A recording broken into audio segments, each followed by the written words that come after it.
Welcome to the Hawks Nest live stream show. My name is Brandon Kane, and I appreciate you for tuning on in as I ever do. Thank you so much for watching this channel. We are doing so great this year on the growth, and I appreciate all the new folks that have taken that finger over there and clicked that subscribe button.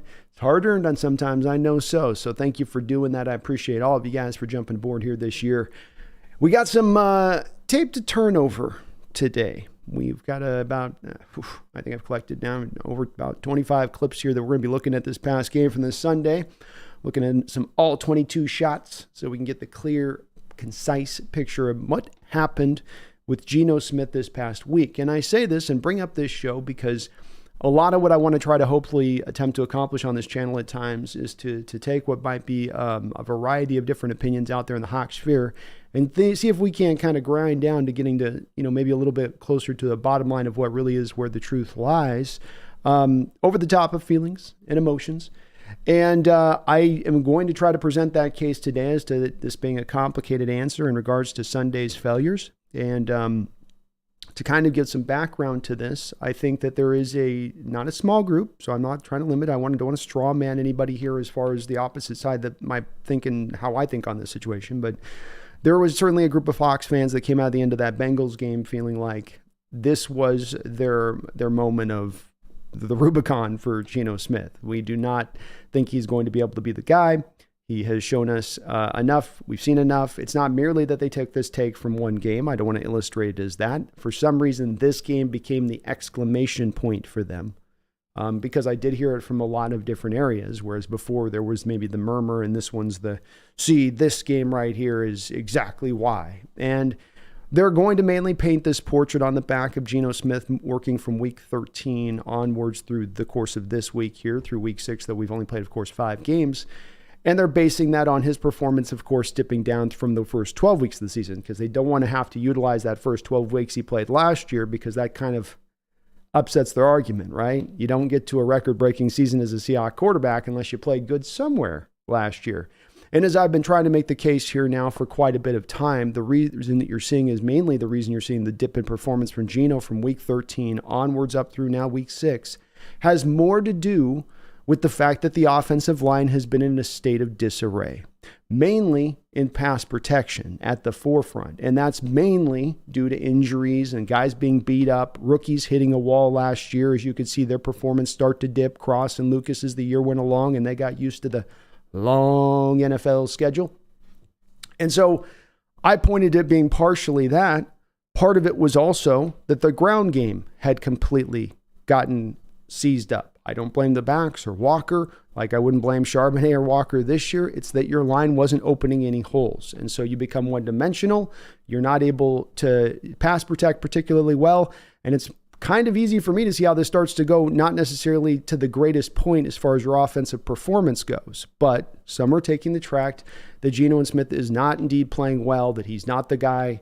The basis on the week 13 onwards up through now, the fact that you've had the red zone struggles, they'll say, is another big point of pinpointing. The fact that they feel like he can't bring you from behind when the chips are down. You can't rely on this guy to do that. I don't know if I think that that's, again, a little bit of more of a feeling thing than it's basing it on what you're actually looking at in the raw data and the numbers of what he's done in those situations given the opportunities. But let's, before we get to the tape real quick, let's do a review here because we want to marry the tape up with what we've got as far as potentially some other analytical viewpoints to look at here so we can maybe marry the data with the tape and maybe get a bit of an ultimate answer here on what's going on. First off, let's take a look here at the PFF ratings here on the season. We've got, this is your top 10 quarterbacks on the year in the NFL. I think that, you can hate PFF, you can be down on PFF. I think the thing that wherever you stand on them, I think you would at least agree that they are a non-biased source when it comes to Geno Smith and his playing of the quarterback position. So as they look at it right now with Geno Smith, they have him a smidge behind Kirk Cousins this year at number 9 on a top 10 rated board here. You've got Jalen Hurts just behind him, and Jared Goff, Lamar Jackson, Josh Allen, and Tua making the top 4 by PFF standard on this. So by their measurement on this, he has not played a bad year so far. This is, again, despite those things I just talked about a second ago, being that he is dealing with an offensive line that is not in the best of straits. because there are so many backups in there, because you will have a constant rotating process. What do they always say about offensive lines? What do they always say about the key to having a great offensive line? Well, it's actually two keys I say would mainly was continuity and chemistry. You need the two of them to work. And right now the Hawks don't really have either going because they can't create the chemistry because they don't have the continuity. Guys aren't in there long enough to get on the same kind of page in the way that you would need them to be so in these situations, especially when you're starting rookies and young players and moving guys all over about every different which way. When we look at how his performance has been throughout the course of this year with Geno, he has been above 70 in every single one of the games this year, including this past Sunday against the Cincinnati Bengals. 65 being about league average approximately, so 70 a little bit above league average. As we saw, his overall rating on this year with PFF has him in a top 10 state, and we've seen in every game he's been pretty consistent, even including that Giants game where people look to the yards and go, well, see, only 110 yards, so he must have been. It's not necessarily. There's more to this, right? And PFF, love him or hate him, is looking at every single one of these plays of Geno to assess, what he's doing and is he succeeding in his job or not, basically. We'll be looking at the tape ourselves, so we're not going to rely solely on PFF here, but this is just one piece of data that we can utilize. So he's been pretty consistent here as we see it throughout. Here's another little point of data I want to show you on, and that's it. Let's look at how Geno's done. So, if I'm, just come back to me real quick. If I'm correct on this and what I'm saying, if I can back up what I say on this being the truth, then what the data should tell us when Geno's under pressure versus not being under pressure, if it is a matter of, okay, the offensive line is under siege, he's under a deluge, he's having to constantly be under pressure, then the data should match that up. And that I should see then that when he is given a clean pocket, if Geno is capable, if he can handle the duties at that point, then he probably should be pretty productive when in those moments happen that he has been given a clean pocket. I would argue, as we're going to talk about in some of the tape study on this, there's a cumulative effect to getting bashed around for about 10 or 11 straight weeks as far as your offensive line goes, but that's another point for a little bit later on. What we do indeed see here kind of backs up what I say, doesn't it? Because we have two different metrics at the top of this. This is the Geno chart here on how he does over the course of the game. You can see this is this past week against the Bengals. This is not for the year, but this is Geno's. You got the directional chart here, which, he sprays the ball all over the field pretty well. That's not really the one I want us to pay attention to, though. I want to take a look at the passing pressure numbers here. And what you see is the top one says kept clean percentage. Only 54% of the time. So on half of his dropbacks, he's actually kept clean. And PFF has him as a 90 rating in those situations, which if we go back to the quarterback ranking table that I just showed you at the top of the show, the 90 rating would have him as the top rated quarterback in the NFL. And isn't it odd? Isn't it strange to my point on this? That the guy that sits at the top of the PFF ratings right now is maybe the guy that's got the best pass protecting offensive line so far this season up in front of him. It's almost like maybe those things are kind of correlated, right? And maybe I'm seeing this in just my own weird, wonky kind of way. I admit that. I'm a lefty. I think things outside the box a little bit from time to time. But to me, it does appear to my eyes a little bit that when I start to marry this data, just especially from this past Sunday, where you see his rating dip so heavily down to 41.8, where he loses almost half his grade when under pressure. You want to keep your quarterbacks clean for them to perform well. I mean, it's as simple as you can speak it, but it's just the truth of it. And you can see between not blitzed and when blitzed, the difference is very minimal when it comes to that. This just does come down to being under pressure or not under pressure when it's all said and done as kind of a brass tacks here. Let's also then look at this, because here's another narrative coming out of the game, or a narrative coming around Geno and the reason he's under pressure, that, he learned too many lessons from Russell Wilson about holding the ball, too many pirouettes, too many spinning away into the nothingness. Okay. So we actually have these nice stats now that track when the quarterback is attributed with a sack and when they're not. And this is the good part, is we don't have to guess about this stuff anymore. We don't have to wonder about this stuff. We don't have to go over off gut instinct. We can have some statistics that actually paint us a relatively nice portrait as to what is going on. So here is the NFL quarterbacks down the list of those guys who have created their most, at the top list, those are the guys that have created the most of their own sacks. They have been the cause of their sacks occurring. So Sam Howell, Washington, Justin Fields, Russell Wilson, Jalen Hurts, Bryce Young, Zach Wilson, Brock Purdy, Desmond Ridder. Go down the list, though. We actually have to go kind of far down the list on this one. Where is Geno? And again, if he's holding the ball too long, we're going to have some sacks here that are going to show up. as him being attributed going up, held the ball too long. That pressure came there because he let it happen. Instead of it being, let's say a guy has a pass rush win victory on a particular play, gets in the backfield in under 2.5 seconds, and he's in on Geno before he can even react. And what we do come to find here with this list as you go all the way down is look at the very bottom of the list. Very bottom of the list. We've got Geno Smith at 23, and he's tied at 23.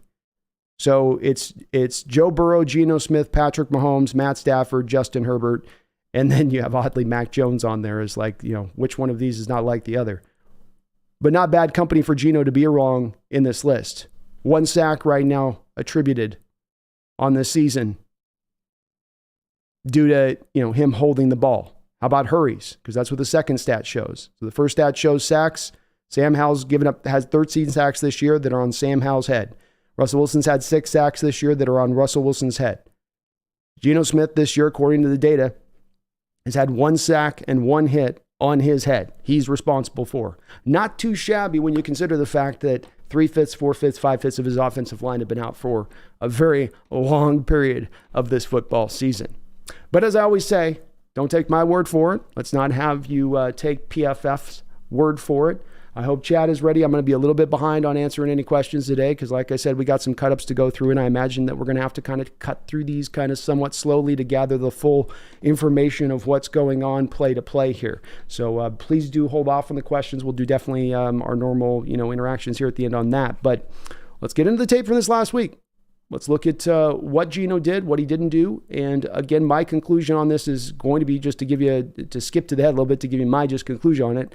I think the answer is complicated. I don't think Geno played his best day, but to say he played bad or to let that be the exclamation point for you to say, now I'm jumping off the Geno bandwagon because of this, or I've come to the full place of I'm done with him kind of thing, is a little odd for me, being that there are other elements here at play that are kind of the cause of this in just my humble opinion. Let's get some of the good out first here before we got to turn over turn over the bad here a little bit in this one.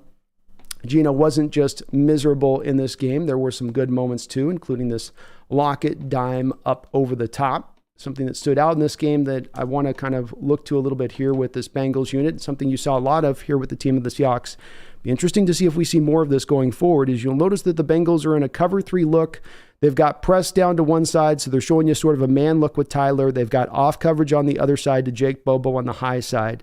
So they are showing you a little bit of a different look than the Seahawks have typically been getting here lately, as we've been getting a predominant amount of cover 2, which may have led to a little bit of the confusion as far as just seeing this type of coverage here. But Geno smartly sees the man up in press, knows Tyler can win off the line of scrimmage, knows that safety can't get there from where that safety's aligned over there to the far hash, and he's able to complete this ball. Smart decision-making by Geno to recognize this quick. We're going to be showing some bad tapes from him. I want to do this as kind of a mix. I'm not just going to show the good stuff from him, but I think this was one of his better dimes on the day. Absolutely laid it in there before the safety can get over there. A very beautiful throw. We've also got the DK one, similar kind of play. So again, we have DK him later on in the game. Now after he's done that with Tyler, he comes back and he gets the same look. It's just flipped, right? So you have that single high safety again. Now you've got the guy showing press man coverage to the top of the screen, whereas before it was looking like more off coverage and he'd do maybe a bail into kind of a cover 3. And then you're seeing at the bottom of the screen, it's not a lot, but there's about a couple yards of space there of off coverage there between, I think that's a Walker down there on like a safety or a corner or something. So Geno recognizes this again like he did before. He's got the safety, if you look at that over on that near hash, and DK to the far hash. So it makes the throw just a little bit more opened up there for him to fit that in between the safety. But he shows off the arm strength, accuracy, and the decision-making here is pretty quick. Again, what's also notable here when you watch this play along with the Tyler play is look what happens when he actually has time to throw the football, when there's a clean pocket there, when there's not somebody just right there in the backfield, especially from pressure up the middle. And, Kale, thank you for subscribing. Appreciate you for doing that.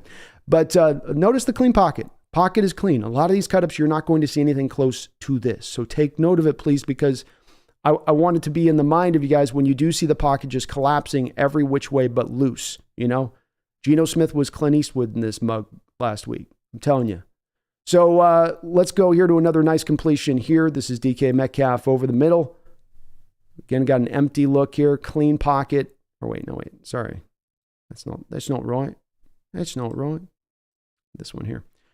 So we got, let me get the setup here for you guys. Sorry. All right. Again, we get that single high look of the safety. Corners both now in a bit of an off coverage look. So this tells him maybe I'm going to get cover 3 to the outside by Geno. Like I'm thinking if I'm Geno here, I'm getting a pure cover 3 look when I come up to the line of scrimmage, take a look at this. And I've got a lot of defenders down here near the line of scrimmage. If you look to the top of the screen here, you can see the first down marker. So it feels a little bit like if I'm Geno in the coverage of, okay, they're going to play cover 3 deep, and then they're going to run they're going to keep everything tight with the linebackers underneath here to kind of squeeze down on those routes and try to take away the first down.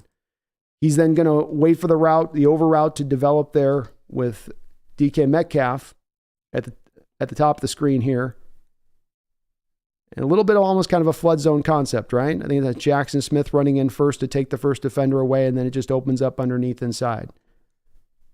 This is one of the few moments in this game that Waldron actually ran a really nice route concept that I liked here, where this freed this open up.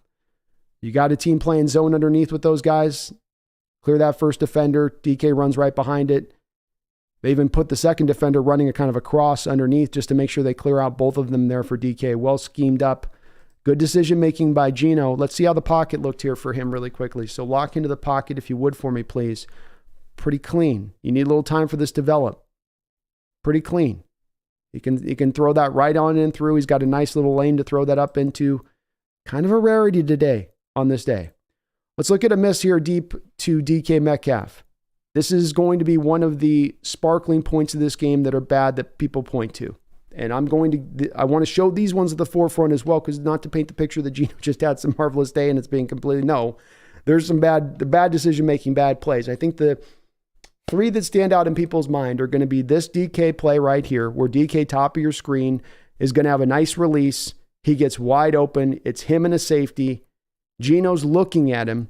If you look at this play to rerun it again and lock in on Geno's head, you can see Geno looking right at, his shoulders are turned.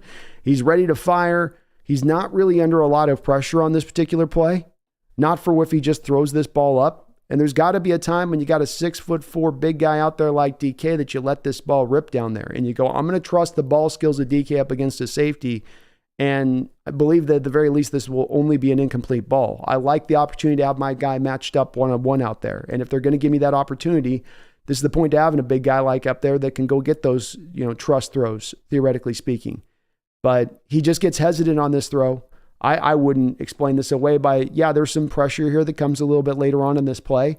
But bam, the ball's got to be out right there. This is him holding the ball there is too much. And DK is open to the top of the screen, or at least open in the respect of he throws a ball with a little bit of air underneath it, and it's a jump ball between DK and a safety. Tell me that none of you out there are at the very least not going to trust that that's just an incompletion, worst case scenario. And that there's a lot of times that you're going to be able to complete that ball in those situations when DK is matched like that. This one's going to be the other one, which is going to be Jackson Smith kind of running a little bit of first running a sort of a drag that then goes deep on this nicely developed route. And Geno, again, on this one, many of you have seen this, I'm sure, on cut-ups on Twitter and whatnot. He's looking right at him like the pass play. I don't have any explanations for Geno not pulling the trigger here. And this one is much worse than the DK one, where at least the DK one, you had the safety with over-the-top leverage, and maybe coaches will tell Geno not to throw that ball. I hope they don't, not when I've got DK going down there. But, maybe that's a little bit of what's happening there. This one, JSN from the slot, first starts inside, plays like he's blocking, gets wide open. If Geno throws that with any kind of little bit of air, just puts it right on a spot there, really to the front corner of the pylon, I think this is a touchdown. And Geno's looking at him. It's not a matter of Geno's in a different place as far as his progression. If we slow this down a little bit and you just lock in on where Geno's looking here, he's looking right at JSN. It makes me wonder if this wasn't just a scripted kind of design with how kind of detailed it is, where he starts out as a blocker, then makes it look like he's running a drag, then just runs it up at, turns it into a 9, basically. You can see he's raising his hand even up there. I'm open. Geno's like, I'm under pressure, man. What do you want? But Geno just doesn't find him. So these are 2 plays from this game that 100% legit. Wouldn't try to pass him off as anything else of bad of Geno not to pull the trigger here. when you've had few opportunities over the last year and a half with so much cover two to go and attack these defenses deep. They're just making you be patient. When they give you those opportunities with these kind of looks, you've got to take advantage. And if they're going to squeeze down on short routes and we're going to see teams start to do that, Geno's going to have to counter this by starting to hit some of this deep stuff. And I think he's got the ability to do it. He's just got to pull the trigger, pull the trigger. We've got DK here on a crosser, where this is a play that's easy for people to me, look at and go, let me stop the screenshot at one point of this and make it, look like Geno's missing something here. You have DK running a crosser here. I think that he is the guy that is the main guy they're looking for to be opened up here. And if you were to, basically pause this in about another, let's say we paused it, right here, might look like DK started to open up there and that he's missed it. But by this point, Geno is under pressure in the pocket. And so this is one where you can't just look at where DK is. You got to look at what's happening with Geno as well. We got a 4-man pressure look here. The Seahawks have DJ Dallas in helping as a chip. See that? He chips the block to Jake Curhan. You got a double team at the bottom of the screen. The double team gets completely split wide open. See how the double team just didn't work instantaneously? It's not good when the double team doesn't work instantaneously. That's usually a little bit bad. If you can, I'm going to speed up a little bit. Lock in here on that defensive line again with what we're seeing. I think that's Reader down there. No, that's not Reader. But he gets that hand swipe move in there on Haynes. And Haynes is just completely licked. But not great either by Cross not helping out at all either. And you even had a tight end there trying to block with Fan. I mean, you had a chip block on one side, you had Fan helping on another, you had double team across the line, and you still couldn't keep Geno clean on the play. But you really can't, to me, go to this play and say, oh, Geno should have found somebody else here. This shouldn't be fast pressure. You have something close. You had a lot of guys that you're trying to bring in to help out, and he only ends up throwing it out to DJ Dallas because that's only where he's got to go to at that point. He's under too much of an onslaught. A lot of plays like this in this game, from my perspective, when I was watching the L22. A lot of these have just, it's okay if he's going to beat you inside like that, but you got an early double team help there, and you just let it wide open through. What's the quarterback supposed to do? What's any quarterback supposed to do? If you want to kick Geno out the door, what's any other quarterback you bring in going to do in that scenario any differently? I don't know what miracle worker could do in that scenario, Let's look at another one of the bad plays in this game. Another one that I would add to the mix of the two between JSN's deep ball that he missed and DK's deep ball, that this certainly is one that stands out. And I think that this is just a play they worked on throughout the course of the week. They locked into it being one that they were sure was going to work, that they had no doubt was going to work. And Geno got that a little bit, I think, too locked into his mind. And just because he decides to throw this now, I'm throwing it. He's not, the whole thing he's doing here where he's looking to the left, that's just to essentially hold a theoretical safety there. He's just trying to hide the hand of it a little bit and not show them where he's going to intend to go with the ball, because doesn't even take a beat there to kind of look at what he's seeing there. He just completely decides that he's going this other direction with it. And sometimes that ball placement on these kind of throws that goes a little bit deeper down, he can be real accurate sometimes, and sometimes he can be a bit dodgy, but the decision making is bad, the throw is bad. This one and the two deep throws, I think, are his 3 worst plays of the day. I think they do stand out from the rest of his play and what he did, but I do want to be honest and open with this and fair, and that I don't want to put any excuses behind those plays. They're just bad plays. You can't decide prior to the snap where you're going to throw the football, and that looks like that is what happens. Let's look at the other play here with DK Metcalf to the top of your screen, and this is DK on a post route where, again, people hammered Geno for a bad interception here. I was very glad to hear that in the post-game press conference we got clarity on this play, being that indeed this is DK stopping on the route, which is what it looked like to me. What I want you to notice is we got a shock inside release here from DK Metcalf. So what he's showing Geno Smith as he looks over to his side, because Geno's first looking right. When he comes back left, Geno is seeing separation here. See that? There's separation. If DK is running full steam here and I lead DK, there's separation for me to put this ball in on DK. I'm going to lock in on the moment here, because let's take it through slowly again a little bit, because I think it's important here. He's first trying to, I think, kind of hold that safety. He wants to go back to the post route on the backside, so he's trying to hold the safety with his eyes. by looking to the right, comes back to the left, has a little bit of time to discern because he's not looking or staring DK down. The point of this play is you want to look to the opposite side because you don't want that single high safety to drift to DK's side. And so you're doing everything you can with your eye discipline to pull the safety to the right in order to then have DK pure and free with a one-on-one matchup running a post route up the seam. And so that if that safety does get back there, he's going to have to recover late to get there. And ideally not be laying a mollywop shot on DK when he gets back over to that side. So that's why Geno's first looking over there to try to hold that safety a little bit. But when he looks back over, what that means is that he doesn't have a long time of staring at DK up on the top side of the screen here to discern how full open he is or if he's going to come to a stop. He looks back over and sees separation and knows he's supposed to run a post route. Right there. That's where he's looking. I see it right there. And then DK, I'm going to stop. I'm just going to come to a stop. Like, what? That's not on Geno. That's not partially on Geno. That's not halfway on Geno. As a quarterback, when you look and see your receiver has separation on a route, you set the play up with your eye discipline. It's 100% on the receiver at that point. So you can't put that my interception at all on Geno. I rarely do this with a quarterback, but that's one that's just completely 100% on the receiver, not on the quarterback. Sorry, I said that wrong.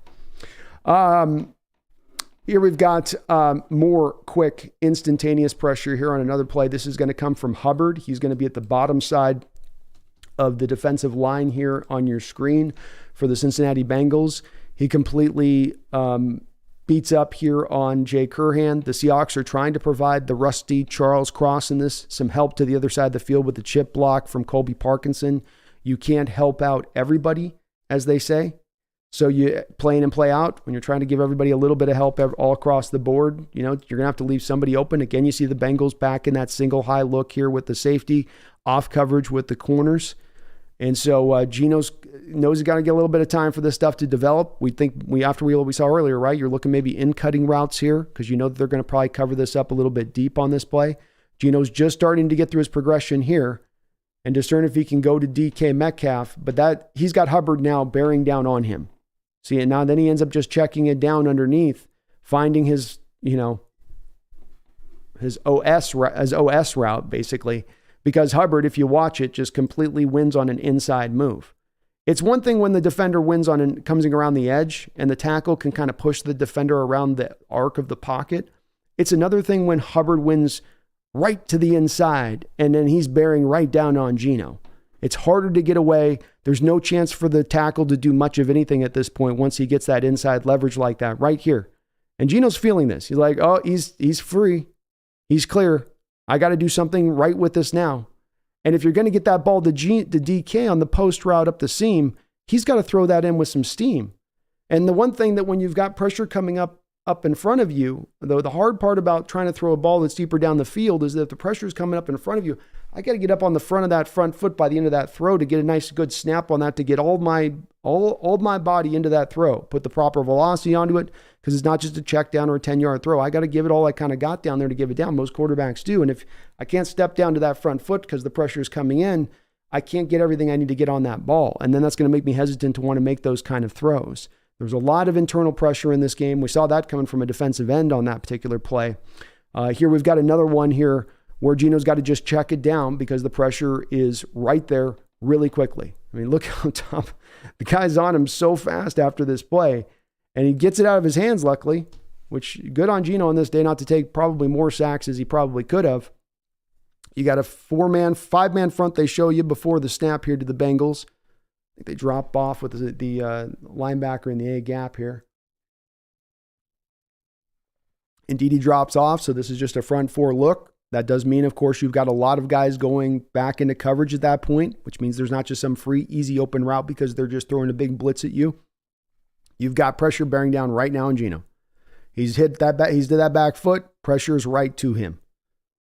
If you're going to go deep down the field, if you're going to ask him not to check down, the thing you need then is more time for the play to develop. If more time doesn't develop on the play, then you're not going to get to those routes deeper down the field. And he doesn't get enough time here with the pressure being right there at that point where I got to just get this down to Jack Charbonnet quick. Let's keep going through this here. This was a point I was trying to make on this particular play as to what we were seeing on some other, and there's some other snaps in this game that I didn't take on this one that were also representative of this, being that you're trying to protect this offensive line now. You know you've got issues going out throughout the course of this game. And so what do? You just keep as many guys as you can possibly keep in there to keep things protected for your quarterback. So this also then means that you're going to be running less guys into routes. Look on the screen here as I'm running this slowly. 1, 2, 3 guys running routes. Now count the amount of Cincinnati Bengals defenders that are back there in coverage. 1, 2, 3, 4, 5, 6, 7. So you have 7 Bengals covering 3 Seahawks on this play. Why? Because you can't trust your offensive line to pass protect straight up here, and you're leaving guys in to try to help out. You got your tight end in there. You got your running back coming up on kind of a fake play action. The Seahawks do pick up a little bit of a blitz here, but again, you're just having to keep so many guys in house there to take care of things, and you just don't have enough guys running routes. So where's Geno supposed to go? To the tape, when you watch this live, this kind of shot, to all of us, it just looks like Geno's holding the ball. Get rid of it. Find somebody. What's taking you so long? But when you see this shot of this tape, you get the clear view. There's not as many guys running routes, and there's a lot of guys back in coverage, which doesn't make it easy to find somebody clearly open. And so is it, where's he supposed to go here? Where's the decision to hit? It looks to me like the Bengals kind of have this covered up. I guess maybe you could say the top side of the screen. I'm sure somebody's screaming in the chat. Jackson Smith was open. Kind of. That Bengal, he's got to get that over the top of the Bengals' head there, who's in front of Jackson on that play. We got another one where he's sacked on this play. 4-man front pressure look from the Bengals. This is one I'm going to slow down, and I want your eyes, if you could for me, please, to take a look at the secondary of the Bengals on this play. Again, we get the single high with the safety on the top side, off coverage with the cornerbacks, showing a little bit of blitz, dropping out of it, eventually just end up bringing the front 4 pressure. But when we look at this in slow motion and watch how this play unravels, he again has time like we saw before. You are not keeping as many guys in. You got your running back in. But we still do have, they bring a couple guys out in the routes here, a little bit extra. But everybody looks pretty clamped down here to my eyes. The only place is maybe the flat route to DJ Dallas at the top of the screen. But everybody else to me looks pretty locked up. Again, this one looks like the Bengals called a coverage that was going to be covered for the Seahawks route concepts that they were trying to run on the play. So I don't see a lot of where Geno, another play where he's getting sacked and, maybe people are going, get rid of the ball, just get rid of the ball, but hit the flat route, I guess. But even the Bengal defender there in the flats sitting right there, it's not going to go for anything if he checks that down there. And you do have DK Metcalf opening late here, but when you have pressure, and DK Metcalf, I think, is going to run a crosser here, bottom of your screen going up across. DK is going to run the crosser, but that's a long developing route. And right here, the pressure's there. See, as DK opens up there, the pressure's right there. People could look at the tape here and lock just on DK Metcalf, bottom of your screen again. And I'm gonna hit the moment where you could screen pause this at a certain given spot and say, see right here, he's open. But if you took that screenshot moment and then looked over to what was happening with Geno right here, oh, well, he's open. Yeah, but Geno's got a guy bearing right down on him. And remember what I just said a minute ago, but you got to throw those kind of routes down the field. You got to throw it with some force. You're throwing into tight windows from the Bengals. I got to get on the front foot to throw that. If the guy's going to hit me just as I throw it, I'm not going to be able to get the throw off. But the pressure's there just as DK's opening, and it's a little bit of a longer developing route. So you got to give it that extra beat for it to open up. But the Bengals had that pretty much covered, in my opinion. Here we've got a deep throw to DK Metcalf, or to Tyler Lockett, sorry. And this is one where it was overthrown by Geno. Tyler runs a nice route. He's opened. Let's see where Geno was, though, with the pressure, right? Did he have time? Is this just a complete misthrow? Front 4 of the Bengals, no blitz. Geno dropping back, clean pocket initially here. But look what he's got there. He gets smacked as soon as he throws it. And again, it's not coming from the edges here. As I told you before about stepping into these kind of throws and having him to where you can throw with the maximum amount of accuracy. Watch how he's getting hit from where? The inside. The pressure is again coming up from within the end. So as he tries to step up to make this throw, boom, hit as he throws. Again, under pressure. Maybe a little bit of an explanation for why he missed that throw in this game. DK, another miss here, deep, just like we saw with Tyler. So just barely misses out of bounds. Looks bad on the film where you're like, Geno, give him a chance. He's got the safety over the top. And let's unpack this play a little bit. What's different about this play when looking deep from the first two plays I showed you that were completed between Tyler Lockett and DK Metcalf is that the safety's on the near hash to DK. So he's not having to travel quite as far to get to that 9 route on the outside. So that means Geno's really he's got to lean on that out of bounds marker for this play to work. He's really got to lean on it. And so he tries to just fit this ball in. Not necessarily super clean, though, for him. I'm not really where the throw is. We'll show that again in a second. Now, watch what's going on with the pocket here. DK kind of doing a little bit of a slow roll release here, right? Doesn't just get off the line of scrimmage, sprinting full bore. But look again at the pressure that starts to bear down on Geno here as that route starts to develop, and he's got to determine how hard to throw this ball, where to throw this ball. Edge is lost by Jay Curhan. Interior starting to be lost. Curhan's guy's free rushing across the corner, though. Speed up a little bit here. Watch Curhan's guy here on this edge. That's pretty much what we call a pass rush win right there. Under 2.5 seconds, you're getting back there. And I'm trying to throw a 9 route. I'm trying not to double clutch this. I got to give DK time to get into the route, but I got the edge right there in my face as soon as I throw it. Not to mention, not just the edge, look at the guy inside as well that he's dealing with. We come back to, again, the inability on these deeper routes to truly be able to step into the throw because you are also getting pressure right there on the inside. He's got 2 Bengals defenders corralled right around him when he does make the throw. Some good ones here from Geno. I've got to include some Bobo stuff here. Again, under just an onslaught of pressure on this play where he's got just getting smacked again, almost getting smacked again as he throws. Tons of pressure around him. They're bringing a bit of a blitz. Recognizes this one on this one quick. Gets it underneath there to Bobo. Bobo does a great job of just getting free and open quickly out of his route. You see him where I talk about that point. Watch with Bobo too. This is just a Bobo note, but watch that point I talk about often with him at the stem of the route. Right? Boom. When he puts that foot in the ground to determine where he's going to go, he is usually open off of that step by his decision-making if it's an option route, but just also by his general unusual quickness for his size when making that cut at the stem of the route. Good decision-making here by Geno. Just want to show some good ones too. Not all bad here.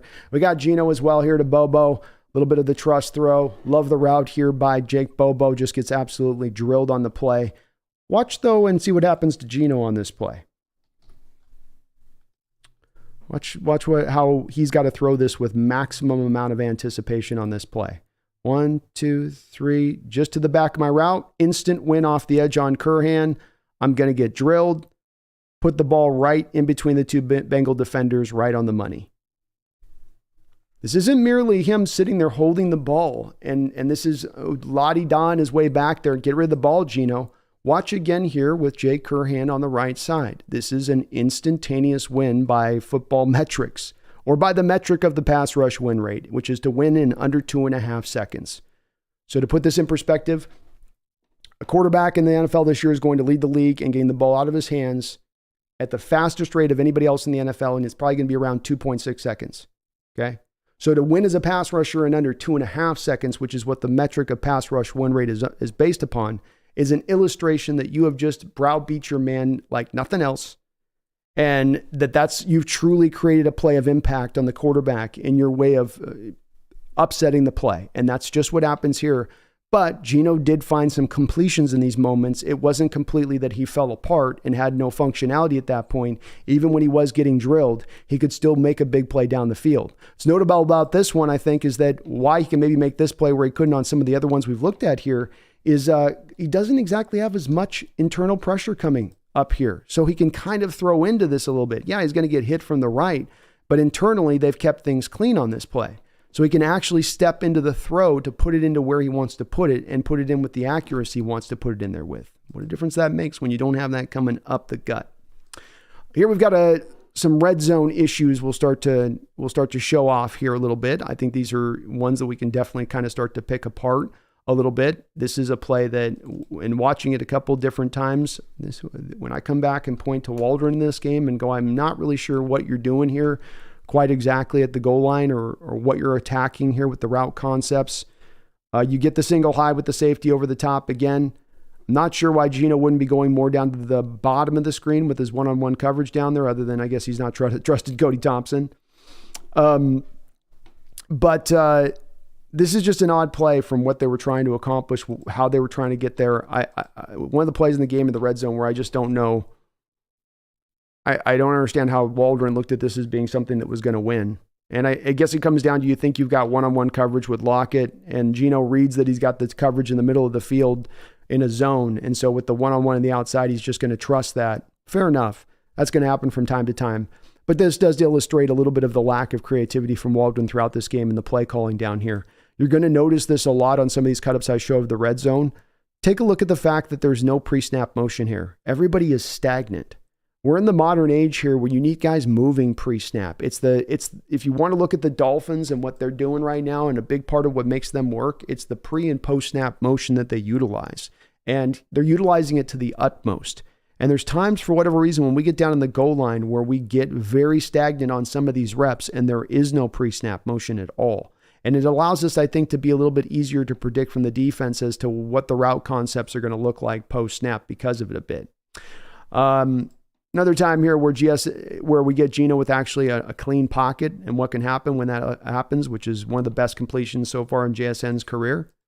It's not a fancy play, but this is just an illustration of the few times you give him that clean pocket, bam, he hits that back foot, lets it rip. This isn't a short developing route. It's not a super long, it's like an intermediate route. Needs a little bit of time to develop this over route to come through and clear the coverage. It does. And it's a nice completion by Geno, showing off the arm strength, showing off the accuracy, but getting a clean pocket, not getting smacked in the face as soon as he gets thrown, which does occur now on this particular play. Geno dropping back to throw. He wants to throw this deep. You can see him readjust back down to Fant on this play. So DK is the guy he wants to go to here, but I can't get it to DK because I'm getting hit in the face as soon as I drop back here. Another insta pressure win here. That's DJ Reader getting off of Haynes on the inside.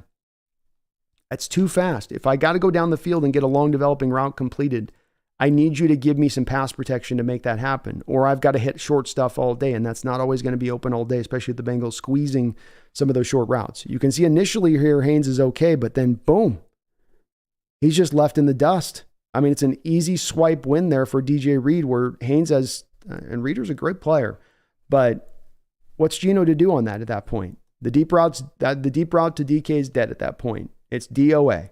It's got no chance. Can't do a lot with it. You got a DK route here, up the post route here. Kind of gets open a little bit to me. Right? Look at how DK, top of your screen, is going to be DK here. Watch him. It's a long developing post. It's a deep post. Okay? A deep post here that would have been opened up if you would have got the pass protection. You got a 4-man front again coming from the Bengals. They're not even showing you a blitz look. You know what you're getting here. Parkinson just right off the jump is going to help out the offensive line. Now, I think ideally, as you see Geno looking there, he wants to go to DK here. I think that's the idea and the plan. I've looked at this play a couple of times. That's my feeling on it. I don't know the plays. Some of these are guesses, of course. But his head is that direction. He's looking that direction. He wants to go to DK deep on this play. Right off the play action. They've got extra blockers in there. But our guy gets beat again here. Forces him up in the pocket. He doesn't have the time. And I'll slow this down just a tiny bit because what I want you to lock in on is look right where when DK's opened up on the back side here. When he's opened up to the far right side of your screen and you look back to where Geno was on the left, he's got the man already on him. There's no opportunity to hit that route. And this is where I think this was diagnosed for them to go to on this play. And you don't have the Bengals running a blitz here. Again, to think about the process in Geno's mind a little bit here. Geno sees the front four. They're not showing a blitz. He's counting on the fact he's probably going to have a little bit of time here, especially considering that he has Colby Parkinson. Look at the blocking. Look at how they run this blocking too. I mean, it's all set up for a deep shot because you can look at how they wind. Look at how they wind the guard over to the right side here. They have the guy pull in pass protection here. They're having this set up. So you got Haynes coming over there to the right side, and it's unusual to pull a guy off of play action like that, right? Some of that's to show them and make them think it's a run play, but some of that's also to make sure you have that right side cleaned up there so that Geno's got the opportunity to hit that ball deep to DK, but there's no chance. No opportunity, it's done. Here's a play here where you get a rare cover 2 look from the Bengals. No one is going to end up open on this play. There's just nowhere to go. Press to the top side of the screen, off coverage the bottom of the screen on Parkinson. Everyone's covered here. Where should he go? Where should he go? You got the top of the screen there. I think it's with JSN opens up really late here, but it's another place where watch the timing of this play. By the time that top side opens up just a little bit, and it's not the biggest of windows, but by the time that JSN route opens up there to the sticks, he's looking right. This may be one where he might have been able to get the ball off, but he's feeling the pressure up in there, right? He is feeling the pressure. If somebody wanted to tell me that this is one where he's got to let it go with anticipation, I'd say fair point. Where you say, okay, you got to go to JSN here. You're trying to get the first down. Let it rip here. It's a stop route. That's throwing with a heavy amount of anticipation. I'll say that. But I'll give a little bit of ground here, right? Trying to be fair on all this stuff. Here we've got Geno again, hesitant. Let me get my deal up here. Oh, it's not playing. This one's not going. The hell. Oh, there we go. This one I've got Geno as hesitant. I guess I'll let the chat sort of decide on this one if it's a matter of him doing something wrong here or there being somebody open. We've got single high look for with the safety off coverage. This would tell me if I'm Geno, I'm going to be looking at zone, 4-man front from the Bengals. Don't think I'm getting any blitzes here. They're not showing any hand of being a blitz here by the looks of things, right? So I'm going to get zone, which means I got to give things a little bit of time to develop in the windows because the Bengals, like they've showed throughout this day, they're going to try to keep this down to where they're just going to squeeze down on the zones as tight as they can. They brought some blitzes later in this game especially, but throughout much of this game, it was dropping it more into the zone because they could get the pressure with the front four. They didn't need to blitz. So he drops back to throw. JSN covered. Then if he looks left. Should he throw this up as a trust throw to DK here? I guess. You could say that maybe this is a spot where you just got to, like we saw earlier on the tape, you got to just, DK's top of your screen. You have him in one-on-one coverage. The corner isn't off coverage, so he's going to stay on top of him there. And Geno is looking right at him on this particular play. But all the other routes are covered. He could have maybe gotten back to Walker as the fourth read here. But I think by this point in the game, as we're getting a little later in this game, the pressure was starting to build up a little bit on him. And not necessarily in the same place of getting it done from that respective things. Here we got him hitting, climbing the pocket. Another one of the good snaps in this game. Feeling a little pressure, climb up into the pocket. I've had a few folks that, or at least I had one folks that was, shout out to Soyan that was commenting a little bit about why did we see him more stepping up in this game? He needs to step up more in the pocket. Well, when the pressure is coming up from the middle of the pocket, there's nowhere to step up into. Here you got the Bengals in a wide 9 kind of alignment on the snap, which ends up getting them kind of run out of their gaps, which then does give Geno Smith an ability to step up into the pocket here. Really, they did a good job throughout the game of having the pocket just kind of close in all the way around him throughout the course of the game. But as we see again on this play, once you give him some kind of ability to make something happen, even if it's not just a clean pocket, but there's a place to go to in the pocket for him to use off some of that navigation, which I know he has. This is part of what made him good in those first 12 games last year, was that ability to climb the pocket. And we've even seen him do it this year. But he can certainly do it. And you just got to have the opportunity. The problem is on this past Sunday, a lot of the pressure was both coming from the outside and coming up through the inside of the gut. Here we got a DK Metcalf miss to me. And this is one that just to be fair, would be one I'd probably point to again as an issue play from Geno on the day. Like I was saying with the red zone snaps before, notice how everybody is stagnant on the snap. Nobody's going in pre-snap motion here. The route concepts are, again, kind of just strange. Come to a stop, run an out route. Everybody's kind of covered there over to that side of the field. And the sad part here is that the progression read for Geno has him looking to the right here on this play. So off the snap, you're going to notice DK top of the screen is going to get open, but Geno's looking to the right side of the screen. He's looking for something out of this trips look here, little bunchies there. And I don't know why, because you got 4 Bengal defenders for the 3 Seahawks receivers. And maybe he was just anticipating that the safety over the top was going to stay with DK. But DK gets cleared here off of his release and gets himself into a position. If you watch DK, he does a really good job here of using his physicality to get off the line. That's not, doesn't get called. That'd be a touchdown all day if Geno just saw it, if his progression was going the other way. He is once again under a lot of pressure really quick here. And there is no time to really make much of any decisions. He certainly doesn't have time to get back to DK on the progression. Again, it's happening too with the Bengals running a front 4 look. They're creating this quick pressure with just the front 4. And it's that whole pocket collapsing in and around him. Another one here in the red zone. Another play, as I talked about a second ago, where you see them down in the red zone completely stagnant, no pre-snap motion whatsoever. And I keep labeling this a little bit because of the fact that I want to point to the fact that Waldron didn't do this offense any favors this past Sunday with the play calling either.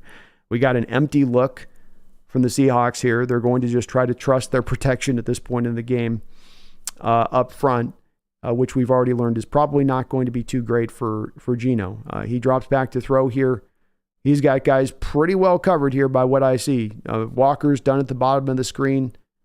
Fans coming out of his cut. He's got a man on top of him. I guess Jackson Smith is maybe where you could say that you could want Geno to go. I've looked at this play a couple times, and it's not really clear once Jackson's breaking open that safety, if you look at the single high safety there, he's on the far hash to Jackson Smith's side. So he's kind of not close, but he's closer to Jackson Smith.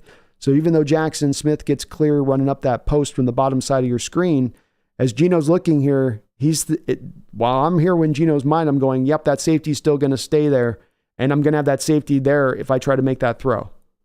And so as the safety finally starts to move right here away, Geno's going back to the left-hand side of the field. He's going back through his other progression reads. He's gone off JSN through the natural progression of it a bit. Is it a bad play by Geno? I don't know. I don't know if I can go there on that one.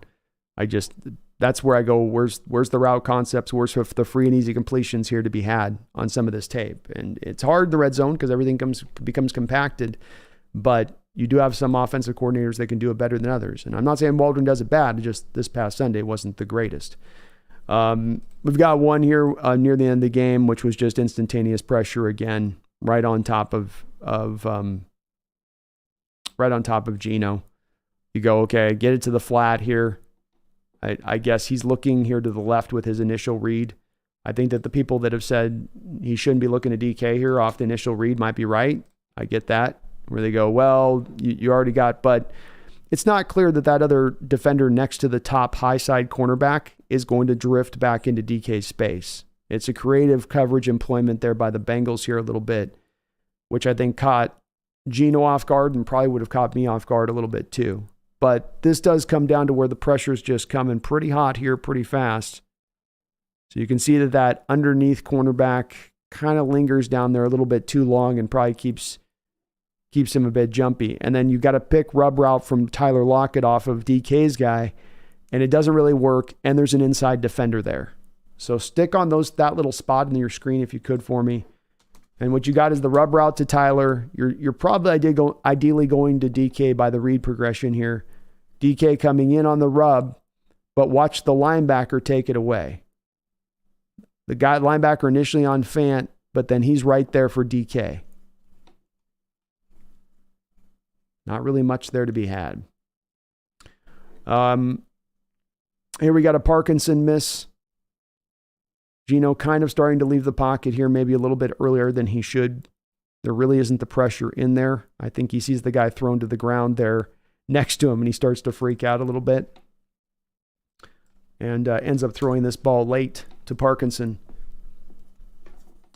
Bengals front four look here again. Easy for Geno to discern there's not going to be a blitz. But then also with that, I got a lot of guys dropping into coverage right down here near in the red zone. Again, notice the stagnation on offense here as far as no motion-based concept. Have you guys seen me show you one yet? They're not moving at all with emotion, and it does make it easier in a modern age to play defensively if you don't utilize that more often. So Geno's back there. He's going through the read progression. Doesn't go to DK to the left. Doesn't like what he sees there with him. He's got the basically double coverage to DK's side. You do have JSN here to the right, down into the flat. Maybe he should have just thrown that down there to him and seen if he could do something with it there. I'd say that's probably fair. Definitely at this point in the game, I think Geno was starting to get a little bit panicky as I think that these hits do start to accumulate with time.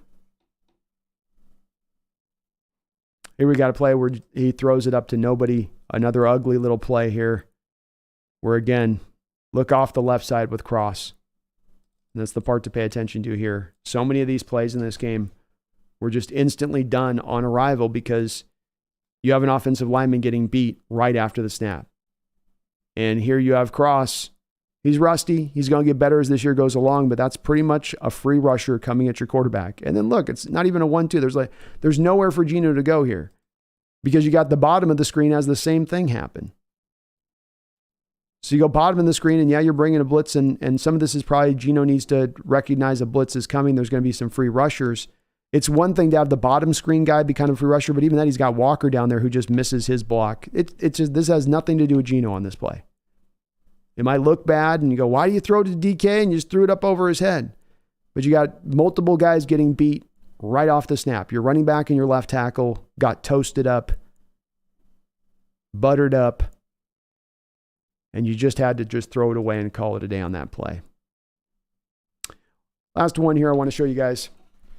Again, down by the red zone. And before we start, let's note the thing that I've noted throughout this, where we parse out the blame. I don't think it is all on one man's shoulders. I think there's a lot to kind of go around here. Here we get a little bit of finally DK Metcalf with some pre-snap motion. Bengals kind of showing a little bit of a cover two look, cover two shell look over the top. They're showing you a little bit of a pressure-based look down here now by the red zone. Geno's going to drop back here first. He's going to look to his left in Parkinson. I think this is one people have said he should have gone to Parkinson on the out route. I think that might have been fair, especially since the first read seemed to take him to Parkinson. And you've got DK running a little bit of the stick nod kind of route there where he starts as a crosser and then he's going to run it deep, but he's under double coverage and you know he was going to be double covered. This is another play where whether you're going to throw it to Parkinson on the out route or come back to the right side, probably needed to look to JSN on the other side of it. But that gets a little close to me on the nitpicking side of it because he is, again, under so much pressure here, so quick. Bengals are only bringing 4. They showed the 5, but they were only bringing 4. I mean, look, the guy's right back there as soon as he's got the snap. It's not a slow win. It's not these are not coverage sacks or coverage pressures. These are the pass rushers doing one move. He hits him with a swim move or a rip. Sorry, he hits him with a rip. Your right guard here, Bradford, just gets nailed with the rip. Bop. Done. Play's over. So that's about 28 or 29 plays I can go through here to show you. And is it there's some other plays in there that were quick throws. There were some other good throws from there. I tried to grab the ones that might be the more egregious plays from Geno on the day. And were there a couple of collection from them? Yeah. But are you judged from 3 throws in a game? I don't think you are. I mean, maybe there's some select times you go, well, if there's 3 interceptions, we'll judge on those 3. But you are judged on what you've done for the full totality of the day at the quarterback position, in my humble opinion. And I feel like as you look at Geno Smith and how he's playing overall with what's going on around him, he's doing fine. And I make that prediction that I tell you guys in saying that once you get the line back in place and we have something that's more akin to looking at full strength, if we can get to that stage of things, he's going to look all the much more better. I'm a man that's seriously of the belief that not just Geno Smith, but every quarterback in this sport, absent maybe 1 or 2 guys, is really, really, really driven in their success by what they've got happening up in front of them on their offensive line. And if you give them an offensive line performance and specifically pass protection, where I really believe that you look at these stats and you're at 28 to 32, somewhere in that neighborhood in your pass protection efficiency over the past 2 years, or since, let's say, week 13 of last year, there's not many quarterbacks that are going to excel in that environment. And then you compound that with the lack of the ability to run consistently. I mean, part of the problems down the red zone are not just on your inability to pass, it's also the fact you can't run worth a lick down there. And that makes it just makes it more exacerbated, the issue. It makes it look even more worse. But I think that there's a lot of room here for a silver lining, which is not empty homer optimism. But in actuality, it's based on the fact that Geno's played well when you've given him a clean pocket. And I'm not going to expect him to be under an avalanche all year because I think you're going to get healthy there. And I'm not going to expect any quarterback. I don't care if it's Geno Smith or a future second round pick in the next year's draft. I'll never expect any quarterback to be performing at a high level under a avalanche of pressure. I just don't think it's very realistic. We got 22 players out on this football field. There's a lot of other guys that impact what happens and what goes on. And just because he's got really great playmakers on the outside and really electrifying running backs does not mean that solves all. There still is an offensive line and what they do up in front of them that accounts for a tremendous amount of the potential success at the quarterback position. Especially when we're not just talking about middle of the road, but we're talking bad in pass protection. I appreciate you guys watching. Sorry, I've been a little bit behind on a couple of donations. I'll get caught up on those real quick here. Please do hit that like button if you could for me. I would really much appreciate it. I hope everyone's having a great Wednesday. I want to thank again everybody that is newly signed on here and subscribing here to the Hawks Nest, like Kale has. Corsos D. Gutierrez, thank you for the $2 donation. Any thoughts on DK's presser today on penalties? Shaking my head. I think I can sense that it does frustrate some of my subscribers and some of the folks in my chat. I was seeing the opinion that was out there in general in regards to DK Metcalf. I don't think all of his penalties can all be put into the same category of things, first and foremost. I think that these are penalties that we have to kind of put in their proper nature, in their proper place. You know, for instance, I think that the Rams penalty with Witherspoon was not a good penalty. I mean, that's one where you can definitely go to him and go like, you've got to do better than that. And then somebody tells me that, I say, okay. I think some of his penalties are him getting targeted myself. And some of his penalties are an attempt to try to remove his physicality from the football game. And I'm not really a fan of that. And I mentioned this on the B&B stream the other day. And I think it's a good time to bring it back up now on regards to this, because I think it kind of illustrates in a really nice way. It's just one man's opinion on this, but let me bring it up here for you. This was a quote here from Mr. Tom Brady in regards. I can get this to come up. Boop, boop, boop. Where's it at? Oh, darn it. There we go. Sorry, guys. 1 second. I want to show this quote because it's interesting. There we go.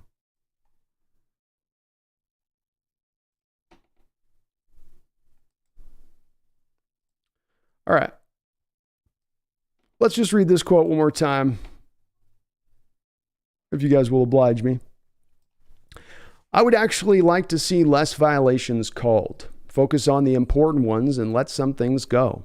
I saw DK Metcalf got penalized for unnecessary roughness.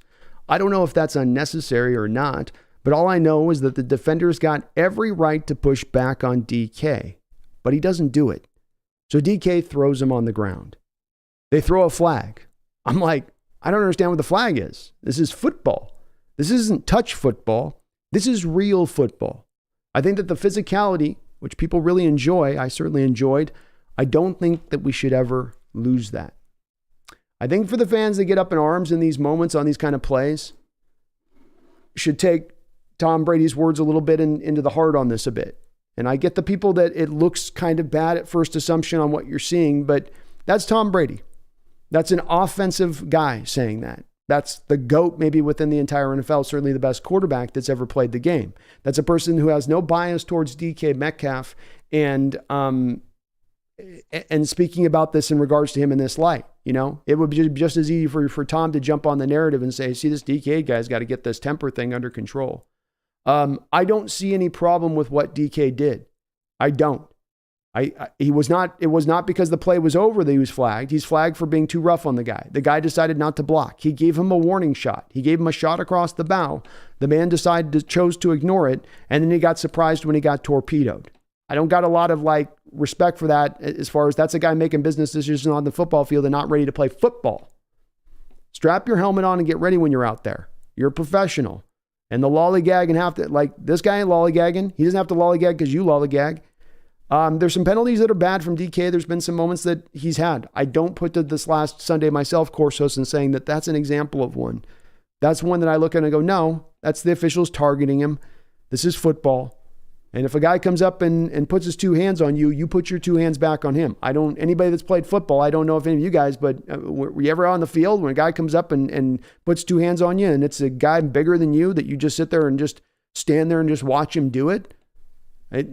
That's usually not a recipe for success on the football field. And you're going to end up on your butt more times than not if that's the stance you're going to take as a player. Too few people are talking about that part of the play and more about DK being just a big bully out there.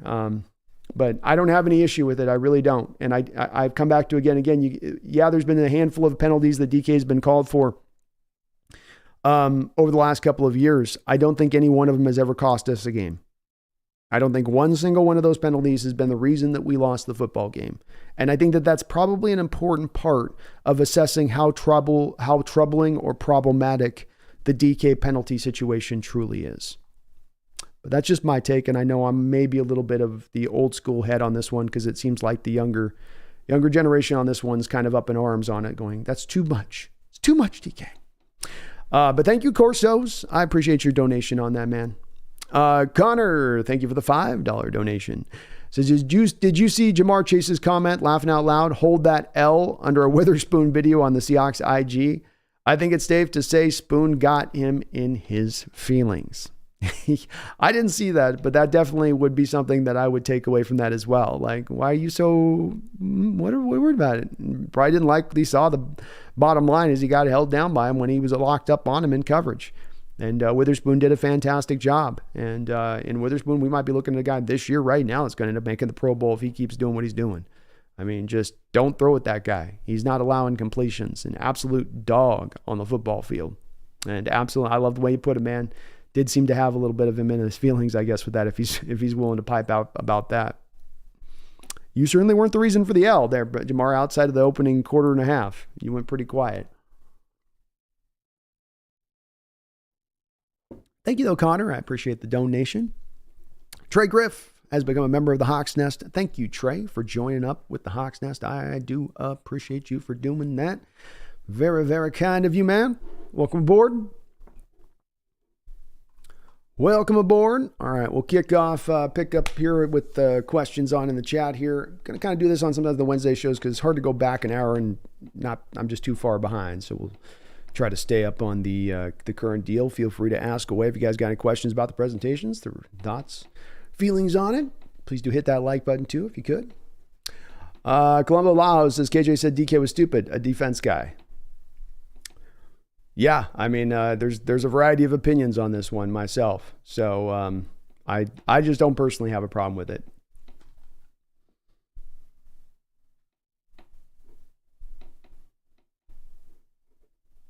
DVD forever. Anyone else remember K9's rookie season just a year ago? Now it's like Shane Waldron thinks he's suddenly a potato. Yeah, definitely not using him a lot. I think they tried to run a bit this last week, but I don't know if there was a lot of holes to be had in there, you know? Daniel says, Deadly says, why is the chat so black and white? Some people are extreme on their opinions.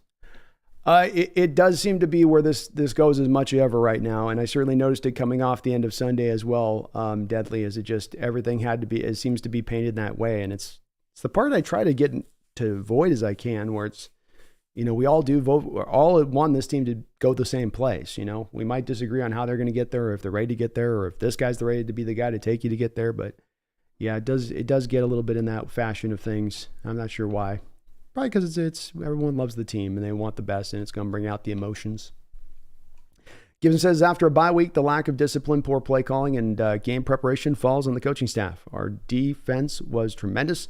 Better execution, we win that game.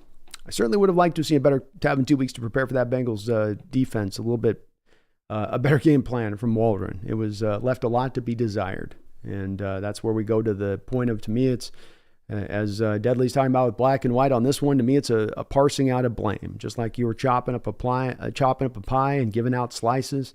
I think everyone gets a little bit of the slice. Some a little bit more than others, but certainly not solely to blame on just one party. Ada says football is always going to be physical, and it should stay that way. That's what I want to see with it. I'm very worried about the fact we're going to get to a stage of too much of this. Every time we see a guy hit, we start to, instead standing up and pump our fists, we instead clutch at our pearls. And I just hope we don't get to that stage of things, because I like the physicality of this game. BP 1989, DK penalties are not that serious. Us having consistent quarterback offensive play is more of a problem. Agreed?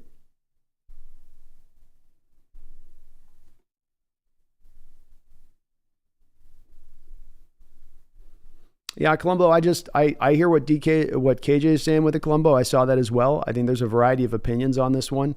I come back to, again, which I think is the most important point of this, is that if something's to be determined a problem and needs to be corrected, then it's impacted you in a way that's so tremendous that it's such a problem, you gotta go to it. And when you can explain it beyond just simply being it's a penalty issue, it's also an issue of the officials targeting DK. I've seen him have flags thrown on him where he's done a whole lot of nothing, and the officials are just looking for the reason to do it. And so now he's got to adjust around having itchy trigger finger officials pulling their flags out. It's not just, but then we get back to the, that ain't just so simple as it's just DK having a meltdown city time here. There's more to it than that. This is where we get to me, again, the Colombo, like we're talking about in this conversation, the place, like we're trying to talk about this with Geno Smith. We try to get to that place of, let's get to nuance. Let's get to more or less of the black and white, against me or with me, and more of the, is there more at play at this than just simply it's DK's a problem child and he's a head case and we've got to move him now, which is a lot of where this narrative starts to drift next to on the back of this, is that people then make the leap from that flag was just too much like with Geno. I've had a lot of people come off this game going, that flag was just too much. That's one too many on DK. Got to trade him now. It's like, man, it's that big of an issue. This thing that's never cost us one football game in his entire career here. A guy that's going to have his, fifth straight year with 1,000 yards receiving. Really? We want to do that? I don't know. I'm okay with being mad at DK. I'm completely. It's just that's what happens here is a little bit of it leads, like Ada says, it's okay to be mad. I get being frustrated with him, but then it gets taken to the next step of this where it's like some major issue we got to solve in the team. When, as someone else said above, right now the issue to solve in this team is offensive consistency, getting some help back, getting the creativity back to this offensive attack. Especially now that we've got kind of the defense in line and other things are kind of starting to round into shape. Tommy says, if I'm DK, I fall that by running a post right into the ref. If you play soft, you're going to get hurt. That is what my coaches told me. That's what I was told too. If you go half speed, if you hold up, you do that on a football field. I mean, this is kind of part of why I don't get why as well with it. I was told the same thing. Your first time you put your strap on out there at the football field, the coaches tell you, like, when this whistle's live, it's live. And you be ready to defend yourself, be ready to hit, be ready to get somebody off you. Do not walk on this field with a half-speed approach or you're going to get hurt. And that's where I come back to that guy's got to, it's his job. I agree with Tom on it. It's like his job to play hard there. It's his job to engage DK there. And if he actually engages DK there, he doesn't get thrown on his butt. But he chose to be soft and he paid the iron price.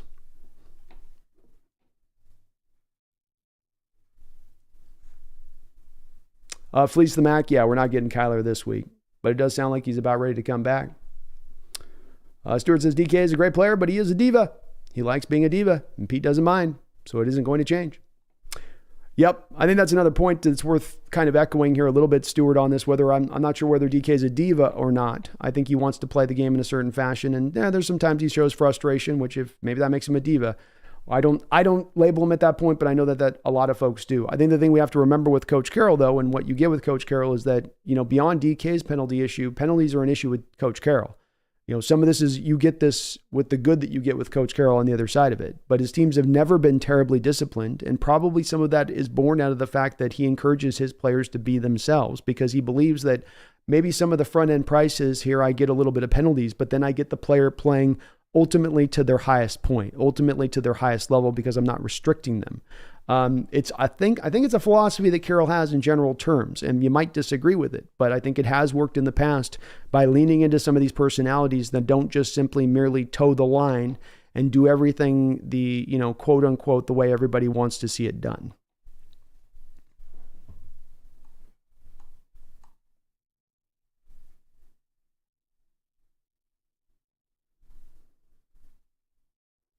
Tommy Eden says if your paycheck was determined by someone throwing you the ball when you were open, you'd be mad too. Red A says people bitching about DK should go watch golf. None of his penalties have cost us a game. Seems he's targeted by the officials more than other wide receivers. 100% agreed with Red A's thoughts on this. With it, where it's, I'm not gonna say you got to go watch golf. I get this is the age we're in a little bit where things are getting ever sharp and softening up. Right? We're going to have safety belts on everything here pretty soon. But yeah, it's a place where, to me, this is football. This is a man's sport. There's plenty of sports out there that build upon finesse. And look at the finesse. Look at the artistry of the beauty of the finesse by which they operate within. I operate within a sport where I like to watch the guys go at it, mano a mano. And we're not looking for the official to bail one guy out. Put your strap up your chin strap and get ready. Sometimes it's going to look a little ugly. Sometimes it's going to look a little mean. Maybe I'm wrong for liking that. But if I'm wrong, I don't want to be right.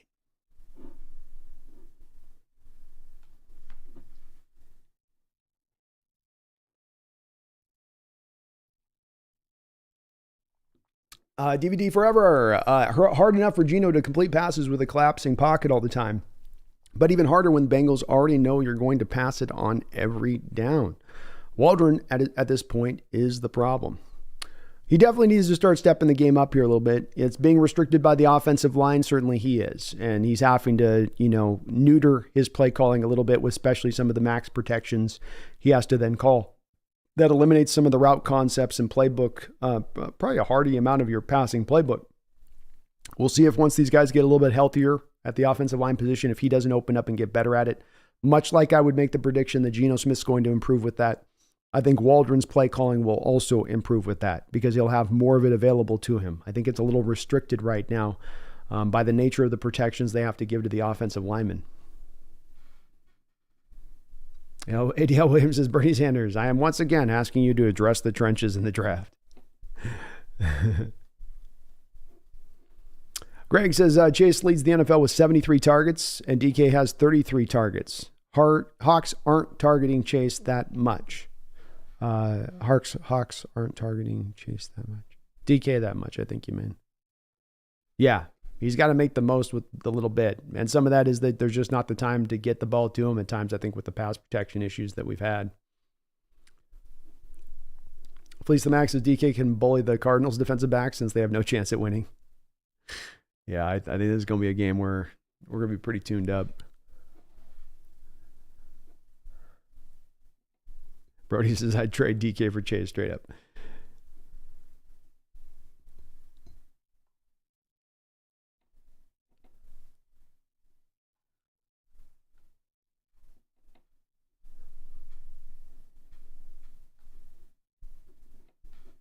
Tom Eden says that's usually called a pancake block, and if a fat man does it, we love it.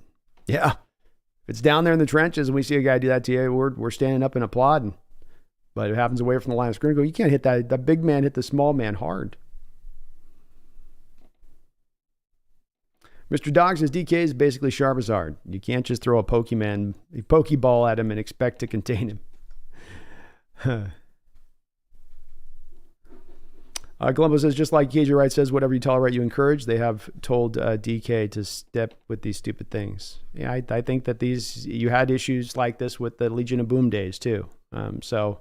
It's weird to hear KJ talk about that when he played with teammates like Percy Harvin and Marshawn Lynch and Earl Thomas, and the stories that we're hearing coming out of those places, Columbo, and the attitudes that were out there that permeated what was happening at that time. I mean, those things were way more problematic than anything DK has done. So it's strange to me that KJ, in understanding the culture there and understanding the way this works, understanding the cost of doing business if you're going to let players be themselves. And that's a way that they lead with that front foot on this organization when it comes to players. And they've been very vocal about that. And when that comes, you take the good with the bad. You don't get the, I want to put the muzzle on him. I want to strap him down. I want to contain him within what I want him to be. It's a one or the other approach. You either take that approach, a Bill Belichickian kind of approach of we're going to toe the line and do what I say, or you like Carroll, where you're a player's coach, which is what he's been labeled for a long period of time, who's going to let the environment be a little bit more free and open. There's a purposefulness to it in that you think that free and open environment's going to foster eventually a winning culture or help to foster a winning culture. We'll see if Carroll will get that from that again like he did 10 years ago. But that's one of the reasons that I have not as much worry about this, on top of a couple other reasons too.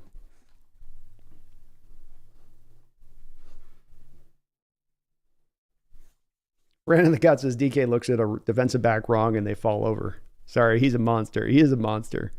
It's part of the thing I think the officials are just like, he's so big.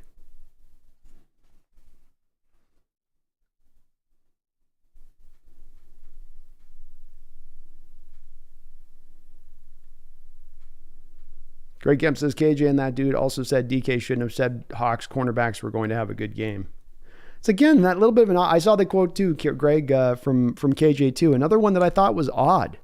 It's like, KJ, you remember the team you played with, right? Like, you remember the team you played with, which, like, I mean, we talked all the time. Sherman's probably right behind Sanders all the time with the amount that he talked, if not above Sanders as being the all-time most taught, so, I mean, that was part of what made the Legion of Boom good, was the bravado. And we're going to tell you what time it is with it. And yeah, I don't know. Come on, KJ. JD, yes, DK should have said what he said about his cornerback getting the best of him. He wasn't wrong.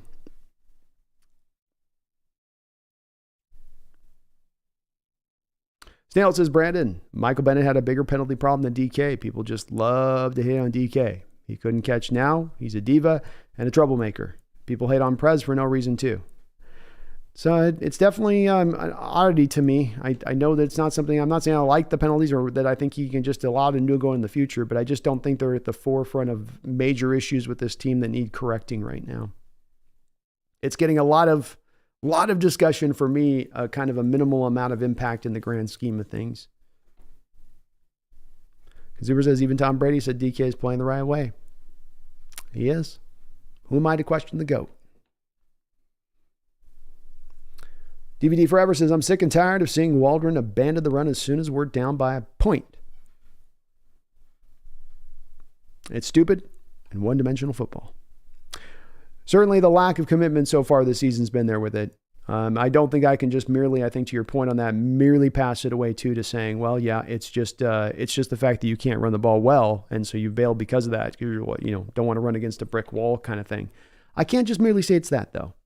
I think it's also a little bit like you say, DVD, where there's a little bit of a lack of faith in staying with it and too much of a willingness to bail off of it too soon. Miguel Garcia says, would mittens for the linemen linebackers be better for holding penalties? Vegas bread and butter. Maybe perhaps so, Miguel. Couldn't hurt.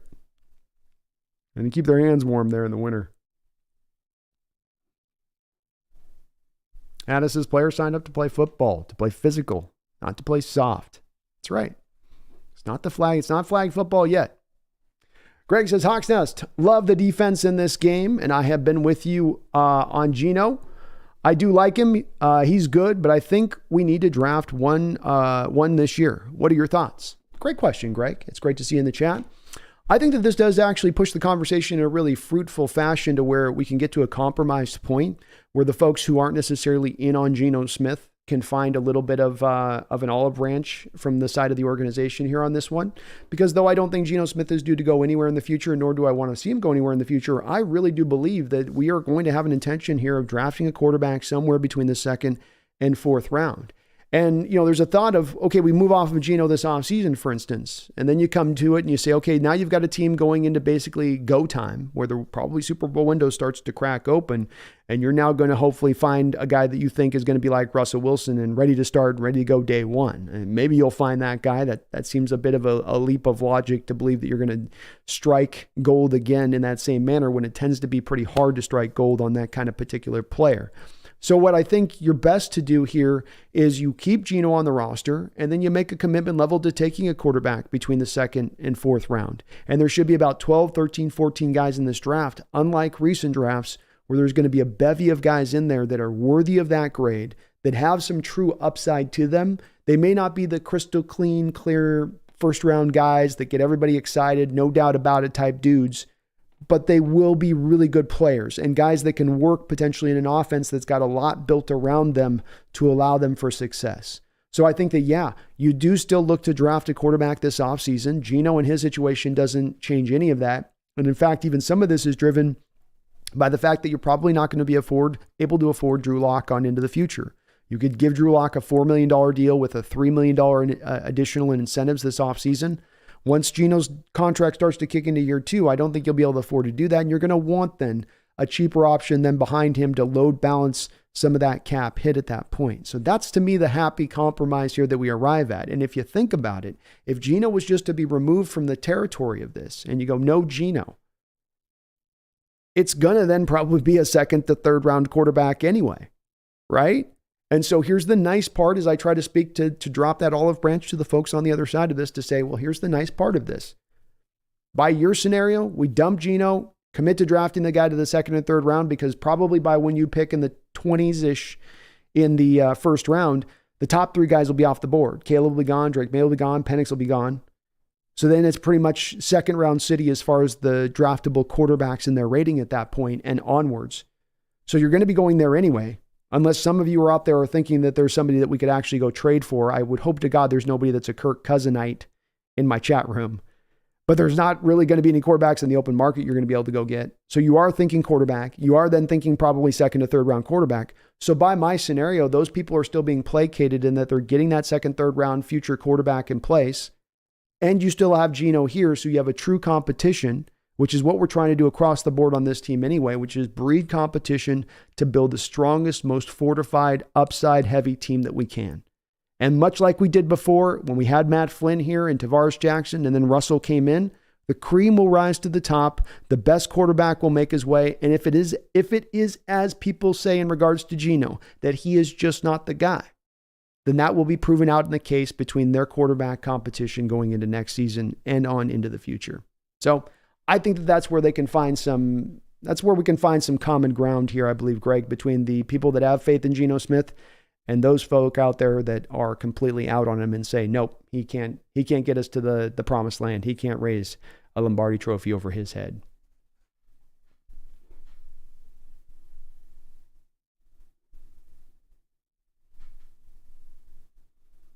Flick the Max says DJ Dallas having a good year. He is. Been a little bit improved in the punt return game. I like how comfortable he is back there catching the balls, and even when there's a lot of traffic around him, there's some times where maybe he should probably call some fair catches, but he's been pretty ballsy with it. And I like to see that. He looked a little tentative last year in those duties. So it looks like he's tried to improve a little bit of that part in particular over the course of the offseason.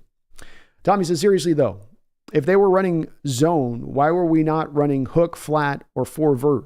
We were running man beaters in a third down and red zone. Can Geno not check a play out because of the backup rooks?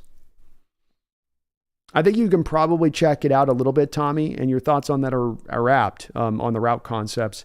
I think, though, you probably want to tell Geno to limit that as much as possible because you already got these backups dealing with enough just trying to hold up at there. You start having them in a place of already they're kind of getting beat more than they're not the guy across from them, and then you got to start getting them thinking of on a line read or a line pull. And then you got to have them at times working together in that thing that I talk about being the continuity factor. And that's what makes a great line is having the same guys in place, having the same guys in place for a long period of time so they can learn each other. They can get to that point of not even having to talk or, communicate. They know what each other's going to do depending on what the defense does across from them. And you don't have that right now. And so it's when you make those line checks, it's probably a little bit harder. I don't think it's fully removed, but I think that it does make it a little bit harder, especially when you're talking about being on the road trying to do that type of stuff.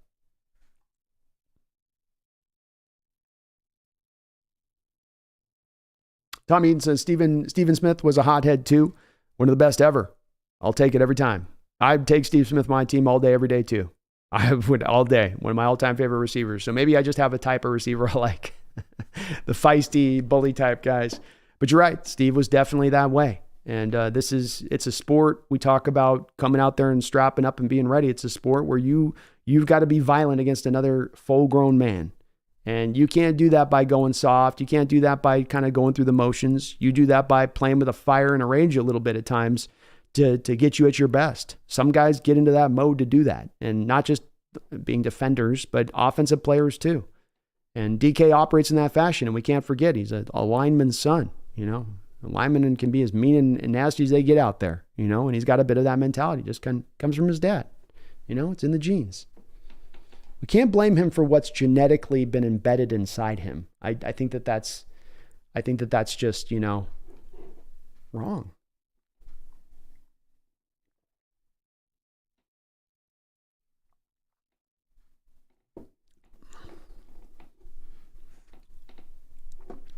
Consumer breaking news: DK is getting blamed for the hospital bombing in Gaza. Oh, Lordy. Please, the Max, Steve Smith deserves a ring. At least he made it to the Hall of Fame. At least that. He should have gotten a ring, though, yeah. He was a fun wide receiver. Fun wide receiver. Greg says, Brandon, KJ and that dude have been crying about DK all year. And what's weird is they posted a short on YouTube of Lockett describing DK's game and attitude on the field, but act like they didn't post it. Yeah, I'm legitimately a little surprised to hear KJ hammer it so thoroughly like that, as though it is this big problem. And yeah, I don't know. I mean, maybe he's got a bone to pick or something with DK, I guess. I'm not going to outright accuse him of that. Maybe it's just that he just doesn't like it that much. But I mean, again, like you're talking too much, being overly physical. I mean, you did like pot meet kettle, right, Greg? I mean, your teams epitomized that, and it was great. You built a historic defense off of it. Why not utilize that same spirit if it helped bring it once before? That's what makes it strange to me that, you know, maybe it's just, I mean, even he played with Doug Baldwin. Not that Doug Baldwin and DK are the same way, and the Doug's going to get the penalties, but you talk about a fiery guy who would march to his own beat. I mean, this is who we are. This is who Coach Carroll is. This is the type of team that he's going to breed. You cannot like it, but if you don't like it now, you then need to be consistent and not like it when we were winning Super Bowls on the back of the strategy. Because we most definitely were. 283 says Spoon responded to the Chase comment. Laughed my ass off. Good. Hopefully he showed like a clip of the targets against him, and just I'd reclip the original tweet and just get a little bit tighter on it for Chase. You know?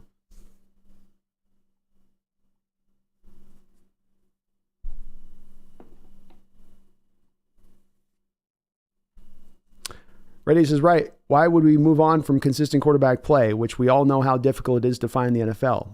Even if Geno hit his ceiling, we're better off with him than without. 100%. I think as some of these advanced statistics showed that I pointed out to you guys with his PFF ranking and how he measures up against the rest of the NFL on that rating, especially understanding that he's achieving that top 10 state by PFF standards on the back of being down his offensive line in every single game, with the exception of 2 quarters to start this year off against the Rams. And so this is where there's so much more room for optimism. I'm not a blind optimism guy, but there's a lot of room for the hope of optimism of this coming together in the future here soon for this season even. And I have a lot of feeling it will. But you're right, it's hard to find the consistent quarterback play. The one thing that top 10 quarterback rating list should show you is that it's hard to play this quarterback position in this modern era. Let's also take into account, too, like within regards to the red zone struggles, Brendan was bringing this up as well. There's 2 different stats right now that are league-wide trends early on in the season that are affecting things across the board. The first is that for the first time in about 6-7 years, scoring is actually down this season. down, not up, down. And then in addition to that, red zone efficiency has fallen off a cliff across the board in the NFL. It's not just a Hawk problem. It's a league-wide problem a little bit. Why it's happening and is it going to be something that lasts throughout the course of the season, we'll have to see. And I'm not really sure I have a complete certain answer as to why it's occurring, but it is occurring. And so everyone's dealing, a little bit with it.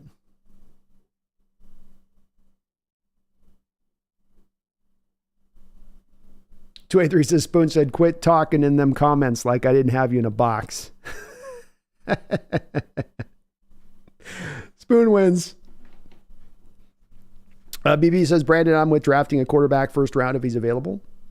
I'm not against it, BP. I'm not against it at all. I just don't want to overdraft a guy in the first round for the sake of doing so. I think Drake May and Caleb Williams are definitely going to go in the top 6 minimum. I think that Penix, with the year that he's looking like he's going to put together, even with the age and injuries concerns there, will probably end up going top 15 and certainly will go probably in the top 20, which then does put all 3 of the first round guys out of range for us at that point. So I'm just not certain that there's a first round worthy guy. Bo Nix is not a first round worthy quarterback. Quinn Ewers is not a first round worthy quarterback. Riley Leonard's not a first round worthy quarterback. These guys have limitations and pretty open limitations that you can pick apart in their game that just remove them, I think, from that contention of a spot. Nix wouldn't be a bad second round guy, but the first round is just, to me, that would be where you're definitely reaching at that point, So I'm not against it, but I'm anticipating a little bit of, I don't think there'll be a guy there to get at that spot. DVD Forever says, crazy thought, Levi Bell at fullback when the offensive line is struggling to get the run going. We saw in preseason. Remember Mike Allstott? He could be that too. I'm not against it. Certainly wouldn't mind. I think they would probably go DVD to more of one of the tight ends there than activating Levi Bell. But maybe not the worst idea as a possible way to kind of mix it up a bit with the run game. Certainly get some, you're certainly at times, the nice thing with running like I formations or having a fullback there is that you're getting some points here where the line will have everybody on the line blocking up doing their job, save one guy, allowing, let's say, early penetration in the run game. And now you have the fullback there that can clear that guy out if that happens to occur, which has been happening a little bit. Just a tad.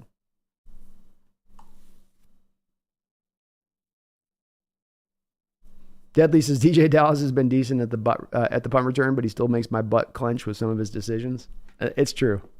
It's true, Deadly. I've had a few moments where I'm like, fair catch.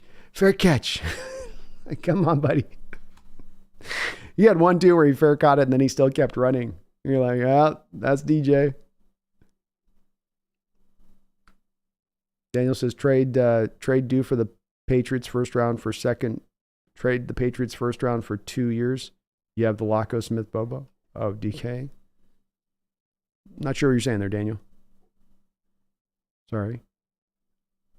Snail says that Brandon, thank God we don't have to face LJ Collier. His new scheme next week. Oh goodness. Is he on the Cardinals? Let's see how LJ has been doing. LJ Collier, PFF. Let's see what kind of monster year he's pulling off with the Cards.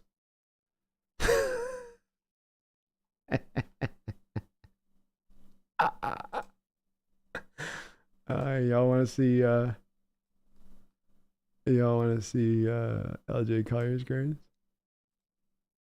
Love you, LJ. Let's see if the Cardinals, with their player pro development, have found the missing piece with this man. What is the missing piece? How do we turn this fire on? How do we light this LJ Collier fire? Let's take a look. How's LJ's grades on the season here? Well, he's not managed to make a tackle, an assist, a sack, or forced a fumble. 37 overall grade, 47 run defense, 43 as a pass rusher. So indeed, I think we can firmly tell at this point that it was indeed the Seattle Seahawks scheme that was not unlocking LJ Collier. I think that's pretty certain at this point. KJ says real early in the season. Very early in the season, KJ. Got to let everything play out. one thing about the quickness trying to get to the eject button on Geno Smith. You know, the plane is still in flight. We're not going down in flames. You got way more of this season still ahead of you than behind you. And plenty of time for the offensive line to get healthier and to make a full firm assessment of what Geno is and where he's at. And not have to make a guessing game of it off of the start of a season when things have been in a little bit of a chaotic state.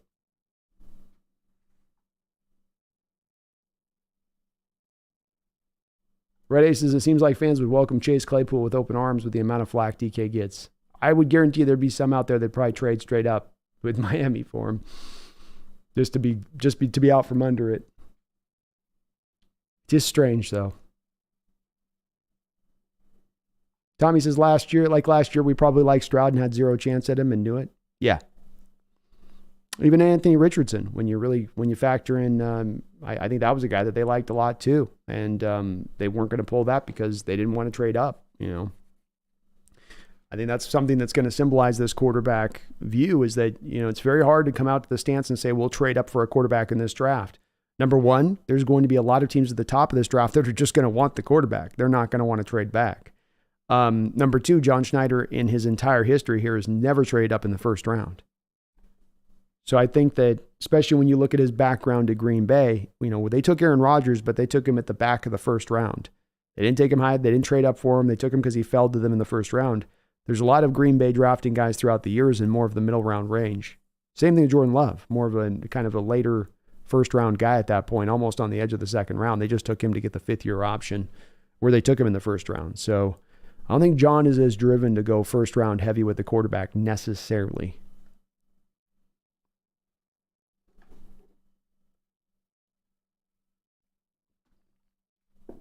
Colombo, I didn't say collecting flags after the play as Carroll style, but having flags happen from players not necessarily playing tight, disciplined football like you might get in other teams, where you have coaches that are more of the regimented style of coach that's going to lean on that being of higher importance. You would see that on other teams. I think with our team, it's just something what I was trying to illustrate with the fact that when you won the Super Bowl, Colombo, you led the league in penalties. And yeah, there was a lot of those penalties that year that you had after the whistle. But it was from a variety of different areas. It's more emblematic of the fact that it's not, Carroll doesn't lean into being one of those regimented, disciplined, heavy-driven guys. And my proof of that is his entire time here as the head coach.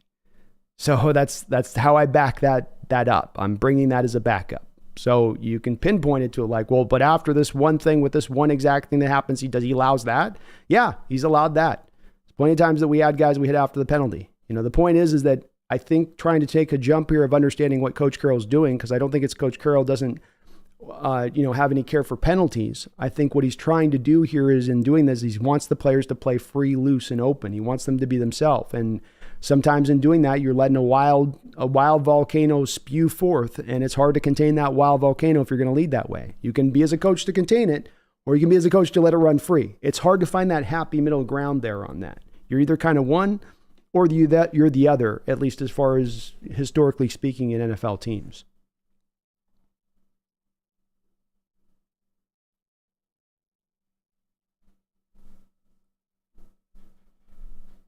But again, think about it too here, Colombo. I mean, as much you're bringing up here about DK, you're talking so much about DK in this chat, rather than anything else having to do with this team that is much more bigger of an issue right now. That's the thing about this DK thing that's so weird about watching it captivate the consciousness of some of the Seahawks fans out there is just, this is not that big of an issue. It's being talked about like, you know, he's committed some heinous high crime and we need to get out the tar and feathers and get to work. And it's like, man, as amount of coverage we're covering on this, it's just not that, it ain't that big a deal.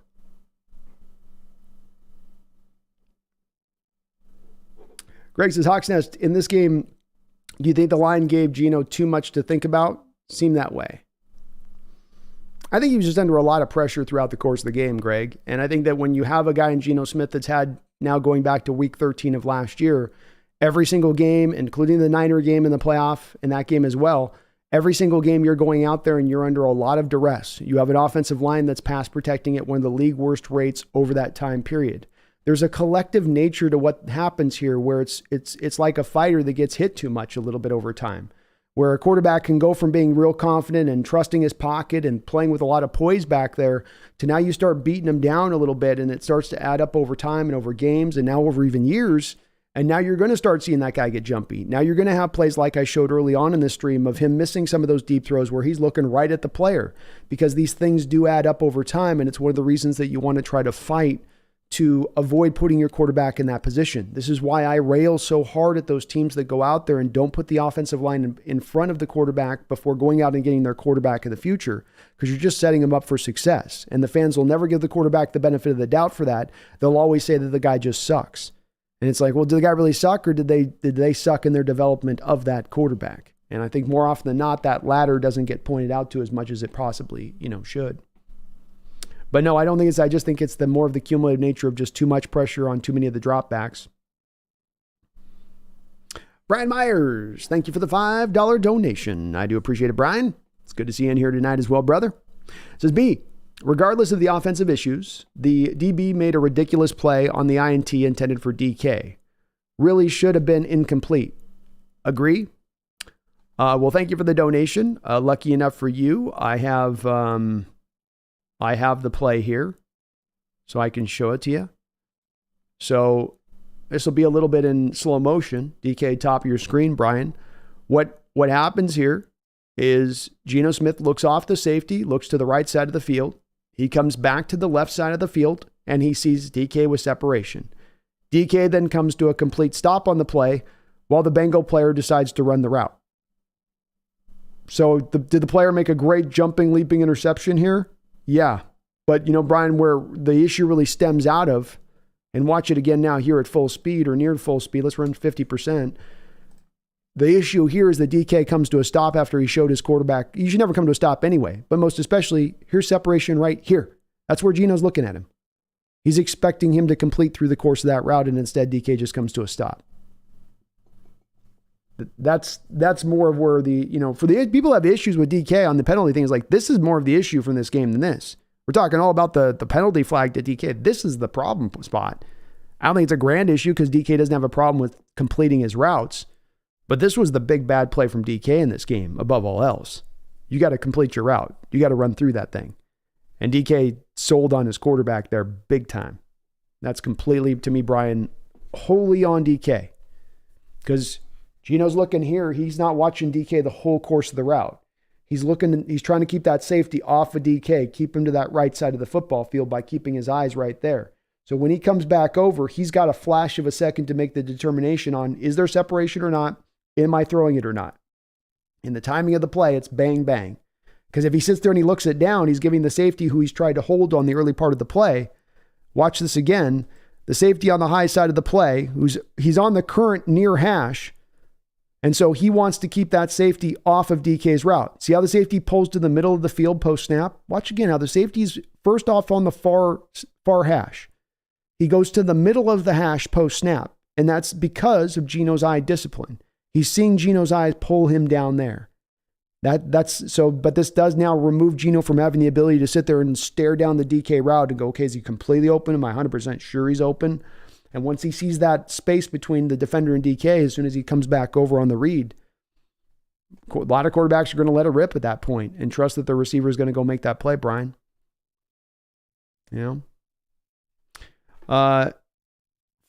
One slag Neb, thank you for the $2 donation, says, who dey? Who dey think they beat them Bengals? Who dey? Who dey? Who dey think? Not us. Not us, I'll say that. LJ's on the IR? Oh, okay, my bad. I shouldn't have shaded you so bad, LJ. Though, that man's more injured than Mr. Glass and Unbreakable.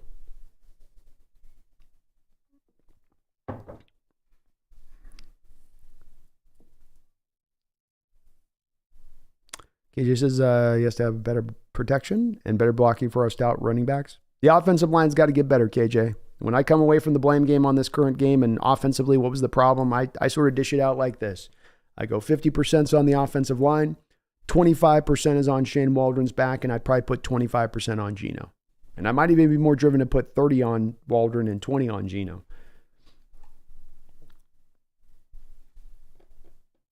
Michael Carasino says LJ's grades have probably improved looking at that.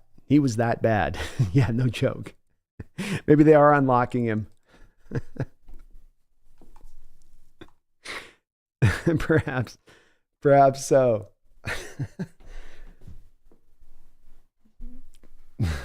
Fleek the Max says LJ is a C- player.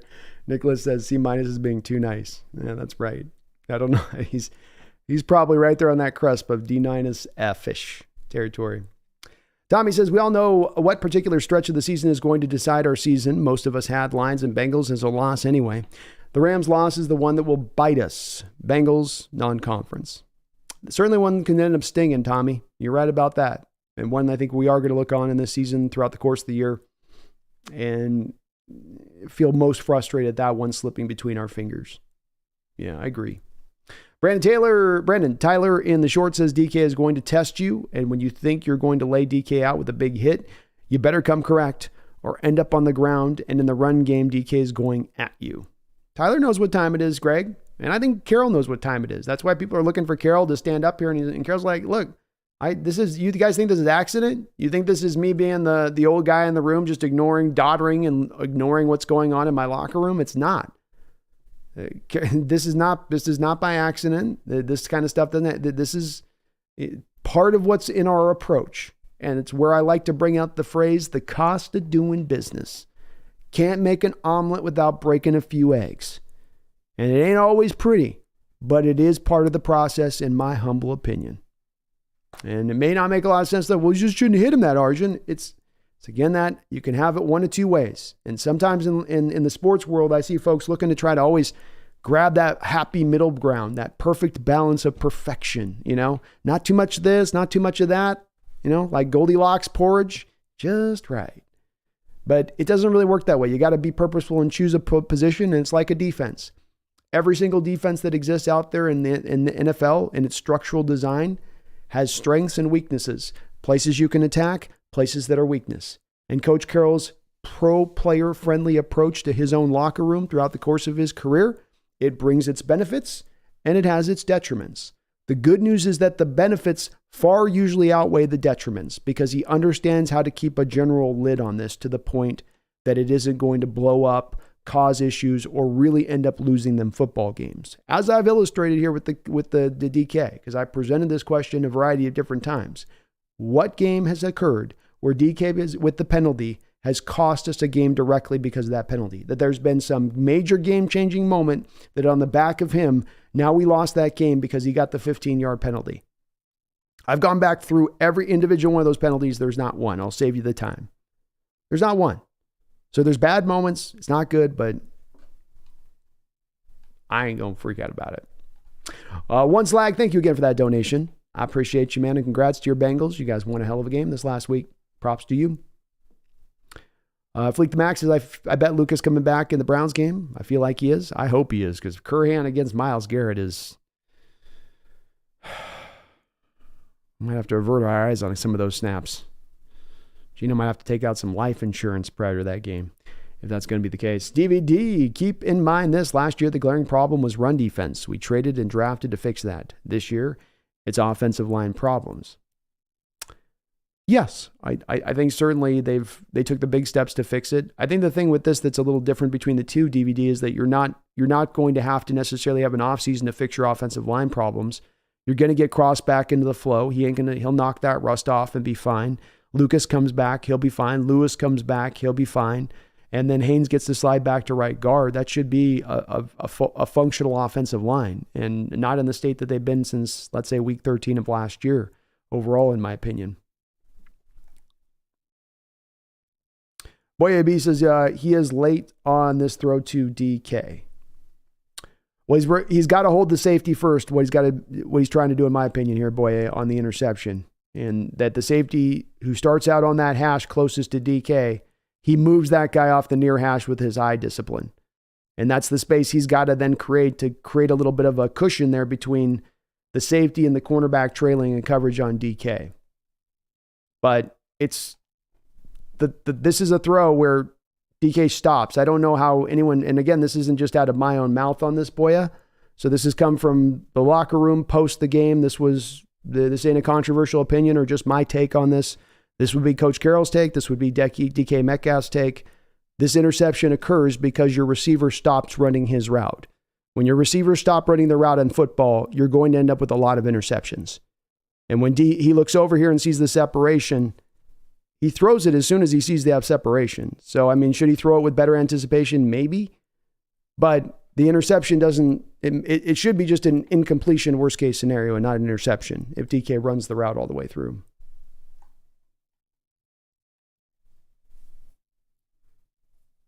Holy hand grenade, who's made more of glass, LJ or Glassbridge? It's still to be determined, I think. Not sure. TBD. Fleek the Mac, I want an upgrade over Lewis. I think that's going to be the main place they're going to look to target this offseason. I do think Lewis is a functional left guard for you, but he's not necessarily a pure scheme fit, and they'll probably look to find a younger, cheap, not cheaper, but he's going to get a little bit of a contract, I'm sure, so somewhat of a better option on that point. I think left guard's the place on the line that will be maybe the one place that they look to really address this offseason. Past maybe get a little bit more depth. Brandon worded it wrong. Brandon worded it all wrong. Really should have said catch, not play. I knew it was on DK. Oh, okay. My bad, Brian. Sometimes I don't read clearly on the notes either, so it might have been me too. Radu, Damian Lewis needs to go, and especially Haynes. How is this draft class, especially on offensive lines? It's looking pretty good so far. I don't know if there's some difference makers that are extending themselves from the rest. You've got certainly Cooper Bebe is at the head of the list for me. I think Graham Barton is nice. What's cool about this too is some of these guys give you some flexibility to play between maybe a little bit of left tackle, right tackle if you get some injuries pop up. But there's some pretty decent guards. Nobody's lighting the world on fire, really, absent Bebe, who I think is a pretty clean prospect.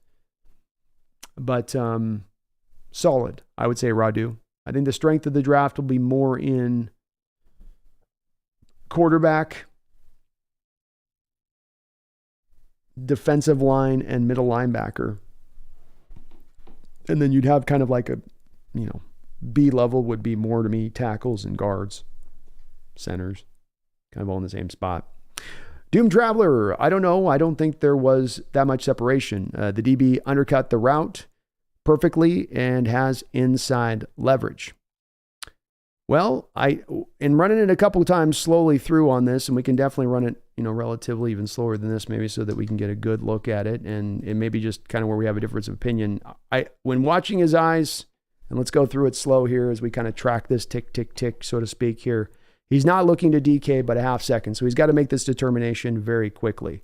There's a little bit of a trust throw design in the nature of how you, to me, draw this up, just in my opinion. Because you're holding that safety to that side, you don't have the clear view to the side to watch the play just unfold all the way to the other end. Now, you pull the safety off. There's not a lot of separation maybe, but, this is the NFL. You're not going to get a lot of separation. And there is, when he looks here, that's a yard of separation there. My guy continues to go full speed. You've got a yard of separation. So that's as good as you're going to get in the NFL from a quarterback, indicating it. Did he have inside leverage? He's in a trail position after DK gets past him. And DK gets past him because the guy's trying to get too grabby and ends up stumbling along. And so he's not arriving at that inside leverage because he's just playing it so beautifully. DK ends up kind of sending him off a little bit here. Get back up to a little bit faster. Let's watch this again at the top of the screen.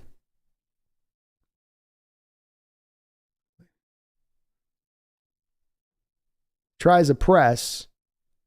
DK has got the inside leverage here on him at this moment. Clearly inside leverage is to DK. Now he's holding on and stumbling. That's a play to me that DK, if he keeps running through, very likely at the very least, again, I think the worst case scenario to me on this doomed is that he ends up with an incompletion. There's at least that to me versus the full interception you get. Whether it's complete or not or anything like that, it's not going to be picked if DK runs the route all the way through like he didn't do. And it's not my opinion with this. Somebody may be disagreeing with me, but you're not just disagreeing with me at that point. You're disagreeing with, I believe, DK acknowledging it was on him. Coach Carroll would acknowledge that it was on him.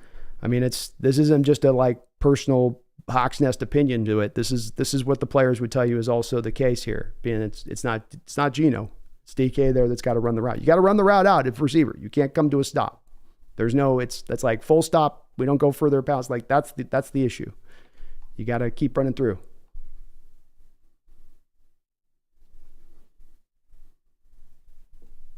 Feed more Seahawks. If the Seahawks get sold, if they leave Seattle, you think? No, I don't think that there's any chance that Paul set up in his will, feed me more Seahawks, that there'd be any situation or scenario that Seattle gets sold and moved out of town. I don't think it's even remotely possibly on the table, in my opinion.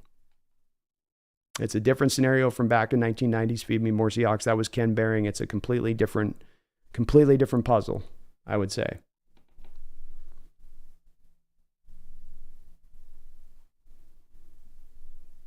I don't think Jody Allen's going to honor the legacy of Paul Allen by selling it to somebody that she knows pretty obviously is going to be moving the team. In fact, I would register a guess that there's probably going to be some contractual language put in that whoever buys the team has to keep them in Seattle for the foreseeable future. But that is a guess, of course. Brian Myers says, I'm sorry, you're speaking to Holy. Kingdom Joe, aloha Hawks Nest. How's it going, Brandon? It's going good, Kingdom Joe. How you doing, man? Hope you're doing well. Justin Cooper says the DK situation is nothing new. His aggression is relevant to his perception of the game. It's been featured in previous seasons, only it was common to blame our losses on our O-line and defense. Yeah, it's definitely been something we've talked about before. It does come down to me. Is it costing you football games? Is it that big of an issue that we got to look at? Here's the problem I have with it a little bit, Justin, is the folks that will jump a little bit to saying DK is an issue, this penalty thing is an issue, don't then have any problem with being the most highly penalized team in the NFL by the fact that you don't run the most disciplined programs to ferment that. So it's like, I always look for the consistency here. If you're going to be mad about the DK penalties, then you got to be equally as pissed then at Coach Carroll and company for not putting together a team that can cut down the penalties. Because those accumulation of penalties on the game, not merely DK's penalties, but the accumulation of the total penalties you had throughout the course of that game were the reason that you ended up losing. Right? Or not the reason, but that's a contributing factor to why you lost more than just DK's pure penalty. So it's, you got to kind of go both ways with that a little bit. But then we come back to, again, on this to me, Justin, you went to the Super Bowl a couple different times, having almost a league, 1 year you led the league and 1 year you're right there leading the league in penalties. So it hasn't necessarily held you back from the ultimate success. And this is where we get to the point of it not being the biggest of issues for me in the scope of what this team needs to do to start fixing what issues that are on it and going on. Thaddeus Sexton, thank you for the $2 donation. I do appreciate you for that, Thaddeus. Did you think the Seahawks will do a trade before the deadline? I kind of am in the camp of not thinking that it's going to occur myself. I look at the options that are out there and I find them to be very minimal. And I don't think that we're going to find a team out there in sell mode that's going to be able to offer us anything substantial that's going to get us to feel like that we should jump. I think looking at the cap situation next year, even though we do have money to spend right now, I think that there's going to be a little bit of a tiny pull in John Schneider to not use up all this cap space and be able to roll some of it over into next year's cap to make that a little bit easier to deal with. I wish there were some better teams out there with some better assets to offer, but I think it does come down to looking at defensive line more than anything else. And there's just not a guy out there that really strikes me as somebody that's going to be a substantial upgrade for us at this point, Thaddeus. Everybody is kind of almost pretty much right around the equivalent of what we already got. And so I think that we just probably stand pat and say it is what it is. You just have to have a year at the deadline where the teams in sell mode just didn't have what we needed. Part of what will happen at times when you have a team that's starting to stack up good depth across the board. For instance, Thaddeus, we don't need an edge guy. A lot of people have brought up Chase Young, but you don't really need a fourth edge. A lot of people brought up Frank Clark. Looks like he's going to the Chiefs. And why not to Seattle? Because you don't really need an edge. So it does kind of lock you into a pinpoint spot that you're looking to address more than anything else. Thank you, though, for that, Thaddeus. Bear with me 1 sec, folks. Let me get a little more coffee, and I will be right on back.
Oh, folks, please do hit that like button if you could for me, please. And I do think it's a good time right now to thank the sponsor of this show.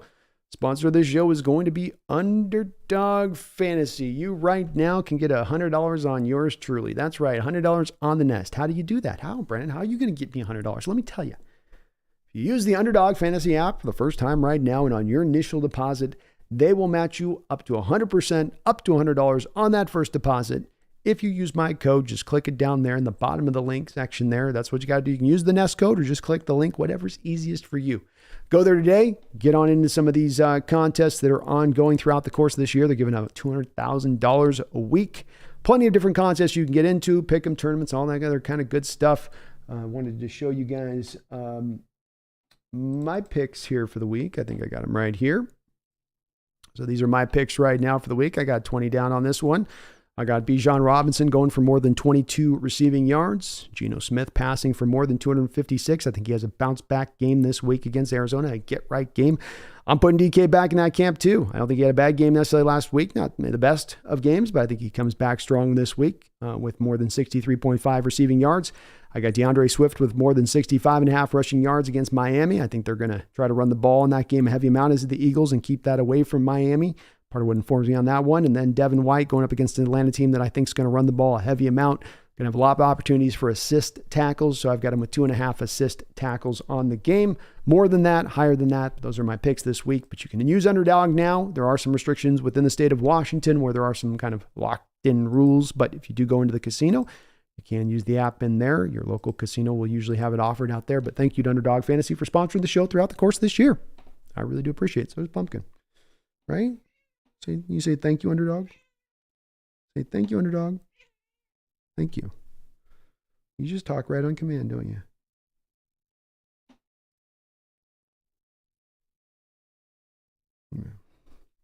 you? Snail, thank you for the $5 donation, Snail. It's good to see you in the chat too, my friend. As Waldron gets the most blame, B. Can't run out the game plan with hurt second stringers. This should have been the perfect game to run some screens. I think putting blame on Waldron's shoulders and putting it as more of a sole blame point is that he is the point man here for the blame game. I'm okay with it. I can get with that as far as understanding that that's the outlook on it because there's a lot to be there's a lot to be left as desired from Waldron this past week. You talk about the screen game, which I think is completely valid. You didn't even attempt to screen. It's one of the main ways that you'd go to counter a team starting to blitz you at the end of the game is heavily as the Bengals were blitzing the Seahawks. And they just dialed it up more and more as the game went along. And it's completely now been removed and absent from the Hawks game plan completely. They still can't run a bubble screen to save their life. That part's weird. The pre-snap motion stuff for me, Snail, was something that especially down by the red zone was completely eye-opening. Where you're going, why is there no motion? Why is everything stagnant at the snap? Every team out there in the NFL is using this pre and post snap motion, and you're using none of it as you're trying to find some creative answers down by the red zone. It doesn't seem like the stagnant approach is working all that well.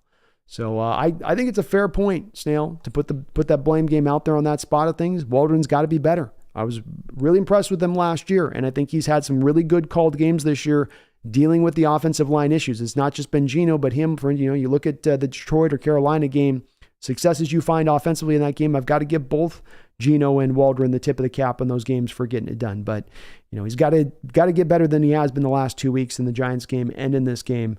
He's not doing a lot to make the quarterback position easy for these guys right now.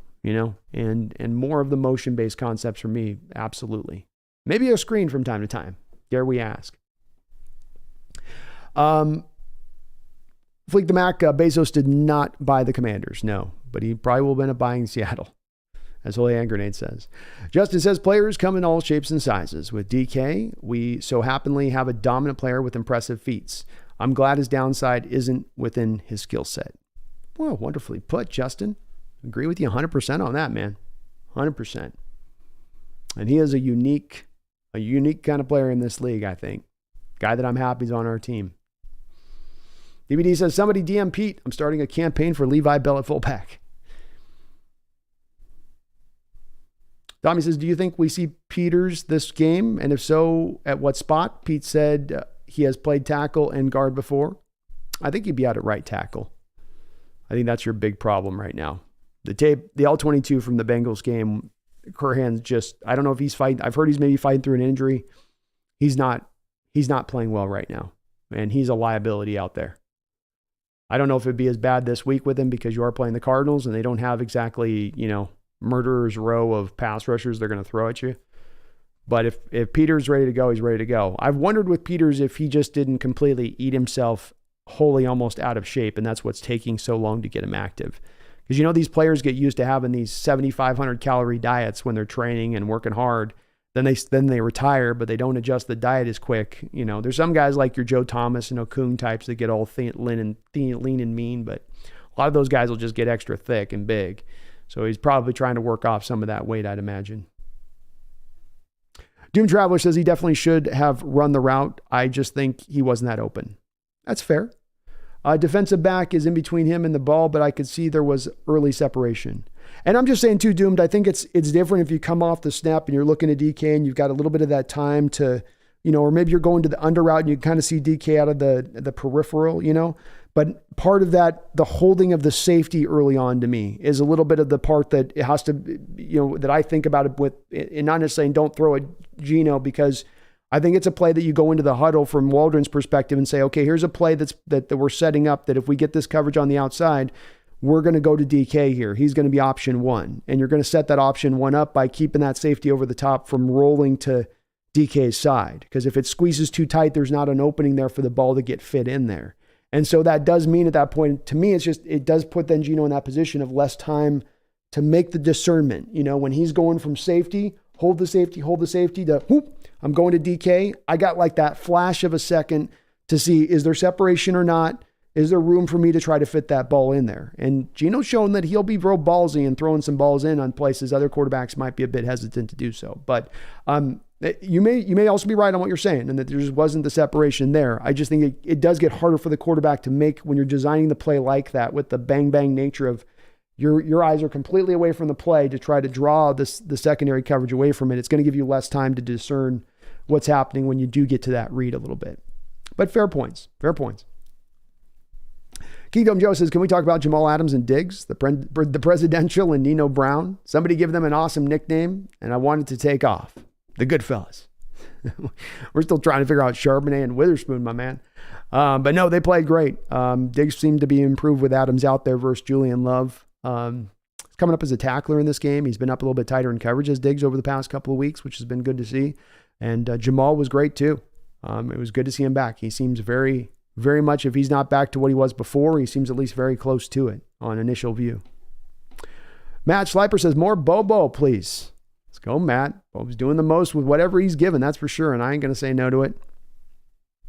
Kingdom Joe says, I love it. Nino Brown and the Prez. Maybe the best safety tandem in the league. I believe that. Very well could be.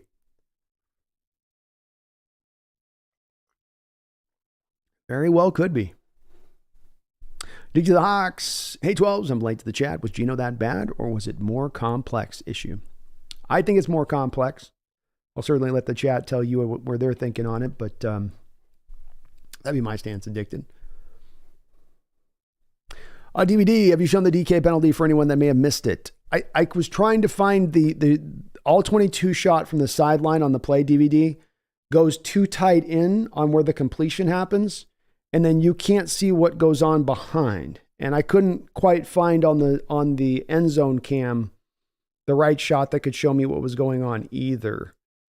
So I didn't do like a super close look, but I remember seeing the one play where it happened where, oh, here's the play it happened. And I was like, oh, the cameraman missed the shot completely on the all-22. Because he goes in, he starts to zoom in tight on the completion of Fant after the catch.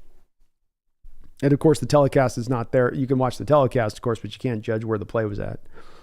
Greg says, Brandon, after watching you show that play multiple times, it looks like the cornerback undercuts the dig route when DK gives the head fake because it's the same head fake DK used on the dig route against the Lions.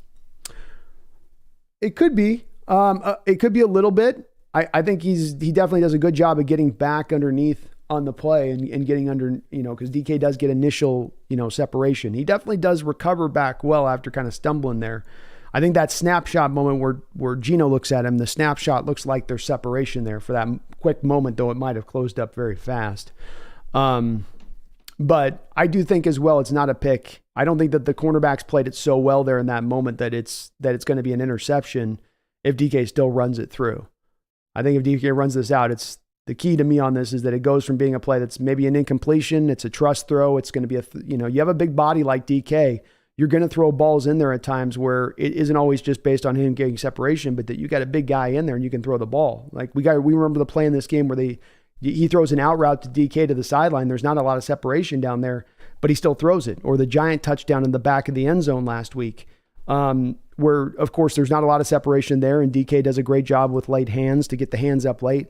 DK's kind of a guy in that nature where you're going to make some of those trust throws in there, I think. That's the best way to get the most out of him. But let's look at the play here a little bit one more time. Speed this thing up just a tiny bit. So it's certainly as that he recovers. Let's say not here. He's stumble. So Geno looks right here. Geno's looking. And now he's recovering back as Geno's throwing it. So it's definitely recovering. I think the recovery did come post Geno reading the deal there. But it's an interesting play. Holy Hand Grenade, we need to get the Seahawks podcast and Hawks Nest in a collab. I'd love to do it, Holy Hand Grenade. I don't know. I'm going to have to maybe eventually list you guys on the collab things because I reach out to people. I don't get responses. I've tried to get a Cardinals fan over here for the channel to do a Behind Enemy Lines. I've done it with the Giants the previous week. And these channels don't even respond back or reach back much very often. So you just end up going, okay, well, I guess don't want to do it. So everybody just kind of stays in their lane, it feels like, when it all kind of boils down to it, I suppose. Is that me and Brendan?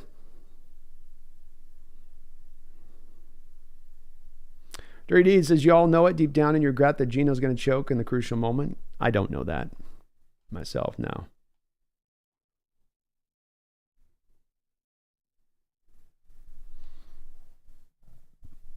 The thing that's troubling with that to me is he has not played a lot of football in his career as being a starter to make that determination. I mean, at the end of the day, you got 3 years and a handful of games of sample size data to make the determination whether or not he can bring a team back from behind. But if it is the case, Dirty Deeds, that Geno's unable to bring you back from behind, how did he have the touchdown winning pass against the Rams last year to bring you back in that game?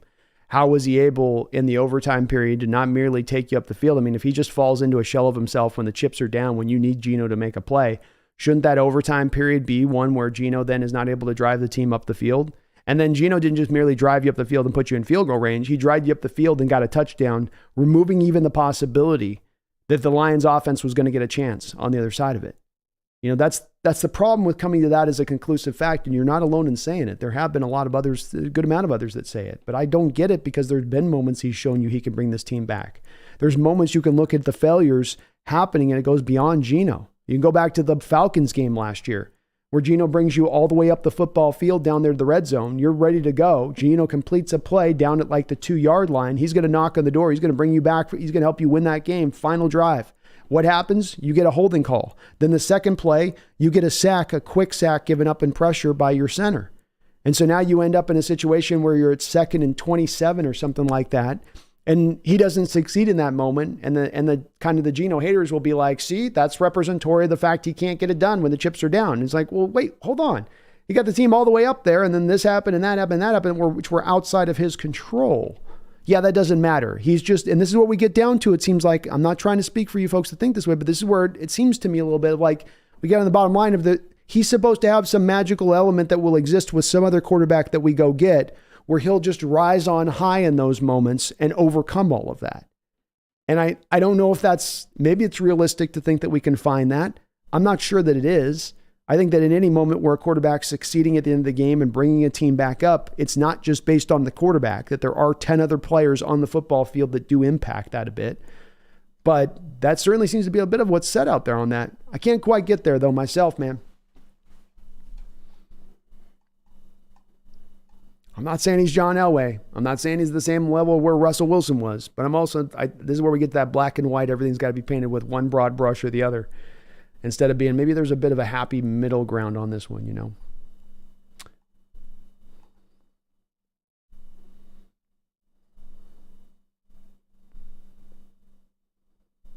Addis says, I don't see how Geno doesn't step up. It's a home game against the Cardinals. We need to win that game.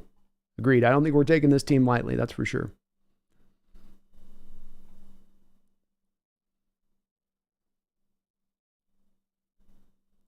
Duke Hawks, if Lucas does not make it back for the rest of 2023, Waldron must use the 2 tight end and 3 tight end sets to help Curhan. If Waldron is stubborn and leaves Curhan on the island, Geno's play will suffer. Yeah, agreed. I don't think you can, at this point, trust Curhan on an island at all.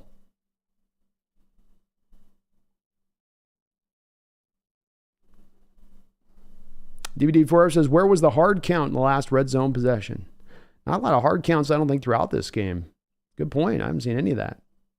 Don, Power Ranger, how's it going, man? It's the Hawks Nest Pop Culture Breakdown Raid. Hello, Brandon and all. Hope everyone's well. Hey, hope you're doing good. It's good to see you. Doing great myself.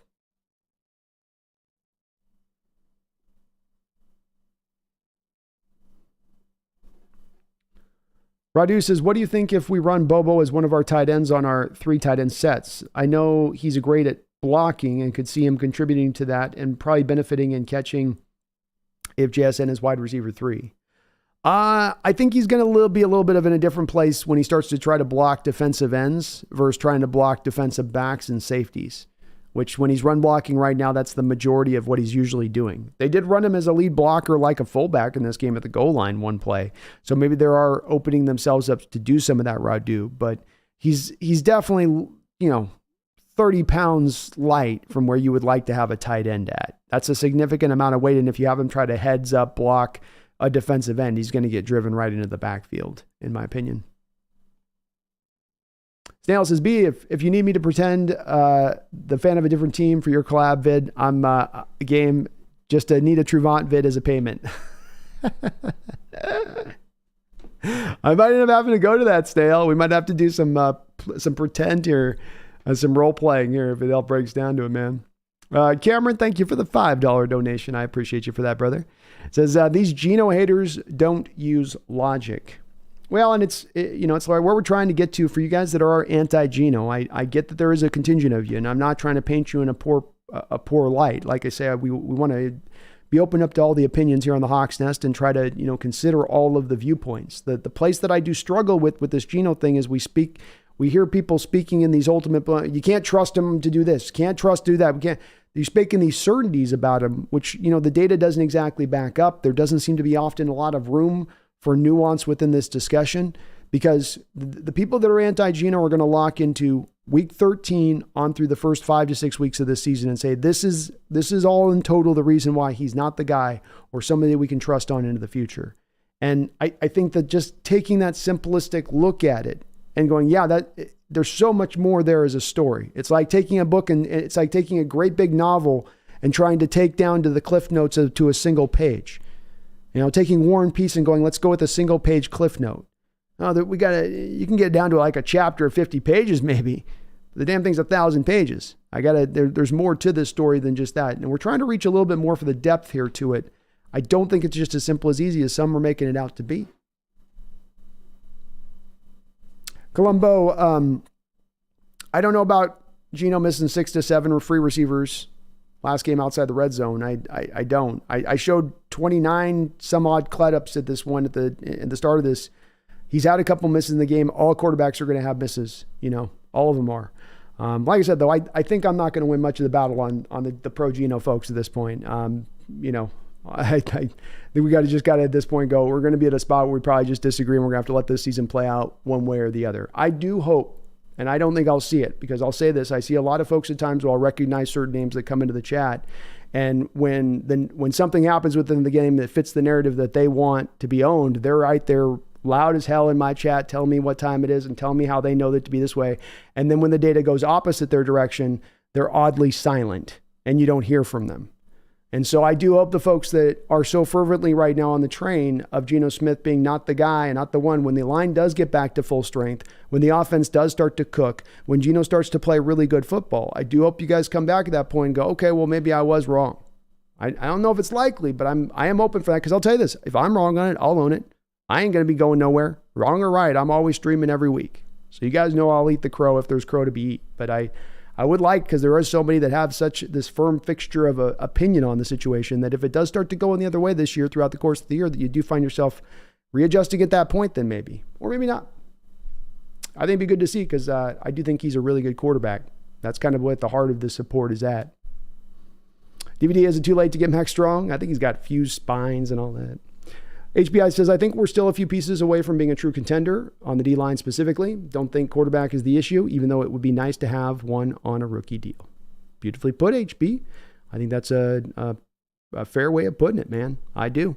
You do have the third youngest team in the entire NFL right now. To say that we might still be a little bit away, I think that's a fair way of putting it. Xander Champion says, Geno haters also never have a solution. Lock? Laughing my ass off. Yeah, the Lock one is one that I find hilarious, because you have in Drew Lock, a guy that struggled at his most with Denver when he was under a lot of pressure. Denver didn't have a good pass protecting offensive line. We have Geno not doing as great behind a line that's failing in pass protection specifically, and now we're going to go and expect Drew Lock's going to flourish behind that same line. No, he won't. And I think that they get caught up in that throw he throws to Noah Fant, makes a couple of plays in the Giants game. No. He'd have the same kind of stuff happen. In fact, there'd be more turnovers with Drew Lock with this offensive line in the place where they're playing at, in my opinion.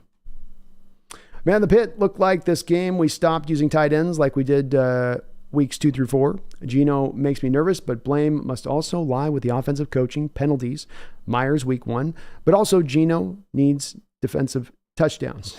Well, hopefully he doesn't need defensive touchdowns all the time, but I would agree with you. Yeah, I think it's a fair way of putting it. I think that's a very fair way of putting it. We got to get better in the red zone, that's for sure overall. And Geno needs to improve with that. It isn't just solely Waldron calling a better game. His decision-making needs to get better. Throw with a little bit more anticipation, I would say. I think some of those critiques are fair.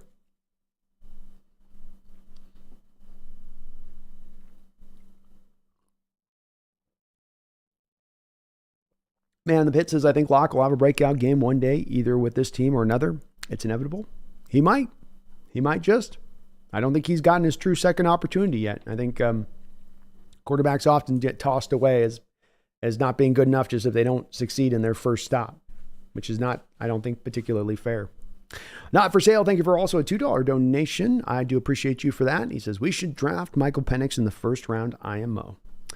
I'm certainly open to doing it, not for sale. I'm not against the Penix thought process. I'm a little worried with him in the first round with the age and the injury situation. He's gone through this Husky season and throughout his time with the Huskies, with them doing a lot of having him hit the ball out of his hands very fast in order to avoid those hits, which I don't know that he's going to be able to do at the pro level. But I do also think that he's going to be probably not for sale drafted much higher than where we're going to be picking. I think we're going to be somewhere above 20, and I think that he's going to go under 20 in this first round with how he's playing. Guy's kind of right now the front runner for Heisman, and the schedule's still somewhat tough for him going through the rest of the season, but I think that he's going to elevate himself up into the top 20, if not the top 15 at this point. Stewart says, I'm afraid Peters is petered out. Hopefully not. Hopefully not. Oh.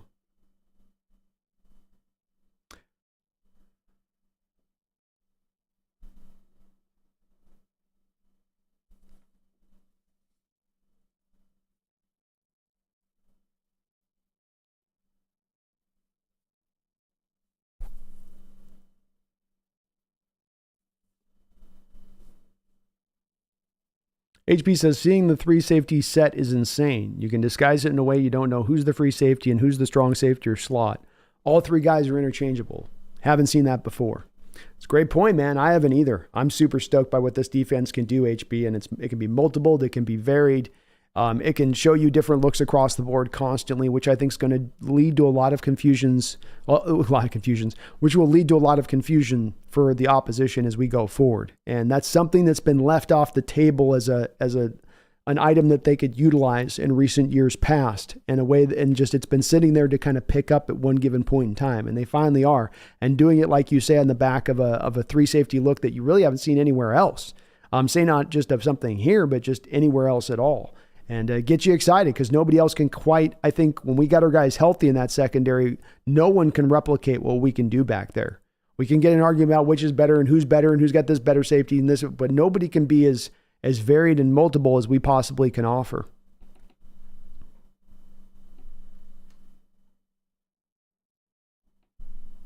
Garth Knight in the house. What's up, Garth? How you doing, man? It's good to see you, brother.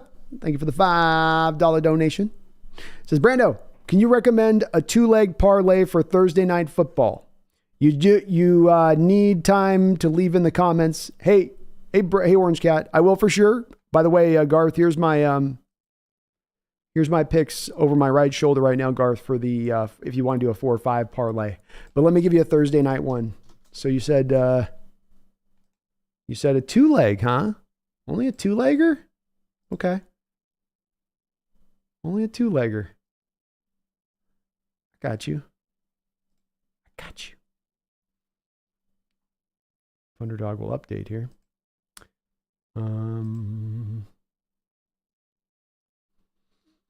God, this was the one that was tough for me, man. Jacksonville's been rough trying to roll with them.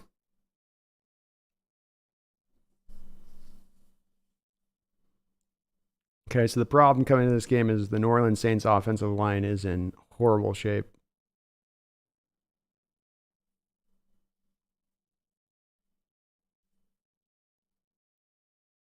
All right, so let's go with all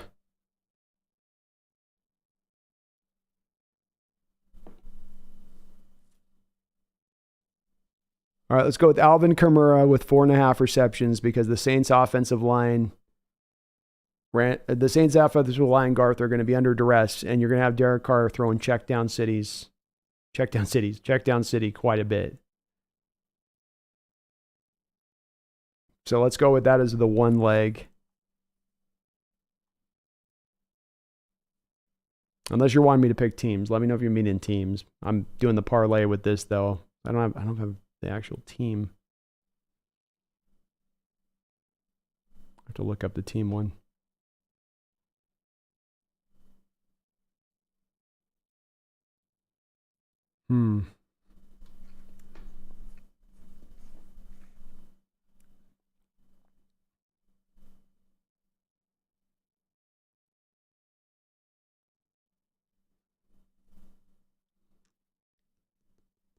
Kind of want to go higher on Derek Carr throwing a pick.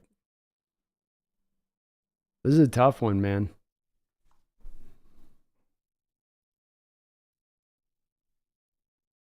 I don't know. Underdog, they got 1.5 assists from Marcus May. I think I'm kind of driven to do that one. I think we'll lean in that direction. No, we'll do this. We'll go, so 4.5 receptions higher for Chris Olave and 4.5 receptions higher for Alvin Kamara. Those would be my two. Those would be my 2 picks. I don't have the NFL ones going right now. Jacksonville at New Orleans.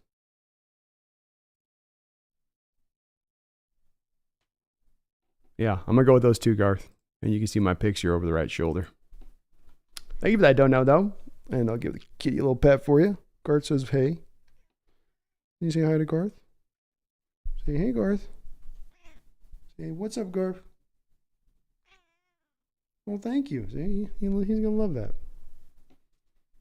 You sleepy? You sleepy? And Colombo, I agree, man. Gino does got to start to step up here along with the things getting better in front of him. B, they don't come back and admit they're wrong. Maybe not. Maybe not. We'll see. Like I said, I'll own it if I'm wrong on this. That's for sure. Colombo says we may have to trade for a right tackle. Yeah, if Lucas isn't coming back and you want to try to contend this year, I think that you might have to try to find. I don't know if there's an option out there readily available, but probably got to kick some tires at that point, see what's up. John Holland, I don't see Peters being any less physically limited than Curhan, but with a lot more veteran savvy. I think it's time to bring him in. Me too, John. Me too. I've only wondered if maybe he was just so out of shape, which was the reason for the hesitancy up until this point. But it's time now. Columbo, it's all good, man. I'm not saying necessarily you're hating. I know others might be saying hating in the chat on it. I know there's just maybe a little disagreement with us on it. But it's been layered on really thick. You got to understand that too since Sunday. I mean, I was hearing it throughout my post-game discussion from not a lot of different people, but from the few people that were voicing this opinion, were voicing it over and over again. And it was like, okay, we get it, but that's where it starts to get to feel a little overstated, where it's like, that's why I think people jump to the hate spot of it. It's like, wait, there's all this other stuff on this team to talk about that we can improve and get better. Geno's really not at the forefront of it. But he's being much like the DK thing. We're talking about things that aren't the biggest issues at play here with the team. But again, that could be a little bit of disagreement. It's all good. Brian Myers says CBS has Penix currently outside of round 1. Yeah, I mean, we'll see where I don't know how trustworthy CBS draft board necessarily is. And it will be interesting to see where Penix falls into with the age and injury history he has. But he's also going to put up 2 top-level years of high-end production. He might be coming off the Heisman Trophy. He's got the prerequisite arm strength. I think he's going to test relatively well. He will be a guy, I believe, Brian, that will be a riser through the post-draft, the pre-draft process. ADL Williams says Jamar Chase isn't called 7-Eleven because he's always open. He's called 7-Eleven because he's overpriced. James Stradley, hopefully the 12s will make it miserable for Dobbs in his first game in Seattle. Go Hawks. We need the 12s this week. Bring that energy. Miguel Garcia, Russ leaving revamped roster, energy and hope. So running Geno and not complaining is important to grow as a Hawk quarterback, learn oneself, see him mold himself in action. I like it, Miguel. Man in the Pit, thank you for reminding me that. If you guys like what you're listening to today, got well over 124 in the chat right now. Please do hit that like button for me. I'd appreciate it. Columbo says Charbonnet was off today, training because of an injury. Maybe that's why he hasn't played more. Could be. That makes some sense. You only got him like 2 carries last week. That definitely does make a lot of sense if that's the case. Miguel, if Geno is in the top 10, we got our value out of him. And we have huge flexibility with only upside on both sides of the ball if he keeps killing it. He's improving for sure. I love the optimism, Miguel. And I don't have anything to add to your comments other than I agree. Lee Stack's got a hamstring. That's a bummer. Bummer. Miguel, Brandon, the real star, this show rocks out with the Hawk out. You know it, brother. Tommy, what's exciting is there have been teams that won Super Bowls with dominant Ds and okay quarterback play. Hostetler with the Giants, Brad Johnson with the Tampa Bay Buccaneers, and Trent Dilfer with the Baltimore Ravens. And I think Geno is better than all, or at least as good as all of them. I certainly think that he's better than all 3 of those guys. Yeah. But I think it's also a good point that there's ways to go win a Super Bowl. It's not always on the back of Superman quarterback. Mike Jaws says Jalen Hurts chokes in crucial moments. Yeah, I mean, I think he's had some moments where he's done okay. I think what hurts him, Mike, a little bit is that they've got an offense that placates around some of the limitations of him as a passer. And, when you do get down to the bottom line at times, I think with him in games where you don't have the running game available to you, you got to drive down the field and make some throws. I think that when he has those safeguards removed a little bit from him, then now that exposes a little bit of his arm limitations a little bit more heartily. It's a guess on my part, but it's how it feels. Mr. Brodo Guy, the line was the real problem in my opinion. When Geno barely has any time, of course, he's going to struggle. We need to address the O-line, which has been a problem for us for a while. Agreed, I guess, Mr. Brodo Guy. We went through about 28 or 29 cut-ups to start this show off, and I think that if you're looking for an overriding theme from the cut-ups, there's different stories in each. Some you can point to a little bit of Geno, some we can point to a guy like DK not running out his full route, but a lot of it you could point to being the pass protection struggles across the board and it permeating throughout the course of the game. It's got to improve. Certainly going out there and addressing a little bit more in the draft or be it free agency to help out would be, I think, beneficial. I think some of this is going to get improved just over the course of this year, Brodo Guy, where you're going to get Lucas back. You'll get Haynes able to slide back to right guard. You get Damian Lewis back. And I think once we get back the offensive line to full strength, I think they start to perform a whole lot better. HB says, you think we're terrible at screens because Pete loves those road grading offensive linemen and they can't necessarily get out in space fast? I think that that's part of the problem with it, yeah. There's been a lot of times I've watched tape in recent years with the L22 and you've tried to run a screen, and Damian Lewis has been one of the single inhibiting factors to it. And Lewis is your old guard style offensive lineman for Coach Carroll, where he is the road grader. That's how he was built coming up out of LSU. And so he just doesn't move in space as well as you maybe would like to get out there. I think they've started to take some steps, though, to correct this, HB, where once Lucas and Cross are out there and you've got a Bradford out there and you've got an Oluwatimi out there, you're going to have guys more built to do that. So they've already made they've started to make some of this transition. We haven't felt the full benefits of it yet, but it does feel like it, is en route, in my opinion. Washington Visquest, thank you for the $2 donation. I appreciate you, brother. Says Brandon dishes out world-class content. Fantastic. Appreciate you, brother. It's very kind of you to say, man. Very, very kind of you to say. I do appreciate it so very, very, very much. Ran in the Cut has been a member of the Hawks Nest for 3 long months, and you can become a member right now. We're going to be continuing to do Thursday streams only for members. We're going to do the Thursday night game. We've been doing it for a while. I'm going to keep doing it up. So if you are a member, do keep an eye out on your community posts, as I'll be posting that link a little bit later on this evening. But thank you, Ran in the Cut, for your 3 months as a Hawks Nest member. Says, that's it. I've made up my mind. All the crazy DK talk. I'm rocking his jersey this weekend, bringing that positive energy for my favorite player on the team. I'm with you, man. People have asked me about the same thing of who's your favorite player on the team, and I do continually go to probably DK as the guy that I'd name. It's a hard answer to come up with, but that is my guy on it. I love how he plays the game. I love his energy. I love his physicality. I love that he plays with a chip on his shoulder. I think that that's what you got to do as a team to go out there and win sometimes. Maybe not go full unrestrained, crazy town on it, but it's got to be a part of your game. And I've always go back to that where coaches say, I'd sure like, I have a hell of a lot of an easier time pulling them back, trying to reel them in than I do to have to get the guy that I got to get up and try to get him with the program and get him up to getting to match that energy point. With some guys, you just can't get them. The light switch will never turn on in that way. And so even though they might be physically really gifted, they'll always be limited as a player because they're never going to get quite to that right mindset that it takes to truly go out on the football field and, be a problem. But thank you, Ran. I appreciate it, man. Wear that jersey, wear it with pride, and I'm right there with you on it. Kingdom Joe says, I have an easy one for the red zone.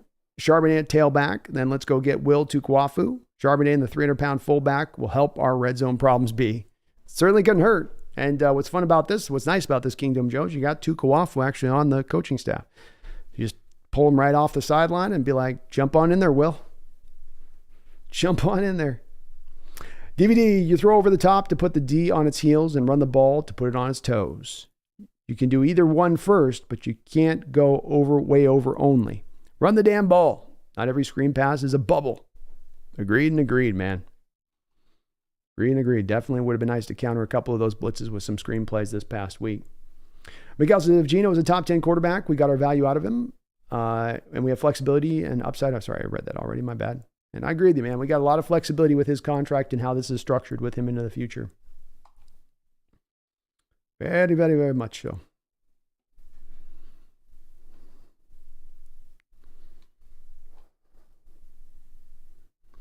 Addis the Gamer says, Brandon, would you bring DJ Fluker back? This is one I've struggled with a little bit in that I think that he's potentially an option, even though I don't think there's a lot there with him. But I mean, he's been working out strong and he seems to be in really good shape and he knows the program. Some of this is going to be based on where Phil Haynes' health is at. Is he just fighting through some small injuries that he's going to get right by the end of the year, or is it serious? Fluker can't play tackle and he can't play left guard. So he could only be a right guard for you. If you're looking at this team and where they could maybe use a little bit of an upgrade going through this year, or there being a little uncertainty about the position, I think it's more left guard with Lewis, especially because Lewis's injuries might be a little bit more serious. He can't really do that. And so I think that this doesn't quite fit there with DJ Fluker unless there's something going on with Haynes and Bradford, because between those two guys, I think you've got a functional right guard position. It's the left we got to get back. EB says, late to the conversation, what percentage of Geno's struggles is on the offensive line, injuries and all? It's a good question. I put a significant amount. I mean, there's a stat that we come out of this game with here. Let me find it here. Look at this stat here, EB, from this past game. And this are Geno's numbers, and lock in if you can for me on the top two lines just below passing pressure. And you've got, when Geno's kept clean in this game, a 90 rating, 86 rating as a passer, playing the position top end when he's kept clean. And then when we see he's under pressure, which is about half the time, he's a remarkably different player at that point.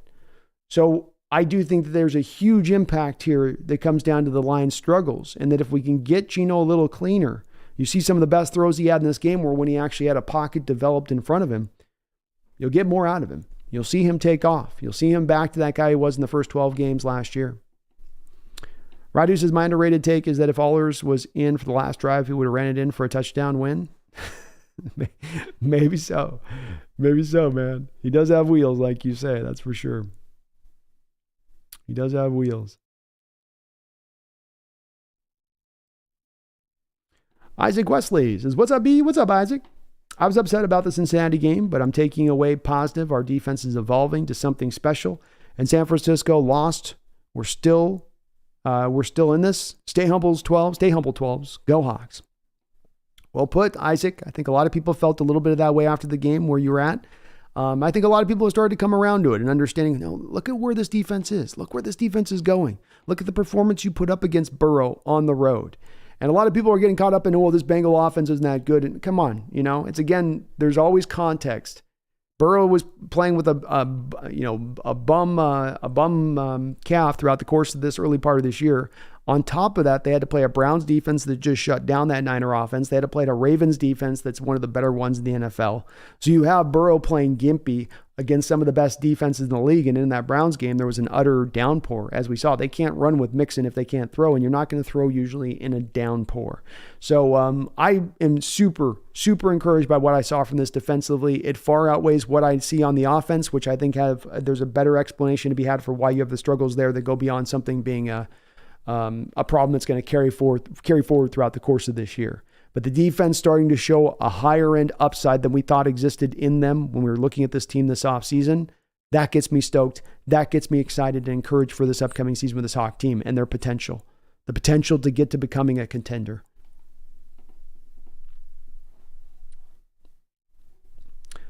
Fleece says our offensive line is a problem, but it wasn't the reason we lost the game. The Bengals offensive line is trash too. When we kicked the field goal, we would have won this game. True. Why do I truer now than when said last week? Spoon is the best player on the Seahawks. I think you could say, you could potentially say that. Yeah. It's a little early for me, but it might be right. Joe, when it comes to quarterbacks, you have to trust your scouts because who really cares what the big networks and organizations say about football players in college? They're always wrong about quarterbacks. It's true. Quarterback seems to be the position that's one of the tougher ones to try to figure out, what's what and who's the guy and who isn't. Hoy Hand Grenade says, I got to say this. I don't like Herbert. I think he chokes a lot. I'm probably blaming him more so than his coach, and maybe that's why. Yeah, it gets hard to disseminate that when you got Staley not doing a good job there. And it's a defensive-minded coach, and so you start to have some intuitions about this situation, wondering if that's a little bit of what's impacting this a bit. We'll see with Herbert as it goes along with his career, if he is a guy that there's a choke factor there with him. I think he's a real good quarterback, but that's something that's being said out there. I'm not there myself yet with it on it because Staley's a guy that's just not been good for them. I don't know why they didn't bring an offensive mind in there with Herbert at that time when they had the opportunity. Tommy says, when is Kenny McIntosh going to be ready? You got me on that one, man. I have not heard any real true update as to where he's at and what's going on with him.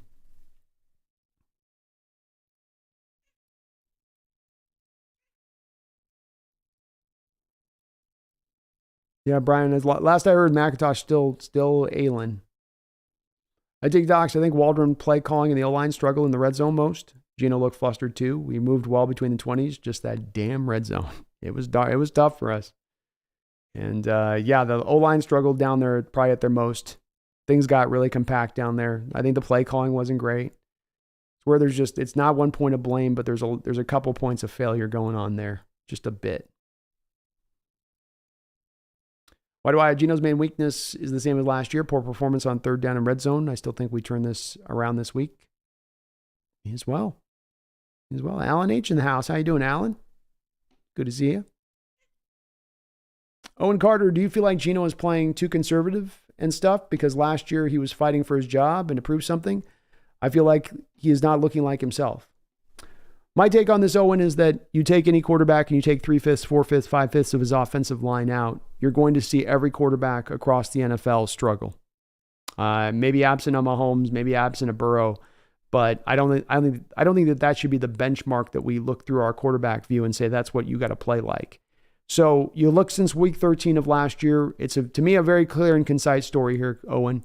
The first 12 games of the year last year with Geno Smith, he played either good or great football at the quarterback position in every single one of those first 12 games. Then what happened by about game 13 is your running back room started to get decimated to the point that you had to bring guys in off the streets. Your two rookies on the outside, rookie and cross. And there's a reason why NFL teams, of course, didn't play two rookie tackles for a full entire season ever before we did it last year. And that's because you're going to hit the wall eventually. And that's what those guys did. Their performance started to lag as the year went along, as the game started to add up. Your Austin Blythe was maybe the worst center in the league last year when it was all said and done. Damian Lewis was your overall best rated left guard, but he was horrible in pass protection. Horrible in run blocking, good in pass protection. He was your only good pass protector. And then at right guard, it was a nightmare between Gabe Jackson and Phil Haynes. So you started out okay and you're blocking through those 12 games, but in that back end, it all went to hell. This year to start it out, Owen, in my opinion, I know others disagree with it, but you asked my opinion. This year to start it out, it's been more of the same. The bottom line is that your offensive line and pass protection since about week 13 of last year through this week right now, if you took that data and matched it up against the rest of the NFL teams across the league, it would be somewhere between 28 and 32 in pass blocking efficiency. So the question at hand to me is not, is Geno the problem or too conservative? The important question for me is, what quarterback is excelling in that environment? And as an extra question, in addition to that, what quarterback is excelling in that environment when he also throughout that time period has no notable run game to really speak of, no consistent running game to speak of? Was there maybe a couple of games within there where you got a little bit of running production? Sure. But was it consistently there since week 13 that time? No. And it wasn't there because your backs weren't bad, but because there was just no holes to be had. And there was too much penetration getting in the backfield. I think a lot of quarterbacks, Owen, in those kind of situations, they're going to fail. And that you've got to give a guy structure in front of him in order to hope that he can succeed. We can't look at it through the lens of put on your cape, get the S on your chest, and go out there and be a superhero. I think it's an unrealistic view of the quarterback position, but one that does, again, permeate out there amongst some in the fan base. But it is one that I don't share. So I think he'll play a lot better, Owen, once you get him better pass protection. You'll find him more under control, more confident, making more of the throws that we came accustomed through those first 12 games. When we get him pass protection that's more equivalent to how it was in those first 12 games last year. Spaces, I was pulling my hair out every time we failed in the red zone. I don't think you were alone. There was a lot of frustration. You could hear a collective scream from the Pacific Northwest on Sunday every time we were in the red zone. Why do I have 3 trips to the red zone, leading 0 points? Hard to win doing that. Indeed.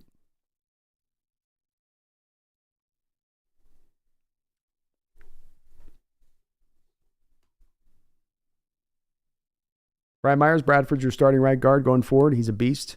I'm certainly happy with that. Phil Haynes has not shown me anything this year, and he's had more than an opportunity here to show that I'm ready to go. Now's my time. He got a chance even at left guard last week. It's been not good with him out there. Brian said Peter should play this week. I hope he does. No more Curhan. Addicted says, I think the O-line coach just needs to spend a little more time with Bradford. I think he'll be fine a few more games.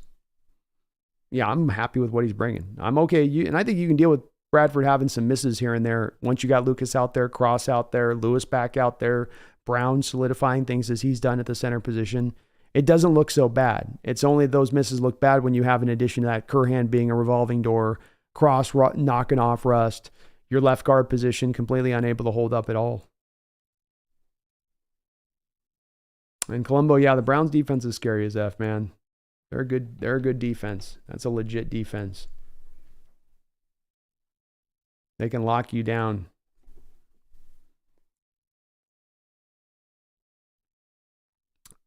Why do I? And thanks for what you do, Brando. I've not hung out on a stream in a while. I appreciate you. Why do I? It's good to see you in there, man.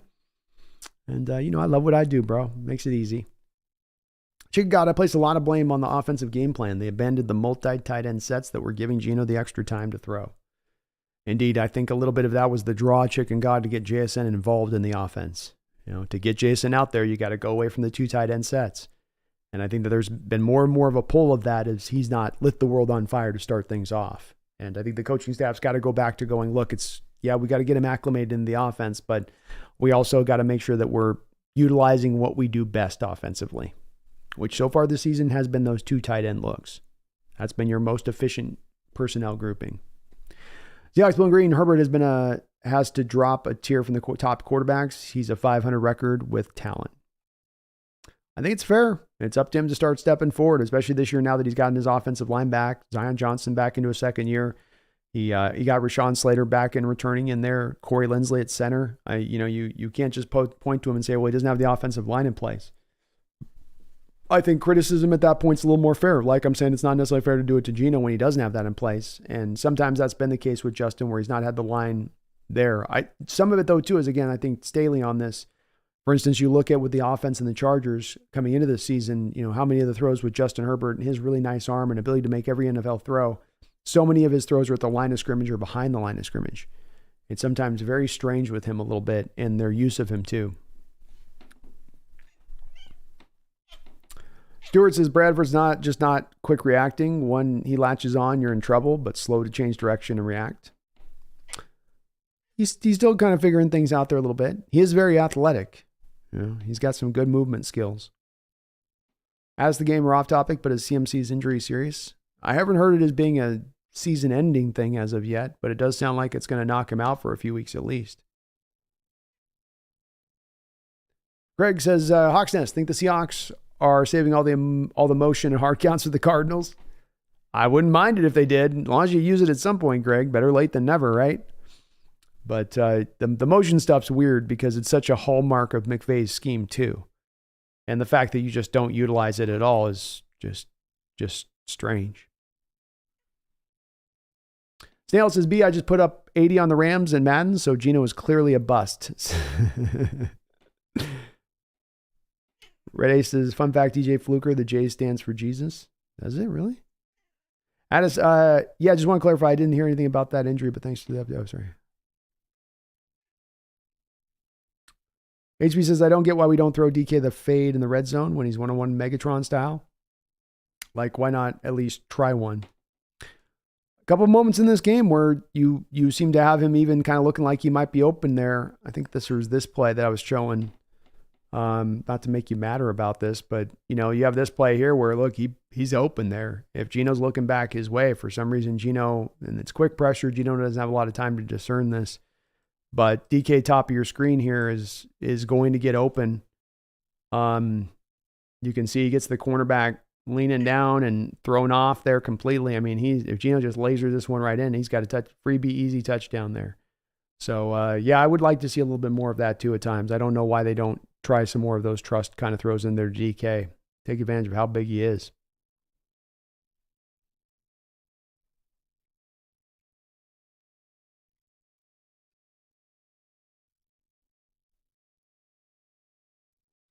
Miguel says we should use more tight ends with Disley running through people. Fan looking young and hungry. Parkinson. Why can't we have a Gronk type of production out of our tight ends? I think we use them collectively like a Gronk. We just don't have some singular entity that's a Gronk. It's sort of strength and numbers on that one, Miguel. But I think they'll go back to it and utilizing those guys. And I think this last week is certainly a lesson in that direction, you would think. I would hope.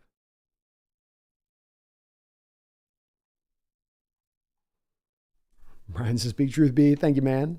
Nas, I don't get why we don't get DK the ball and every other team does for their top receivers. The Bengals run multiple plays every game designed to just get the ball in their Chase's hands. Why don't we?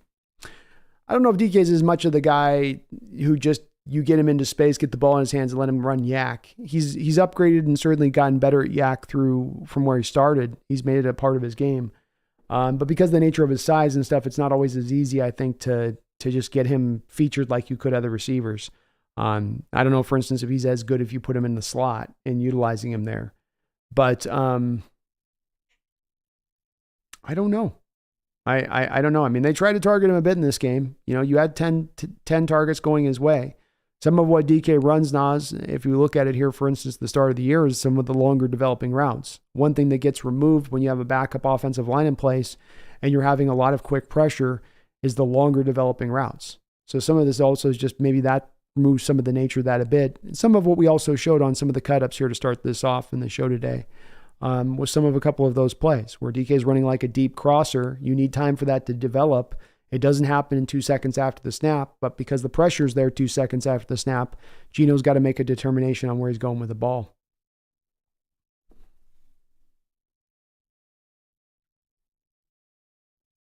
Owen says, you have great takes and seem to do a lot of research. Thanks for giving us something to rely on and some quality entertainment. Well, my pleasure, Owen.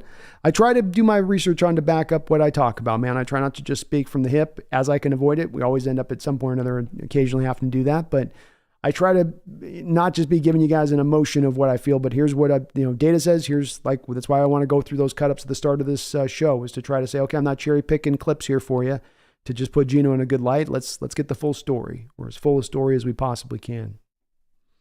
Radu, hey Brandon, is Peters better at left tackle or right tackle? I think prime Jason Peters was better at left tackle. I think as an aging Peters goes, and it's changed a little bit in the NFL with this because we've gotten better pass rushers over on that front side, on that strong side of the formation. But I think you would say that you don't want him over on the left side because he can't quite move anymore like he used to be able to move, staying with those twitchier Nick Bosa-like edges off the blind side. You want him more against maybe the power guys, and he can handle the power and maybe and this is a little bit where the game's changed because they are getting twitchier over there on the strong side, but slightly more right tackle. I think the Hawks, no news on when Willis will be back quite yet. I haven't heard anything on Damian Lewis as of yet.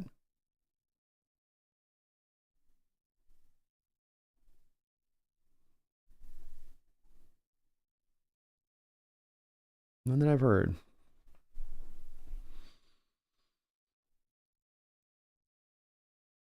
Alan says, I think Locke needs 1 more year as backup, and then he'll be ready for sure. I could see that. Why do I? Evan Brown's been a great signing for us at the center position. Probably been our best performing offensive lineman. Not probably, has been.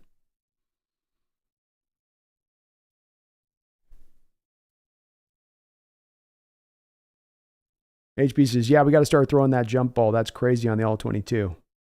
There's a couple moments. There's a deep throw early in this game, too. Let me show you another one, and it's only going to make you probably more frustrated. But this is another one that, of course, stood out from this game, and it wasn't all bad for DK or for Geno in this game, but a couple of these, I think you've got to have some moments where you start to look deep. Take this play here. DK's at the top of the screen. He gets loose quick. It's him and a safety over the top. You got to pull the trigger there. I mean, Geno's looking right at him. That's where I say the people that have some criticism of Geno, it's not completely unfounded. There's some criticism to be handed out. It's just that he's not the sole to blame thing. But he's got to let that rip there. So more trust tree throws to DK. We're in the trust tree. Seahawks Blue and Green, did you discuss yet the DK comments today? How he doesn't want to change who he is as a player in person regarding the penalties? Yeah, I don't think a lot of people like my take necessarily, though those that like it are right there lockstep with me. I think those that don't like it are looking for me to have some sort of, repudiation to throw at DK and to, start clutching my pearls and saying, how dare he not recognize this thing that is decimating the team with his behavior. His reprehensible behavior. It's unfair. I don't get there with it. I really don't. Seahawks Blue and Green. I know there are some that will, but I don't. I think that some of these penalties are in different places and different reasons and different things. And to take all the penalties that DK has had assessed to him and say they all happen because DK is just a hothead and not thinking clearly and he's got a problem, we've got to fix it. I think is a gross oversimplification of the situation. I think some of it is DK getting hot-headed. I think some of it is just, to me, it's in the course of playing football. I don't have any problem with the block in this game. He tried to warn him. He gave him a knock on the shoulder. I'm here to block you. Get your hands up. The guy didn't. I agree with Tom Brady on this, who said, I don't get why that was a penalty. And I think Tom sees it pretty true on this one as well. So some of his penalties are also coming Seahawks blue and green because of the fact he's obviously being targeted by officials too. And that doesn't mean that it's always then fair on DK when it's a flag thrown. Sometimes it's them then targeting. You start targeting guys, you're going to start to throw flags at times that aren't always warranted and aren't always fair. This is where we get to. There's always a complicated answer, usually these kind of questions. So I don't have an issue with it myself, Seahawks blue and green. I don't want him to change. He plays with an edge. He plays with a chip on his shoulder. I don't believe the penalties have ever at any one time cost us in a game. I don't think they've cost us one single game. And so I'm perfectly happy to let this ride through. I also think this is a little bit, as I was talking about earlier on the Seahawks blue and green, part of what you get with a Coach Carroll team. He's a player-friendly coach. He is a guy that leans into these guys being who they are. He thinks that there's a benefit to be drawn out of doing that, even if there's maybe some negative that you get from that. And I think that that's a price that he's well within feeling okay with doing. Owen says part of the reason that the Niners have such a stacked roster is because they are so injury prone. Hopefully that the injuries will start to go our way because we have a really scary roster when healthy. Absolutely. I think, too, they're in a different state than we are, Owen. You know, we're trying to get to the point where we start to open our Super Bowl window. The Niners are kind of the end of their Super Bowl window. And they have a roster in a different state, different place, different age, overall. And we're trying to get there. But that's also a little bit of the reason for the difference. I think we're just as talented as them, Owen. We're just a young team. And can that youth come together quickly on the fly throughout the course of this season to get there and compete with them right now? And we'll see on that. I hope so.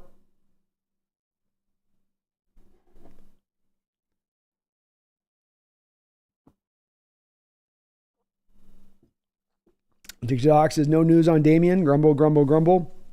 Dirty word, grumble again, sigh. Translation, we need him back this year. Yeah, you need Damian back. You definitely don't have an answer there right now outside of him, unfortunately. Scooby Snack says, we are using our tight ends to help the O-line out for the most part all year so far. That's why JSN isn't going, and we are not running out 3 tight end sets. A little bit, yeah. You tried to work a little bit more of the 3 wide in this last game, a bit more than you had in prior contests, but that is the truth overall for the year, yeah. Big Docs, Brandon, maybe Pumpkin can help the Hawks in the red zone. Send her in motion. So cute the defense loses concentration. That's the way we do it, man. We just send this little powder ball out. Draw their eyes.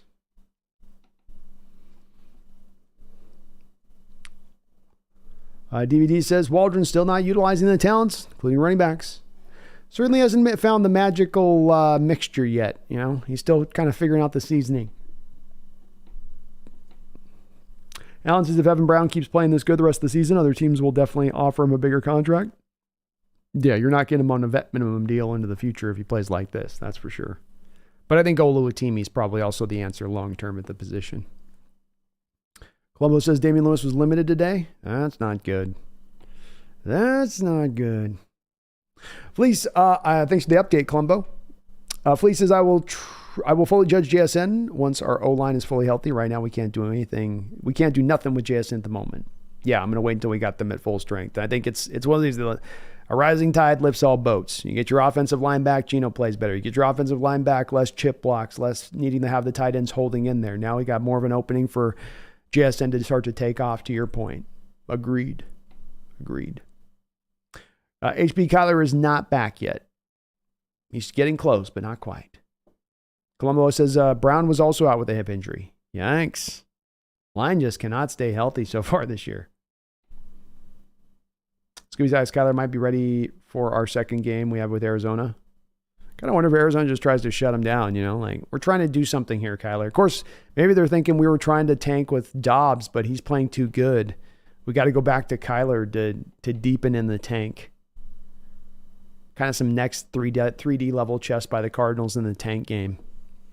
Miguel says Tyler Lockett in the red zone is clutch and can make ballerina catches, toe tappers. DK not there yet. DK struggles with some precision routes. Tyler's accurate from practice to game time. Dependable. Well said. Absolutely is.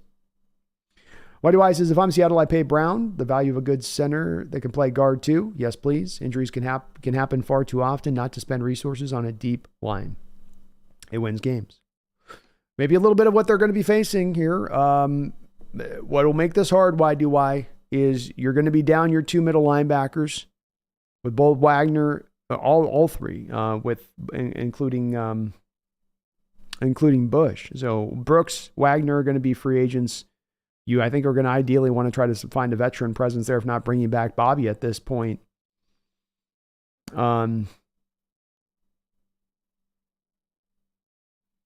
Defensive line might be a spot that you're looking to address. Left guard might be a spot that you're looking to address. The thing with it here on that is that why you'd only got about $7 million in functional cap space right now. So there's going to be some hard decisions that have to be made to sign kind of anybody with where the cap will be next offseason. It's not going to be easy.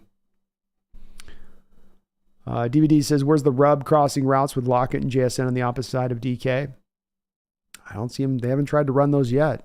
They do a lot of Lockett and DK rub routes, or a little bit of that, but not the other way with JSN that I've seen.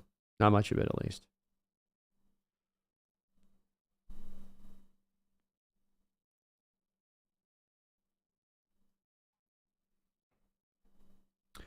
Greg says, Brandon, do you think the Hawks call a screen to DK with Bobo blocking anytime? I don't know as much as they do.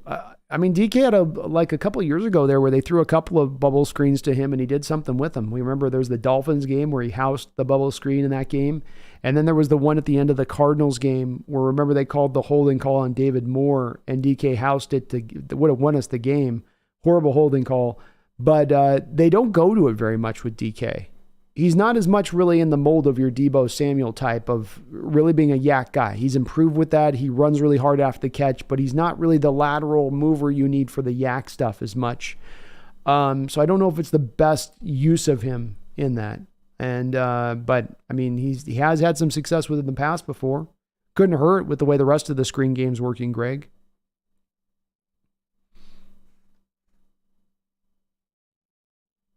Random the Cut says, yeah, DK hasn't cost us a game, but he has won us 2.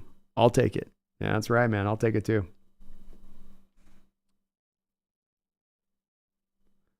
Michael Sicker says, do you think we will finally get something from Eskridge in the return game, possibly next week? The team indeed does seem to be pretty committed to once he got off the suspension list that he was going to be right back on the roster. I had wondered, Michael, if there might be a little bit of a draw to maybe just cut him fully at this point, because you have also Derek Young coming back. And that does still remain a bit of an interesting decision here because Bobo has solidified himself on the roster. So now you need to decide between Derek Young and Eskridge as to who's going to fill that final roster spot. And I think they're going to go Eskridge. We're talking about the bubble screen game a little bit too, and fly sweep game along with it. And maybe this is a little bit of something that can go in conjunction with that, because Eskridge is the one guy that's got a completely different skill set than Lockett, DK, Bobo, or JSN. He is more in that kind of like the smaller Deebo size role. Like he's got that skill set to be a runner after the catch and run hard with the ball. And he's really quick and fast and good with the ball in his hands. Maybe he's a guy that helps that get to going now once he comes back. Because if you're going to have him come back off the suspension, Michael, and if the rest of the core is doing as good as it is, find him a role then at least if you're going to do that. Don't just have him on the roster for the hell of it.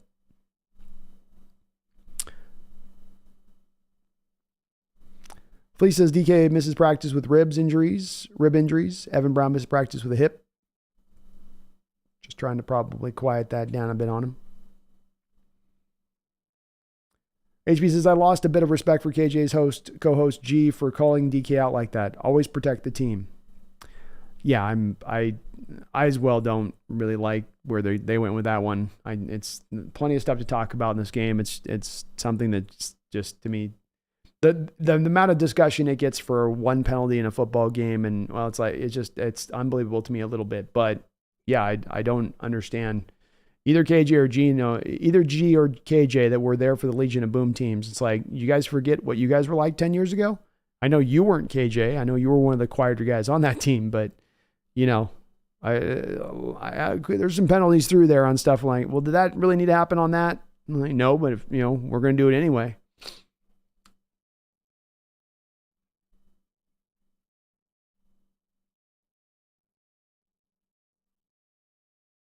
White Eye says Brown is a 6-man on the O-line. Makes all sorts of sense. Guaranteed he will get snaps to validate costs with injuries that always come with the interior line. Centers are one of the cheaper spots too. Yes, sir.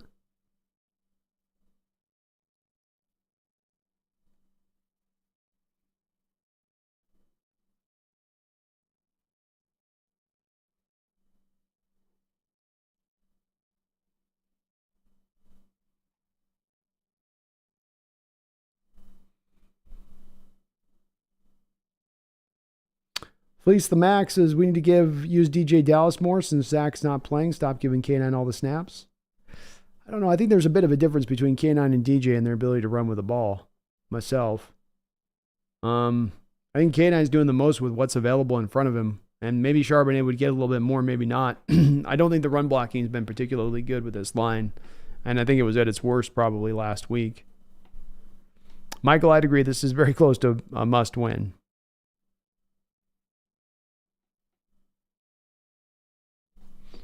Addis, I agree. Bobby should be playing here until he retires. And I don't think this should be his last season if he's going to still be able to play like this. Keep it going, Bobby. Keep it going, Bobby.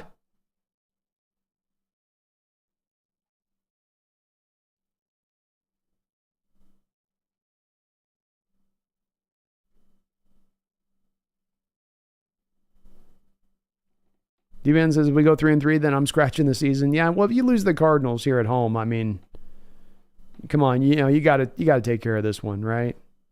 Like this it's one thing with the Rams, but this is another. Come on, with Josh Dobbs at quarterback, come on, with no James Conner, come on, with no Budda Baker, come on, right? We got to handle this one. But Cameron, I don't think it's Bobby's last year. Bobby right now is let's take a look at where he's rated for middle linebackers and the interior middle linebackers in the sport. So Bobby's sitting right now as the 6th highest rated linebacker in this sport with an 84 grade as it stands right now, including he's the highest rated run defending grade in the sport at 93. So I think if he's going to still be able to give you that kind of level of play, you have no problem bringing him back again. And I can't think that he thinks he's ready to retire at that point if he's still able to play at that kind of level. Seahawks Blue and Green, I don't know if there's really any trade market for Eskridge. Like Fleek says, I don't think that there's anybody that's really looking to move for him. He's just got no value, not even a 7th-round pick. People would maybe jump on him if he was released, but not trade. DVD, I still feel that a hard count and or a running back past the middle with a chip block first could have been a better choice. Certainly play calling wasn't great in this last game. That's for sure. I think the Hawks, anyone asked Pete directly if he isn't going to cut Eskridge. I still hate the charges against him. I haven't heard if he was acquitted or not. I haven't heard on the charges either. Carroll indicated he would be back on one of the press conferences when they were asking about Eskridge initially on the suspension, saying he would be back. Maybe something's changed with Bobo's emergence on that they weren't anticipating, but I would say that they're going to have him back on the roster. Miguel says, based on record performance after 1/4 or 1/3 of the season so far, we are 12-win team this year. We are what we are. 3-2 after week 1 loss. Whole schedule looks different. Yeah, it's early too. It's hard to say exactly what you are this early in the year, but that's where we've been so far. See where it goes. See where it goes.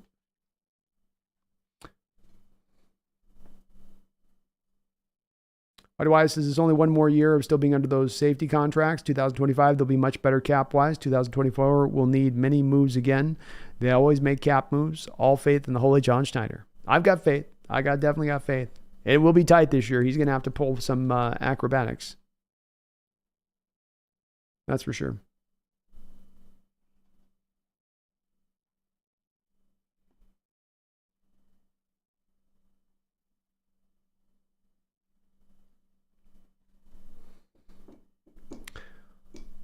Yeah, DVN, I mean, I'll give you a little quick thoughts on this with the DK thing. It's something that's got a lot of fans up in arms with it. I'm not at that place of it myself. He hasn't, you can speak in hypotheticals of like, this could have happened. If this happened and he does this at that time, that could cost us a game. But there hasn't been a game that's costed us up until this point. I think the penalties happen for a variety of different reasons that are beyond just the hot-headed thing with having to do with DK and that he's just out of control on the football field. I think the officials are trying to target him too in addition to that. And sometimes when officials are targeting you, that doesn't always mean every flag is going to be fair. That's ripped on out of their midsection to be thrown. I think as well, the last point I put on this DVN has been that this is also a bit of the culture that you get with Coach Carroll. And if you're going to have a problem with the DK penalties, then you're going to need to have a problem with the fact that Coach Carroll teams have penalties. And if you have a problem with that, I think that you got to ask yourself, wait, is this maybe something that I just get with Coach Carroll as a head coach? That this is the price of doing business when I have Coach Carroll as a head coach? Because he is going to be a players-friendly coach, right? Players-friendly coach is not going to be regimented. They're not going to be a drill sergeant out there, in guys' faces, screaming at them, telling them to get right and be on point and discipline. They're not going to be like the Mike Holmgren type was when he was here like that. So, Mike Holmgren teams weren't as penalized more often than not through his time period here. It's just different coaching styles and ways. And the coaching style you get with Coach Carroll DVN, it's been here for 10 years. You can lock in on DK as being some huge bright spot of this, but this is a part of the culture thing that you get with Coach Carroll. You led the league in penalties when you went to the Super Bowl. I believe you led the league or came close to leading the league in penalties again after you went back to back-to-back Super Bowls. You've been the most penalized team throughout the NFL probably over the last 10 years. This is part and parcel what you get with Coach Carroll. There's some good you get with him. It ain't all bad thing. There's the good on the side of this. But the reason it's this way is because he lets the players be who they are.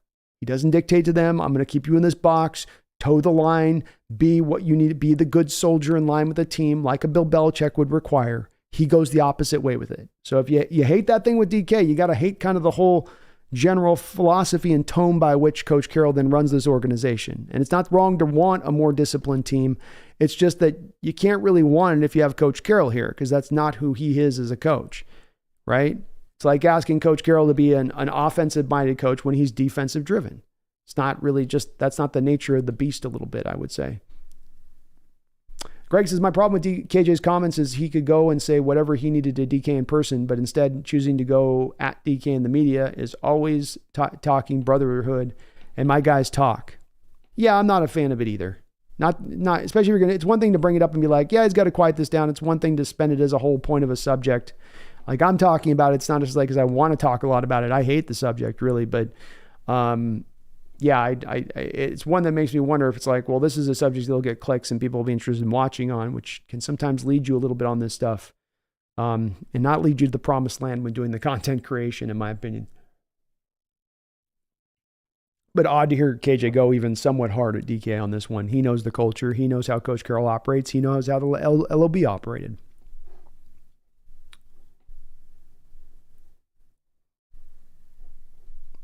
HB says, you think G would call out Brandon Browner for his extracurriculars after the whistle? Hell no. Yeah, I think somehow G would probably be pretty quiet when it came to Brandon Browner on this one. On that, that's for sure. Good point. Very good point.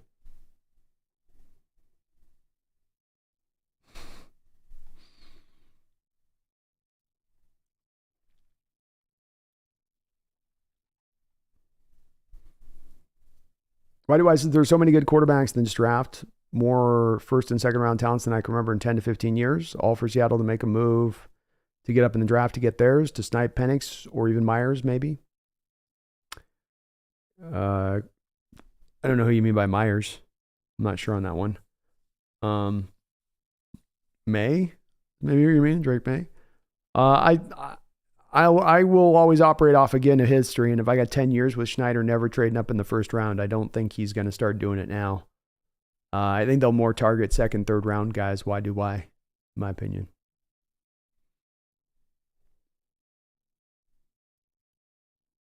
Addis Bobby will not only be a Pro Bowler again this year, he's in line to be an All-Pro once again. Might be second team All-Pro, but he'll be an All-Pro again this year, it looks like. He's on track. Greg says, I just saw Tyler has a hamstring injury. Gee. That's not good. Brian says that may explain the wide receiver moves today. That definitely does explain a little bit more of that if that's the case. Grandizer, hello, Brandon Kane. Happy belated birthday. Thank you, Grandizer. Appreciate you. Best wishes, by the way, are either looking or going to have a pregame stream with a card content creator. I've reached out to a couple. I did this last week as well, Grandizer. I mean, it's the frustrating part with trying to do interviews or reaching out with content creators is these people don't respond back. Or, I had one content creator I reached out that was a Cardinal that did reach back to me and said, I got a busy week. And I go, well, just give me a time and I'll fit you in. So I tried to make it easy on them with it, but some of these guys are a little bit shy, I guess. They don't want to, I don't know. It's weird to me sometimes how hard it is to get guys on and folks on and whatnot. But I tried Grandizer. I got no response back. So I just kind of shrugged it off and went, all right, I'll try next week to bring somebody on for the week after. I know you guys would show the love if we brought somebody on, but it's hard to find. Radu, would you be interested to draft a middle linebacker in the first if Bobby decides to retire next year? If yes, who exactly? Yeah, I think even regardless of Bobby retiring here, you've got to look at potentially drafting a guy because Jordan Brooks and Devin Bush are also going to be free agents. So you're losing both of your middle linebackers after this year. I don't think that the Seattle Seahawks are going to have the money. In fact, it's much more likely that Bobby Wagner comes back because you're probably not going to have the money to spend on Jordan Brooks. If he gets the deal, I think he might very well get in free agency because the middle linebacker price is starting to go up. Barrett Carter, maybe Cedric Gray, Danny Stutzman of Oklahoma is kind of an interesting player.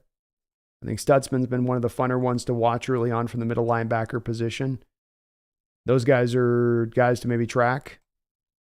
Mondon out of Georgia. Junior Colson out of Michigan would be another guy. I think there's a very good opportunity here, or a good chance here, Radu, that you might end up even drafting two if you let both Bobby and Jordan go. I don't know if they'd take that route and they'd try to bring Bobby back and then have a young kid next to him.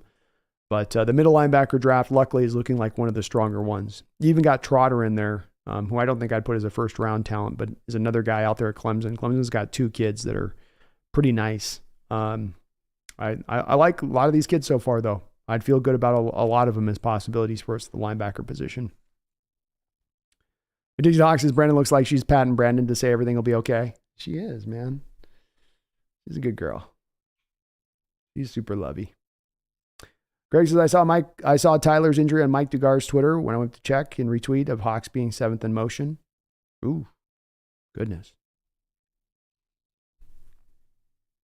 Well, hopefully Tyler gets back soon. Hammies are tough.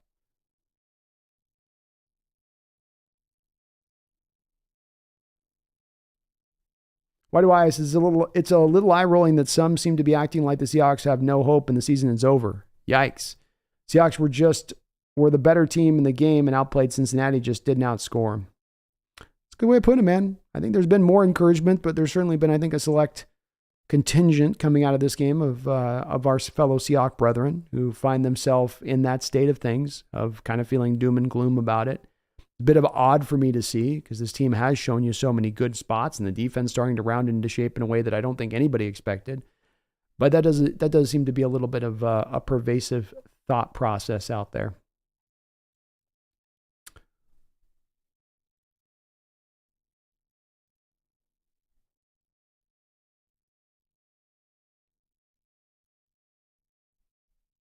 Justin Ski says, don't be mad at DK. He just produces extreme natural testosterone. That's right. He's just a little highly attuned. That's it. That's right.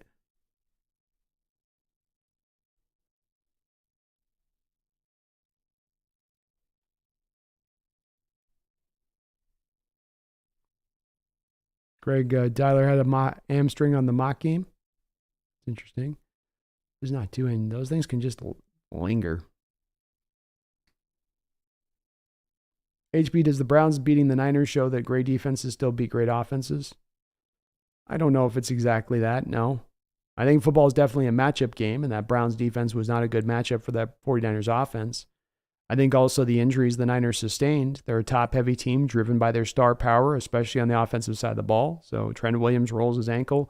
You lose Christian McCaffrey, who's taken that offense to a different level since he's arrived since Carolina, and then out goes Deebo Samuel in addition. That's a lot of playmakers to lose at that point to still hope to remain really effective offensively. And I think that's, to me, more of the apt explanation.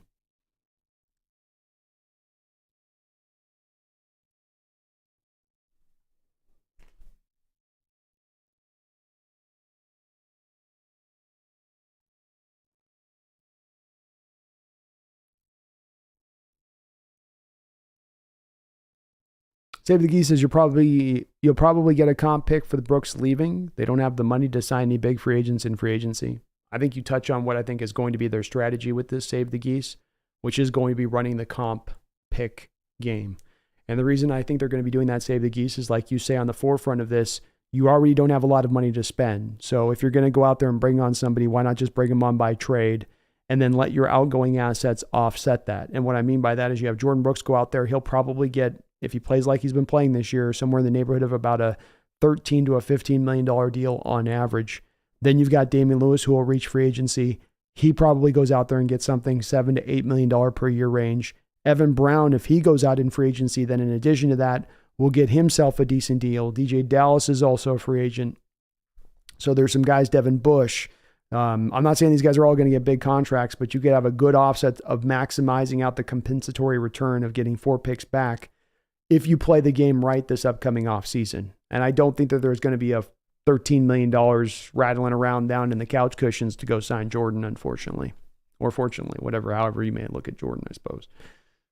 However you may view him. Mr. Allo, this team has a lot of good players, still a long season to improve, and a lot of guys to get healthy. Already showed me we could beat one of the best teams. Amen, brother. Amen.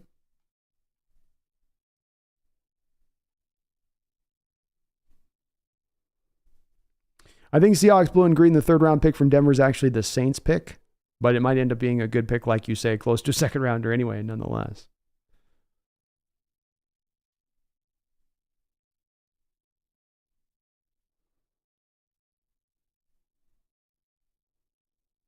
We should bring back Cody Barton. Not.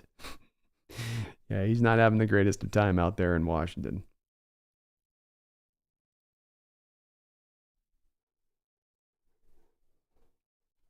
Grandizer, thanks, Brandon Kane. It has to be the Christopher Walken impersonation. It's intimidating, yes? Just kidding. Thanks for my question. Absolutely, Grandizer. Appreciate you, brother. And I was glad to see that Walken clip seemed to take off pretty well. I'll have to do another one of those here into the future. I was surprised to see folks liking it so much. Like, I'm not sure on this one. Roddy and Brandon, am I the only one that actually likes Parkinson more than Fant?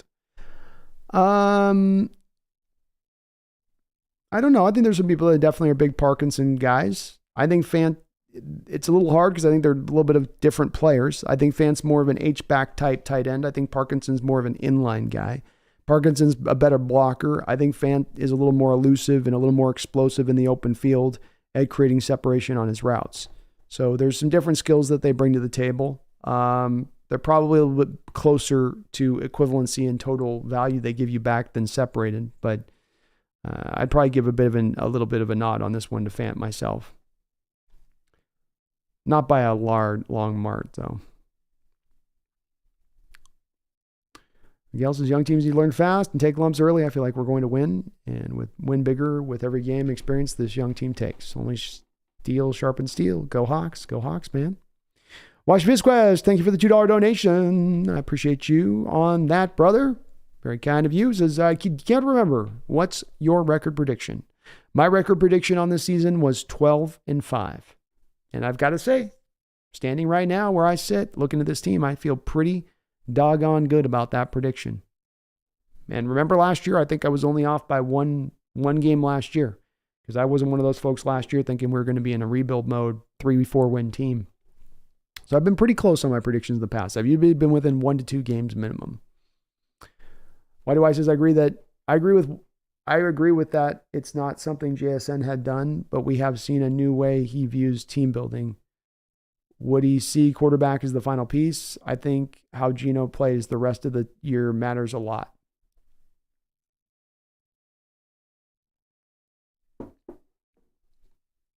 I think a little bit of that is the unknown. We talk about why, you know what I mean? Like, if I make a prediction, I want to make the prediction based on something. And so I go to track record first and foremost. And some general managers you only have in place for 2 or 3 years, and you don't know what you're going to get from them. You don't know what they want to do trade-wise. You don't know how much they value first-round picks.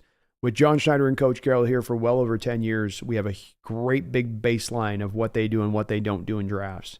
Maybe this year will be the first time that they decide to trade up in the draft. And some of this is going to be dictated, of course, by there being a team willing to move, to give you the opportunity to take the quarterback. which of course really didn't happen this year with like Anthony Richardson. I don't think they liked Anthony Richardson a lot, right? Why? Like, we know they liked him a lot, but they were only going to like him a lot as long as he landed in their lap. And so this is also not only the 10 years of data, this is also even going into last year's draft and seeing him being in a position to maybe take a quarterback. But having that one guy they were really looking at and locking in on if he was to slip and slide to them. So this could be the first year that they step outside themselves, but it's hard to predict something kind of without anything backing that, and knowing what Schneider thinks of these quarterbacks. I think he is hesitant to move up in first rounds because it means he loses draft picks, and I don't think he likes that. And that cost, I think he considers to be exorbitant and too high of a cost to pay to move up like that. But we'll see. It'll be interesting. Alan says, how about don't put soft defensive backs out there to guard DK Metcalf? That's a grown man. That's where I stand with it as well. Stop sending out the weak sauce. You're going to strap on that helmet and step on a football field, keep your head on a swivel, and be ready to get physical. And that kid basically shut it down on that play, in my opinion. Unacceptable. Can we keep Marshawn Lynch on the practice squad? I wouldn't mind bringing him in, but I think he's probably done. I think Marshawn, he's starting to get a little bit of a gut on him here. He's starting to get that retirement gut. ADL Williams, would you rather fight one Cam Chancellor-sized goose or 100 goose-sized Cam Chancellors? One Cam Chancellor-sized goose or 100 goose? I'll take the 100 goose-sized Cam Chancellors. Can you imagine how mean that big goose would be if it was Cam Chancellor? No, that thing would rip your head off. Can't do it. Can't do it.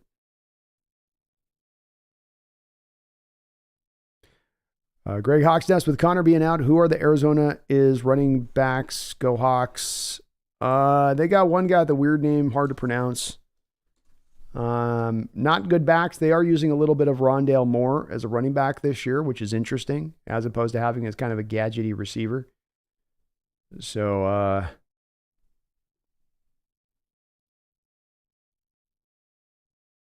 let's see here who they had in there. So Kyron Williams, I guess, is the guy they got in there, but he ain't anything special. He had a good, Keontae Ingram, 10 carries, 40 yards last week, and then Amari DeMarcado. And then Damian Williams. So journeyman guys across the board, a little bit of Rondale Moore. Nobody that's any good.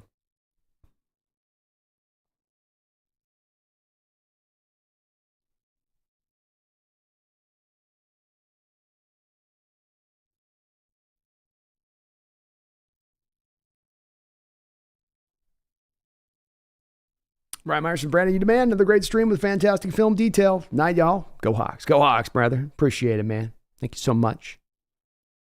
Why do I remember when we used to cheer on Browning or Cam laying a hit for a clear penalty, then talk about setting the tone? People have gone soft with DK. Can't intimidate dudes without being intimidating. That's where I stand with this. Why do I? I'm going to be very consistent with this. I just don't do the pearl clutching freak out about physicality on a football field. I think people have got to, like you say, if there's one thing I can say to some of the fan contingent out there, it's a little bit of, without sounding too disrespectful. I don't mean it to be disrespectful, but we got to toughen up a little bit. This is a man's sport. There's a lot of sports out there where things are soft and guys don't hit each other and everything's just mamby-pamby patty cakeville.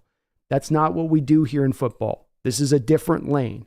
And if you're going to step into this territory of a sport and enjoy it, you got to be ready for grown men hitting other grown men. That's a reality of life you're going to have to be faced with this particular sport. If you can't handle that, if that's too much for you and that scares you, you might want to go and look at another sport.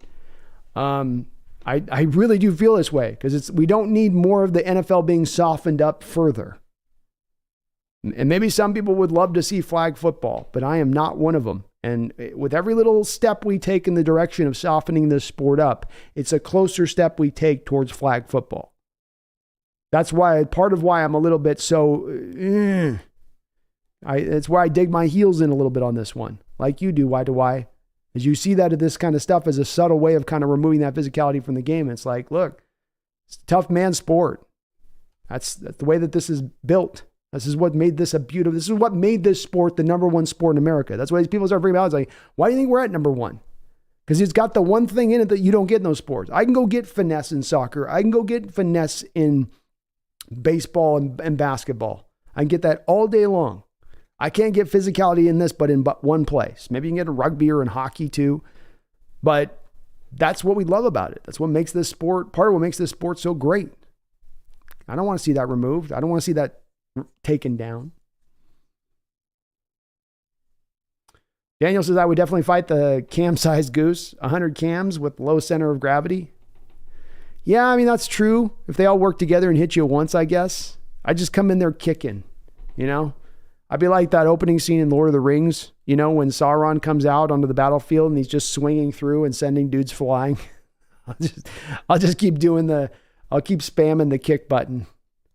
That's what I'll do. Addis says, I would not like to see flag football, nor would I.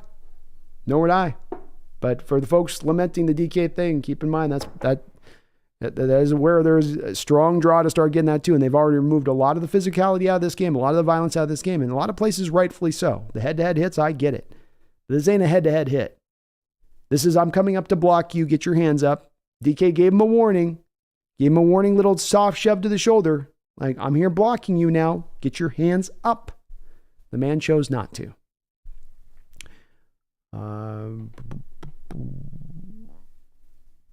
Seahawks Blue and Green, who wouldn't want to be on the Olympic flag football team? What the hell qualifies you? I don't even know.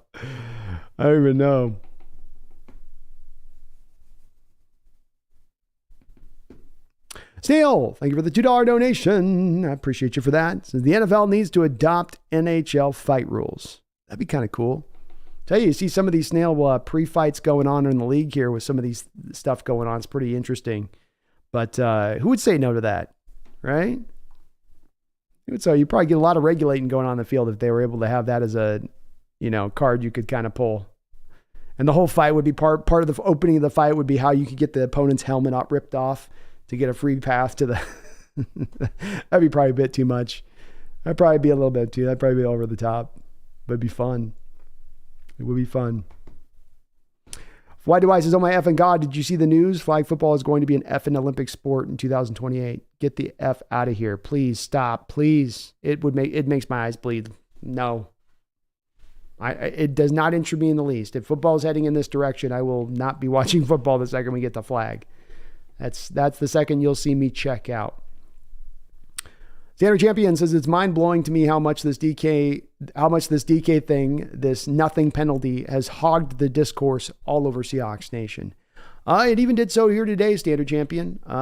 There's people that are really rooted in on this one of it being very bothersome to them. And it's a bit of, honestly, just on the larger tale of this game coming out of it with how great the defense had played, how you took a good Bengals team on the road up to the brink like you did. Instead, there's so many people coming out of this with so many negative tones that I can't quite understand. I understand negative tones off the back of a loss. Get that. But that, okay, this proves to us that Geno isn't the man. Okay, now we got to trade DK. Because that's where a lot of this discourse is taken it from, like you say, is it's gone from, okay, this DK penalty thing is a problem, and not that, well, yeah, he needs to clean it up, but then maybe we need to trade DK too. It's silly discourse. Like you say, it's hogged up a lot of this stuff way over too much. It's way overstated. But I'm going to dig my heels on it and say it doesn't cause me to bat a single eyelid. Not even a tiny bit.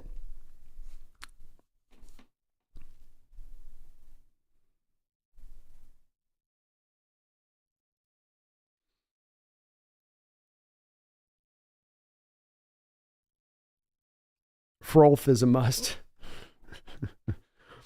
It is a must. I do, Hawks. Brandon, just teasing you, but hockey players have sticks. It's beautiful sometimes. Just joking. I would love to get into hockey. I've tried, man. At least they do have the physicality on that. I like that part. I just can't get into the skating around and it's just never quite resonated with me. Folks are trying, though. They're trying to get me in to become a hockey fan, especially with the Kraken in the house now. All right, folks. Well, we're almost 4 hours in. Let's go ahead and put a little bit of a button here up on this show. I think I've gotten through all of the questions here in the chat. If you want to get some final ones, go ahead and get those posted on in. Just want to thank one more final time Pumpkin here for being cute and trying to get in the stream. I want to thank Underdog Fantasy for sponsoring this show throughout the course of this year. Right now, You go to Underdog Fantasy, you click the link down in the top of my description section. They will match you on your first deposit up to $100. Get $100 on the Hawks Nest. From me to you, you're welcome. Glad to do it. And you'll support the channel at the very same time in doing so. There are some restrictions that do apply here in the state of Washington, though if you are in a local casino, most of those are kind of segmented off to where you can use the app within them.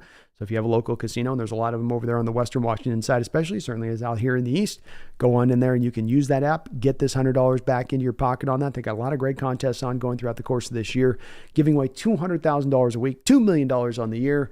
A lot of different great contests you can get into over there on their side of it. And they're going to be sponsoring us here over the course of the year. Use my code NEST, click the link below either way, but get yourself $100 ducats back in your pocket.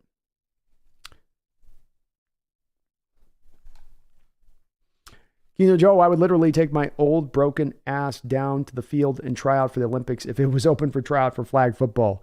If I made it, I would be on some look, mom, I'm an Olympian. Yeah. But where do you put that gold medal, Alan says, I would like to see the Seahawks and the Bengals in the Super Bowl. That'd be dope. That'd be a cool matchup. I'd like to have another shot at them, especially with the offensive line a little bit in better health. Big Doc says, great show, Brandon. Thanks for the post-Bengals loss therapy session. Needed it. My pleasure, man. My pleasure. And with this optimism, I truly feel it. I don't do it blindly. If I didn't feel it, I wouldn't tell you guys this. But I feel really, really encouraged about this team right now and where they're going in the future of this season. Daniel says, I also don't understand the negative overreaction. Too many people not paying enough attention, thinking that the Bengals aren't still a contender now that Burrow is healthy. Indeed, that was one of the outlooks coming out of this game, was seemingly, well, the Bengals aren't even good. That offense isn't good. That team's not any good. Like, what? Where's this take coming from? Burrow on a gimpy leg through the first couple of games of the season against some tough defenses, and this isn't a good team anymore? No way.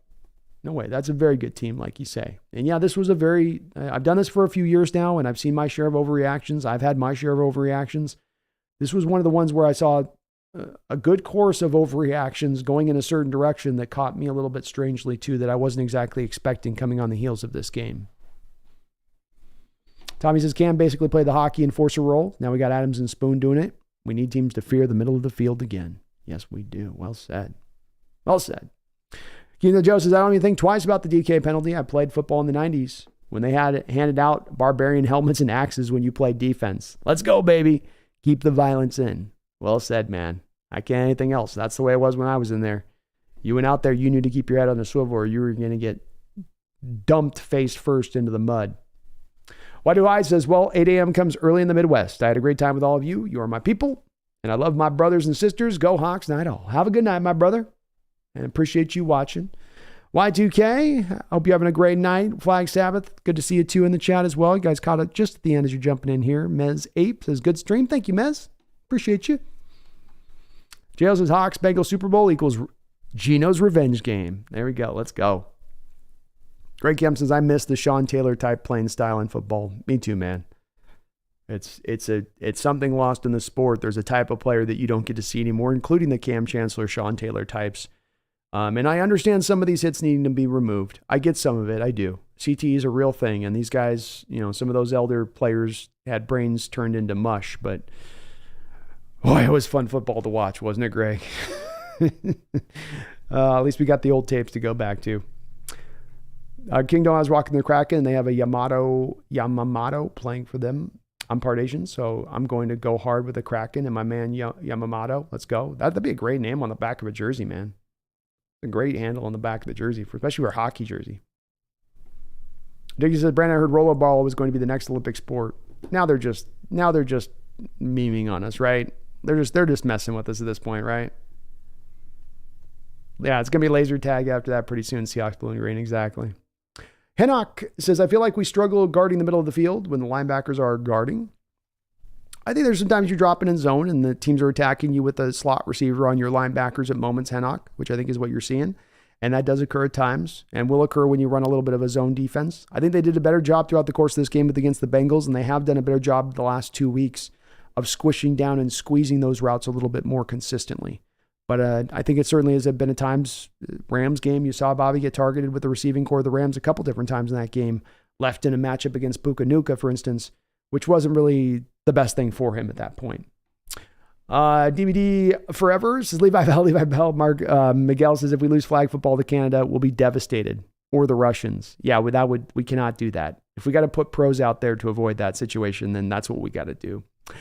Corsos de Gutierrez. I think Corsos, you started us off with a donation tonight, and he's coming in, finishing us off with not just a donation, but a very healthy $10 donation at that. Thank you for all of your support tonight, Corsos, on the channel with the double dip donation. I do appreciate you for that. Says, wow, my dono about DK early on, but I want to make it clear. I don't care about the physicality. I missed the LOB days, but the league changed, and they got to adapt and not lose yards to a struggling offense. I think that's a fair way of putting it, Corsos. And I don't think that anybody that says DK needs to try to get a lid put on this, needs to try to maybe do some things to take some steps here, not just run wild. I think that that's a valid stance to take. And that I have said it hasn't cost us a game so far yet, but it could cost us in the future if he does lean into it. I think and I don't think the place you're going with it, Corsos, and the place that I think that we had seen people do is where they take that logical next jump to saying, well, I want DK traded then too because of this. But you're not saying that. Just let's get it fixed. Let's try to clean it up a little bit. I think that's fair. Where he can control it, I'd like to see it controlled. The Witherspoon hit early on this year, that's controllable. That's bad. This past week, to me, it's a little bit of the official targeting him as much as anything else. I just don't want to. The one thing I don't want to do, Corsos, is tell DK to dial back the physicality. And I think that there is a benefit. There's a detraction to it too. There's a negative to it too. There's a pullback to it too. But I do feel like there's a benefit as well to having a guy play that way. And especially when you start talking about having him on the field and Bubble on the field as your outside blockers in the run game. Haven't gotten the full benefits of it yet, I think, because the line's been not really good in their run blocking element of things. But I think it will come with time. And I don't think it'll be a big, huge issue for us in the future with DK on this stuff. But I think it's a fair point. You're right. 10 years ago than where we are now, the game has changed from the physicality standpoint. I wouldn't push back against that at all. King of Joe, I appreciate you, Brandon. I was at the gym this whole podcast. I appreciate y'all keeping me company. Go Hawks. I hope it was a great workout, Kingdom Joe. Thank you so much, man, for listening throughout the whole time. You're awesome. Gibson says, since he lost was tough, I was disappointed with the penalties, play calling, and an inability inside the red zone, but 4-2 with a win over the Arizona this week would be good. I think we'd be feeling pretty good about 4-2 coming out of this week. To your point, yeah. Everything within our grasp at that point.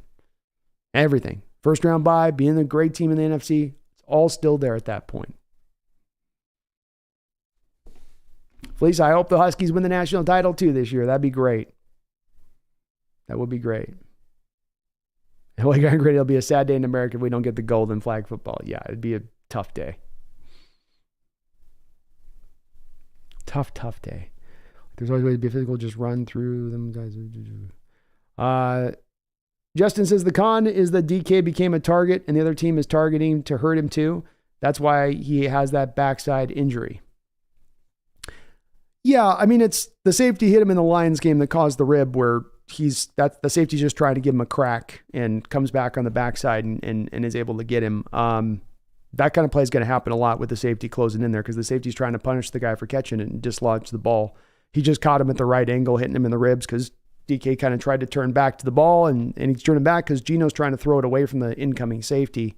But those plays are kind of pretty normal in football to happen. It doesn't always cause a broken rib, I think, like they did in this case, but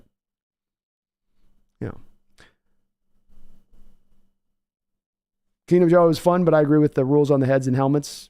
You may know what I mean. Rest in peace, Junior Seau. Me too, man. I don't have a problem with what them doing on that. It makes sense, especially starting to understand more and more about the cumulative effect in the CTE game. Makes sense. Addis, Penix has absolutely got a shot at the Heisman. In fact, I think he's a Heisman front runner right now. I don't know if Caleb Williams, after the week he had this last week, like you say, Fleece is in contention. I do think DBN Penix is not better than Caleb. Caleb's still better than Penix, but Penix is raising his stock here by the game. And Justin, no doubt about DK's toughness. Just one of the reasons I love him as a player.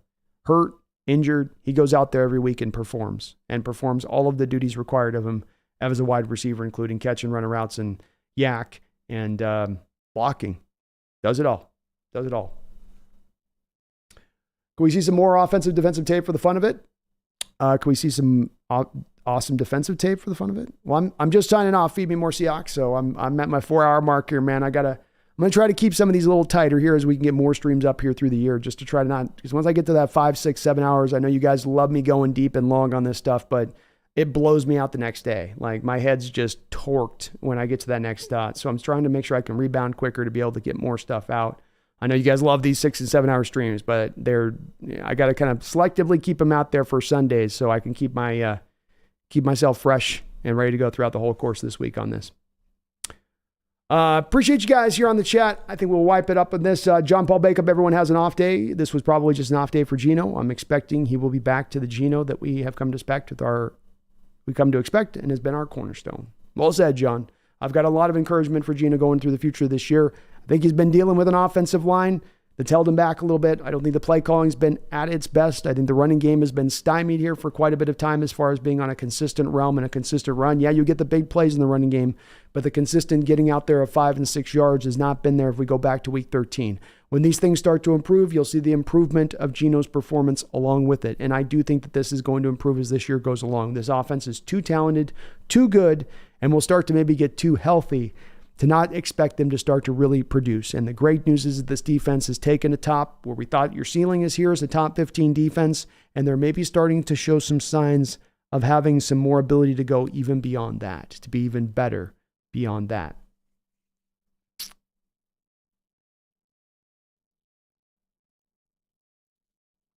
Jackie Church-Horn says, hey, B, thank you for all the streams. I usually save them for the following day when I'm at work. It helps me get through my day. I love that, Jackie. I love it, man. It puts a big smile on my face to think folks might be working out or at a work and just hearing this in the background. It's how I've consumed content like this in the past podcast-wise. I think it's the ideal. I do this as a long form. I have a hard time doing short form stuff. Just kind of my neighbor. I'm a long-winded SOB. But just the way I'm kind of built a little bit on that. And I appreciate there's an audience for it. And you guys like it and appreciate it. And it resonates with you. I love that. And we're going to keep it going in the future. I promise you on that. 100%. 100%. And Greg, definitely DK is going to get his share of hits. People are going to try to take him out as they can. That's for sure. I don't see any of them shying away from him and laying a hit. And he leaves a lot of guys on the ground afterwards, DVN Latu. I have looked at Latulu from UCLA. Really good defensive end. One of the best guys at creating pressures in all of college football. He is an edge. He's not really in play for Seattle in any way, I don't believe. But I would expect him to be probably second round pass rusher taken in this draft based on how he can get to the quarterback. Really good with his hands. He's very much a technician with his hands, very much more advanced than you normally see with edge rushers. Trice is a little bit like this with Washington too, where they really get by on being a lot more further along in their abilities and understanding of how to play the position. A lot of times at the college level, it's just those guys getting by on quickness and raw athletic ability. But those two guys are a little bit more refined. I think it's going to cap them a little bit, though, too, on people looking at them as either a first-round pick, where it does put them more second, third-round area of things. Holy Hand Grenade, are we going to settle for the nickname for Spoon Sunday? We'll try to fit it in at that point, Holy Hand Grenade. I was going to do it in the post-game response last on Sunday, but things were just in a little bit too of a toxic state, We got to, if it's in that place where things are a little bit, disheveled and not right, it just wasn't the right energy with where we had a lot of people in kind of negative Nancyville on the end of that stream a little bit. And it was just, I was trying to put out fires really throughout the course of that stream, by the way it felt. Well, thank you guys for hanging in here for me with the 4-hour period on the stream on this today. If you could, do me a favor, hit that like button on the way out the door. This will help me out, helps the channel grow, helps me show up on others looking out there for other Seahawks content as we too continue to try to grow.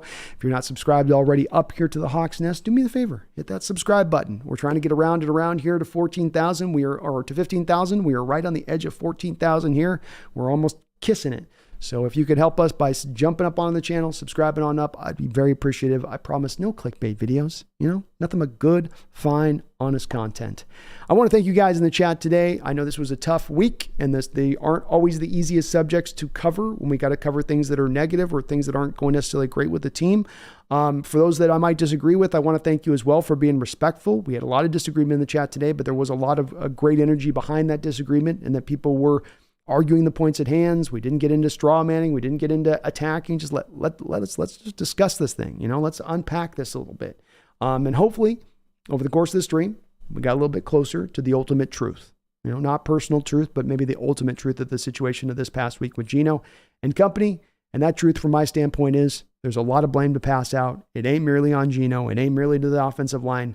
There's a lot to pass out, but there's a lot that's eminently also fixable on this current Seahawks team as we go forward on the offensive side of the ball, especially as you start to get the reinforcements brought back into the ranks. So my fellow Seahawks faithful, I shouldn't have to hopefully tell you to have the faith. I hopefully shouldn't have to tell you that this team is a damn good team that has not yet played its best football. Mark my words, but I'm going to let you know anyway. So my fellow 12s, my fellow Seahawks faithful, though we may at times disagree, and though it may we times may agree, I hope we never lose the faith. And I hope we look at this upcoming season and realize that nothing is lost, nothing is tossed away, nothing is end. We're right now here with this full season up ahead of us and everything within our grasp, everything out there for us to go and take. Do things got to develop? Do we got to get healthier? Yeah. But is there reason to believe that that's going to happen? You bet your sweet ass. My name is Brandon Kane. This is the Hawks Nest. My fellow Seahawks faithful, thank you for watching. Thank you for hitting the like button. Thank you for all the donations in the chat. But beyond all that, please don't you ever forget. Go Hawks.